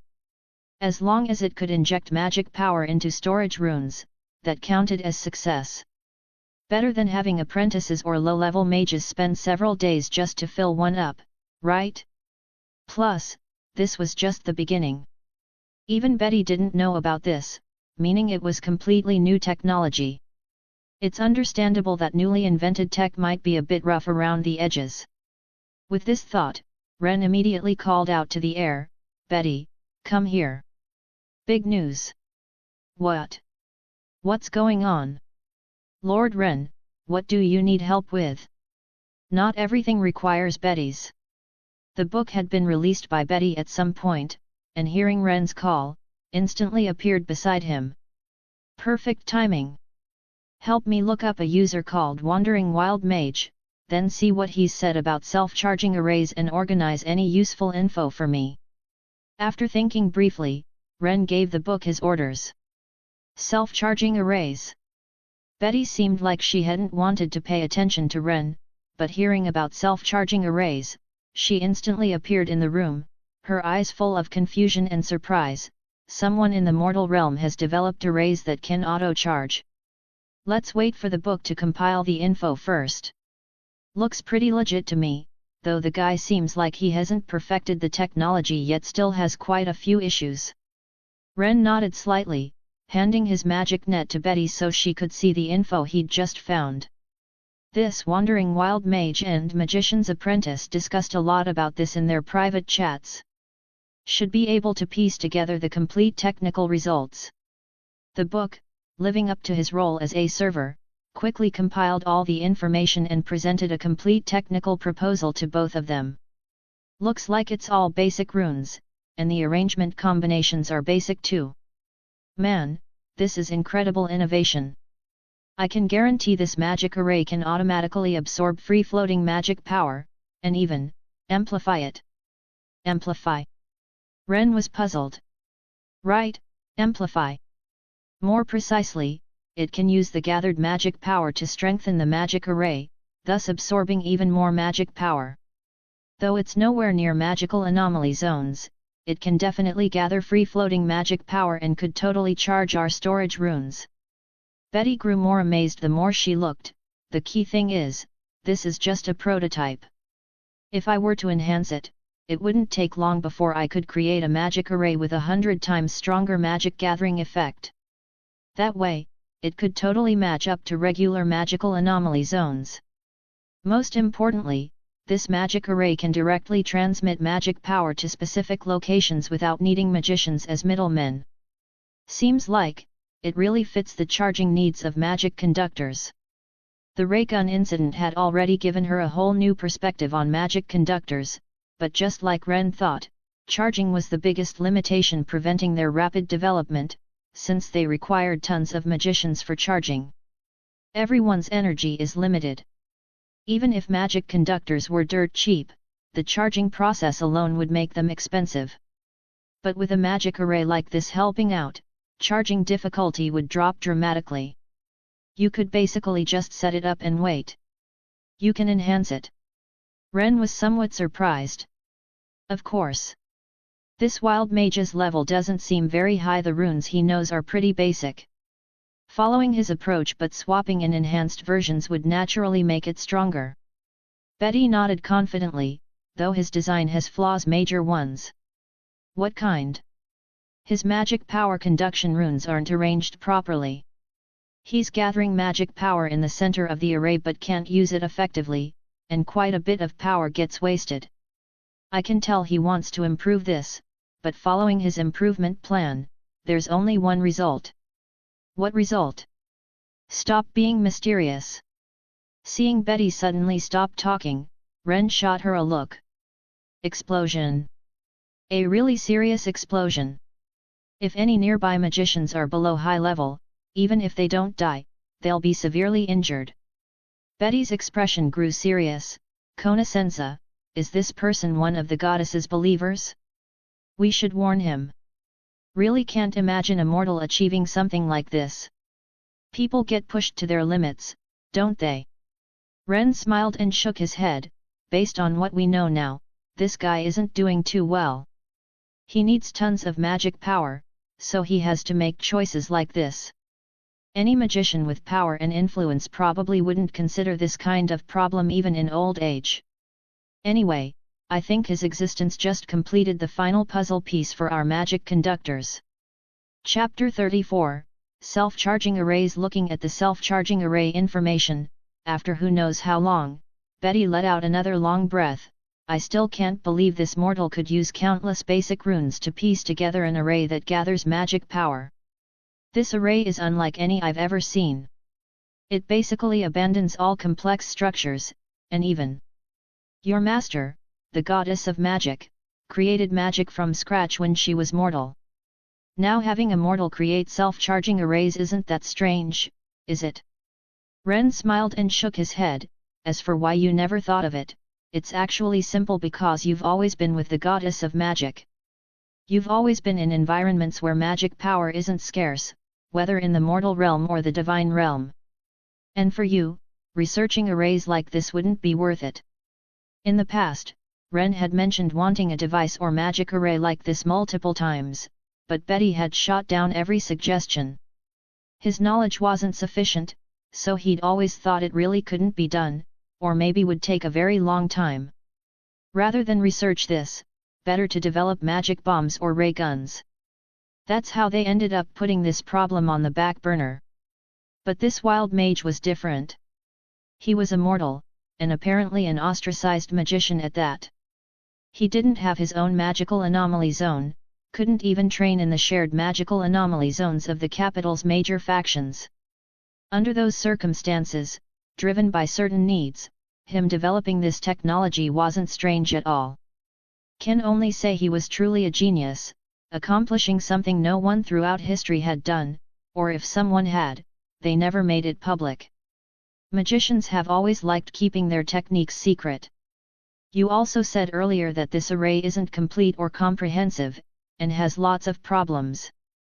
Seeing Betty still looked dejected, Ren started to console her, but Betty shook her head. I really am inferior to him in this area. My limited perspective constrained my innovative thinking. His ideas are excellent. Even if incomplete now, even with serious problems, I believe with his intelligence, he'll solve these issues sooner or later. No, without our help, he probably won't last until then. The book's voice suddenly interrupted, cutting Betty off.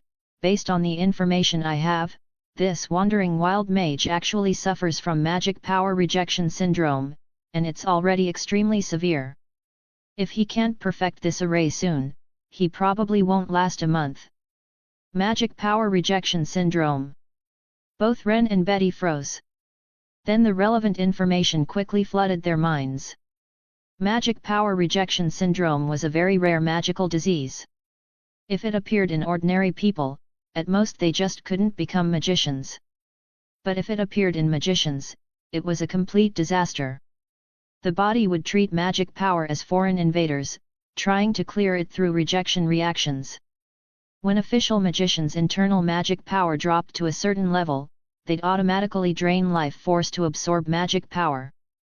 When magic power rejection syndrome hit official mages, this would happen, magic power constantly getting expelled, then the body automatically draining life force to replenish magic power, then the body expelling that magic power again. You could say magicians with magic power rejection syndrome were like that elementary math swimming pool problem, water flowing in on one side, flowing out on the other, except what got consumed in the process was life force. The only effective treatment was putting yourself in a magic-rich area, letting your active magic absorption always exceed the rejection rate. That way, life force would be preserved. But this wild mage didn't have that kind of environment. In a flash, both Ren and Betty suddenly understood why this wild mage was researching self-charging arrays. He wanted to use arrays to gather magic power, to save himself. Doll, how fast can you perfect this self-charging magic array? After a long silence, Ren suddenly spoke. 2 days. Fastest would be 2 days, slowest no more than 5. I can guarantee the perfected self-charging array will be risk-free and able to charge storage runes, as well as charge magicians. Betty thought carefully, then explained, since this kind of self-charging magic array is appearing for the first time, I've never encountered it before. Even though it uses the most ordinary low-level runes, I'll still need time to study it. That's already pretty fast. Ren nodded slightly, then go ahead and perfect it. Oh, and if possible, I think you could build the self-charging array into a reservoir with countless channels. That way, when the array gets bigger, it could simultaneously provide magic power to multiple magic conductors or magical devices. Actually, like our ray guns, it's all about universality. Betty nodded slightly. Exactly. If we could transmit through channels to very distant places, that would be even more perfect. I'd call these ports output ports. Ren quickly explained his thinking. In his view, self-charging arrays could totally be used like power plants. Self-charging arrays would gather massive amounts of magic power, then transmit it through ports and circuits to wherever needed. Once successful, magic conductor production and use would become incredibly easy, potentially bringing magic conductors into every household. No problem, that's simple. After clarifying the task, Betty instantly vanished. Since such heaven-defying magic arrays as self-charging arrays were already complete, transmitting gathered magic power to specific areas would be simple for Betty. Talk about lucky. Ren let out a long breath. Things were going much smoother than he'd imagined. Plus the appearance of self-charging arrays sparked lots of possibilities in his mind. Lord Ren, after Betty perfects the technology, how do we get it to that wild mage? He's not a believer of the goddess or you. If we directly teach him knowledge like this, isn't that inappropriate? Even though he invented it originally, he can't do the enhancements. Should we use this to demand his conversion? Otherwise, we'd have to pass the technology through the magic net, which doesn't really fit your style. Just as Ren was pondering how to expand his faith and quickly become a god once this power plant appeared, the book's voice suddenly interrupted his thoughts. No, I've got a better idea.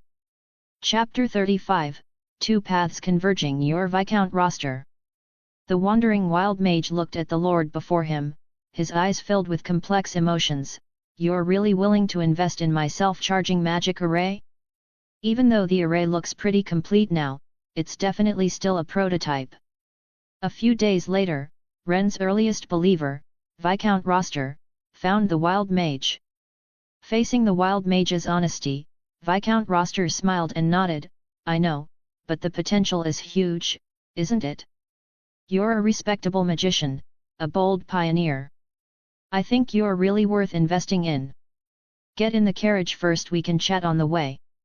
Remembering yesterday's divine revelation and the things God had told him, he became incredibly excited. Looking at this mage who wasn't welcome in the capital, his gaze grew especially gentle. My experiments are very expensive and I'm not sure when there'll be results, or even if there'll be results before my life ends. The wild mage took a deep breath. You already said that on the magic net. Viscount Roster noticed the wild mage's caution, so he emphasized again, I'm a mid-level magician myself. You don't need to stress it too much. After finally easing the wild mage's concerns and inviting him into the carriage, Viscount Roster wasn't in a hurry, instead pulling out a parchment. Take a look at this, Mr. Wild Mage. The wild mage looked at Viscount Roster somewhat suspiciously, not quite understanding, but still took the parchment. Soon his eyes began to burn with intensity. That gaunt face was full of excitement, even somewhat obsessed. Viscount Roster didn't disturb him, just sat there quietly, watching this wild mage who wasn't old but already looked aged, his gaze quite complex. He didn't know much about this wild mage, but he knew the man had to continuously absorb magic power to stay alive, knew he was the inventor of self-charging arrays, knew he would definitely become a fellow traveler. No one understood the value of self-charging magic arrays better than him. During magic bomb production, the most time-consuming part was the charging process. Magic bombs had already gone viral on the magic net, and the recent great battle must have made all the nations notice their effectiveness. It wouldn't be long before the major nations, at least the Kingdom of Dawn and Greyford Empire, would enter an arms race. Greyford Empire had magician legions, giving them unparalleled competitive advantage in this area. For the Kingdom of Dawn to compete was almost impossible. Self-charging arrays would become their only hope. Before long, his roster territory would see unprecedented development. He would become new nobility in the kingdom. Of course, this was just the first step. Next, he'd use this opportunity to completely promote the name of the god of technology, promote the name of magic conductors. Get more people in the kingdom to notice the god of technology. Get more people to worship and believe in the god of technology, to rush toward a perfect future. At some point, Roster had become increasingly convinced that following the god of technology was the only way to make this world more perfect, to leave behind that decaying past. Collecting his thoughts, Viscount Roster's gaze toward the wild mage remained burning. This was someone mentioned by God himself. What an honor! Amazing, absolutely amazing. Making the gathered magic power more stable, being able to freely control this gathered magic power through these flexible interfaces, genius work, pure genius. Viscount Roster, I never imagined you could deduce such a perfect self-charging array from the scattered information I posted in magic space. After who knows how long, the wild mage finally put down the parchment in his hands. My earlier doubts were disrespectful. You're truly a great magician, far superior to those decaying fools in the capital. No, Mr. Wild Mage, I didn't complete this self-charging array, I just received divine revelation. Viscount Roster quickly waved his hands in explanation. It was God who told me all the information about self-charging magic arrays, and he told me there was someone of your exceptional talent, so I wanted to invite you to join our Roster territory, to join my enterprise. God. The goddess of magic. I never imagined you were actually a chosen one. No, you're practically a living saint. Ordinary chosen ones can't receive knowledge. The wild mage stared blankly at Viscount Roster, truly not expecting to hear such an answer. No, not the goddess of magic, the god of technology. The god of technology who created the magic internet together with the goddess of magic, who created magic bombs. Viscount Roster's expression was very serious. This is a new system independent of the established magical framework. Under Viscount Roster's introduction, the wild mage gradually understood. So magic bombs weren't like ordinary magical items, they were so special. Wait, does this mean self-charging arrays can directly charge the storage runes of magic bombs? The wild mage's reaction was quick. No wonder. No wonder he noticed my self-charging array. For magic conductors, self-charging arrays might even be more powerful than magical anomaly zones. Mr. Wild Mage, do you have any complaints about God modifying your self-charging array? Viscount Roster raised an eyebrow slightly. No. How could I? On the contrary, I deeply admire this god of technology. All the problems that troubled me for so long have been completely solved, and even many issues I hadn't noticed have been optimized. Compared to those stubborn mages, he truly deserves the name of God. The wild mage suddenly found he didn't know how to express himself. Since he began researching this knowledge, he'd basically faced rejection everywhere. Hardly any traditional magician would give him a proper look. Even in the magic internet era, with tens of thousands of magicians, even hundreds of thousands gathering online, barely anyone could understand him. The knowledge and research he shared out got mostly attacks and mockery in return.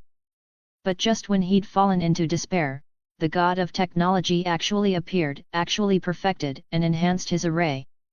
Honestly, he didn't even think he'd contributed much to it. The improved self-charging development became simpler and more powerful. If not for the basic runes still being similar, he wouldn't even think this was an upgraded version. Moreover, now one of his believers, Viscount Roster, was providing funding for him to build giant self-charging arrays, letting him get through this life-or-death crisis. Even though these self-charging arrays were mostly for producing magic bombs for Roster territory, they genuinely helped him too. This was a win-win situation. Under these circumstances, how could he possibly have complaints? For a moment there, he even considered whether to convert to the god of technology. The carriage moved quickly. Viscount Roster wasn't far from the capital to begin with, so they soon returned to Roster territory. The wild mage looked at the scenery outside and couldn't help but pause slightly. His sharp senses detected that this place seemed different from other parts of the kingdom. Mr. Wild Mage, do you feel like my Roster territory is somewhat different from other noble territories? Viscount Roster seemed to notice the wild mage's expression and asked with a smile.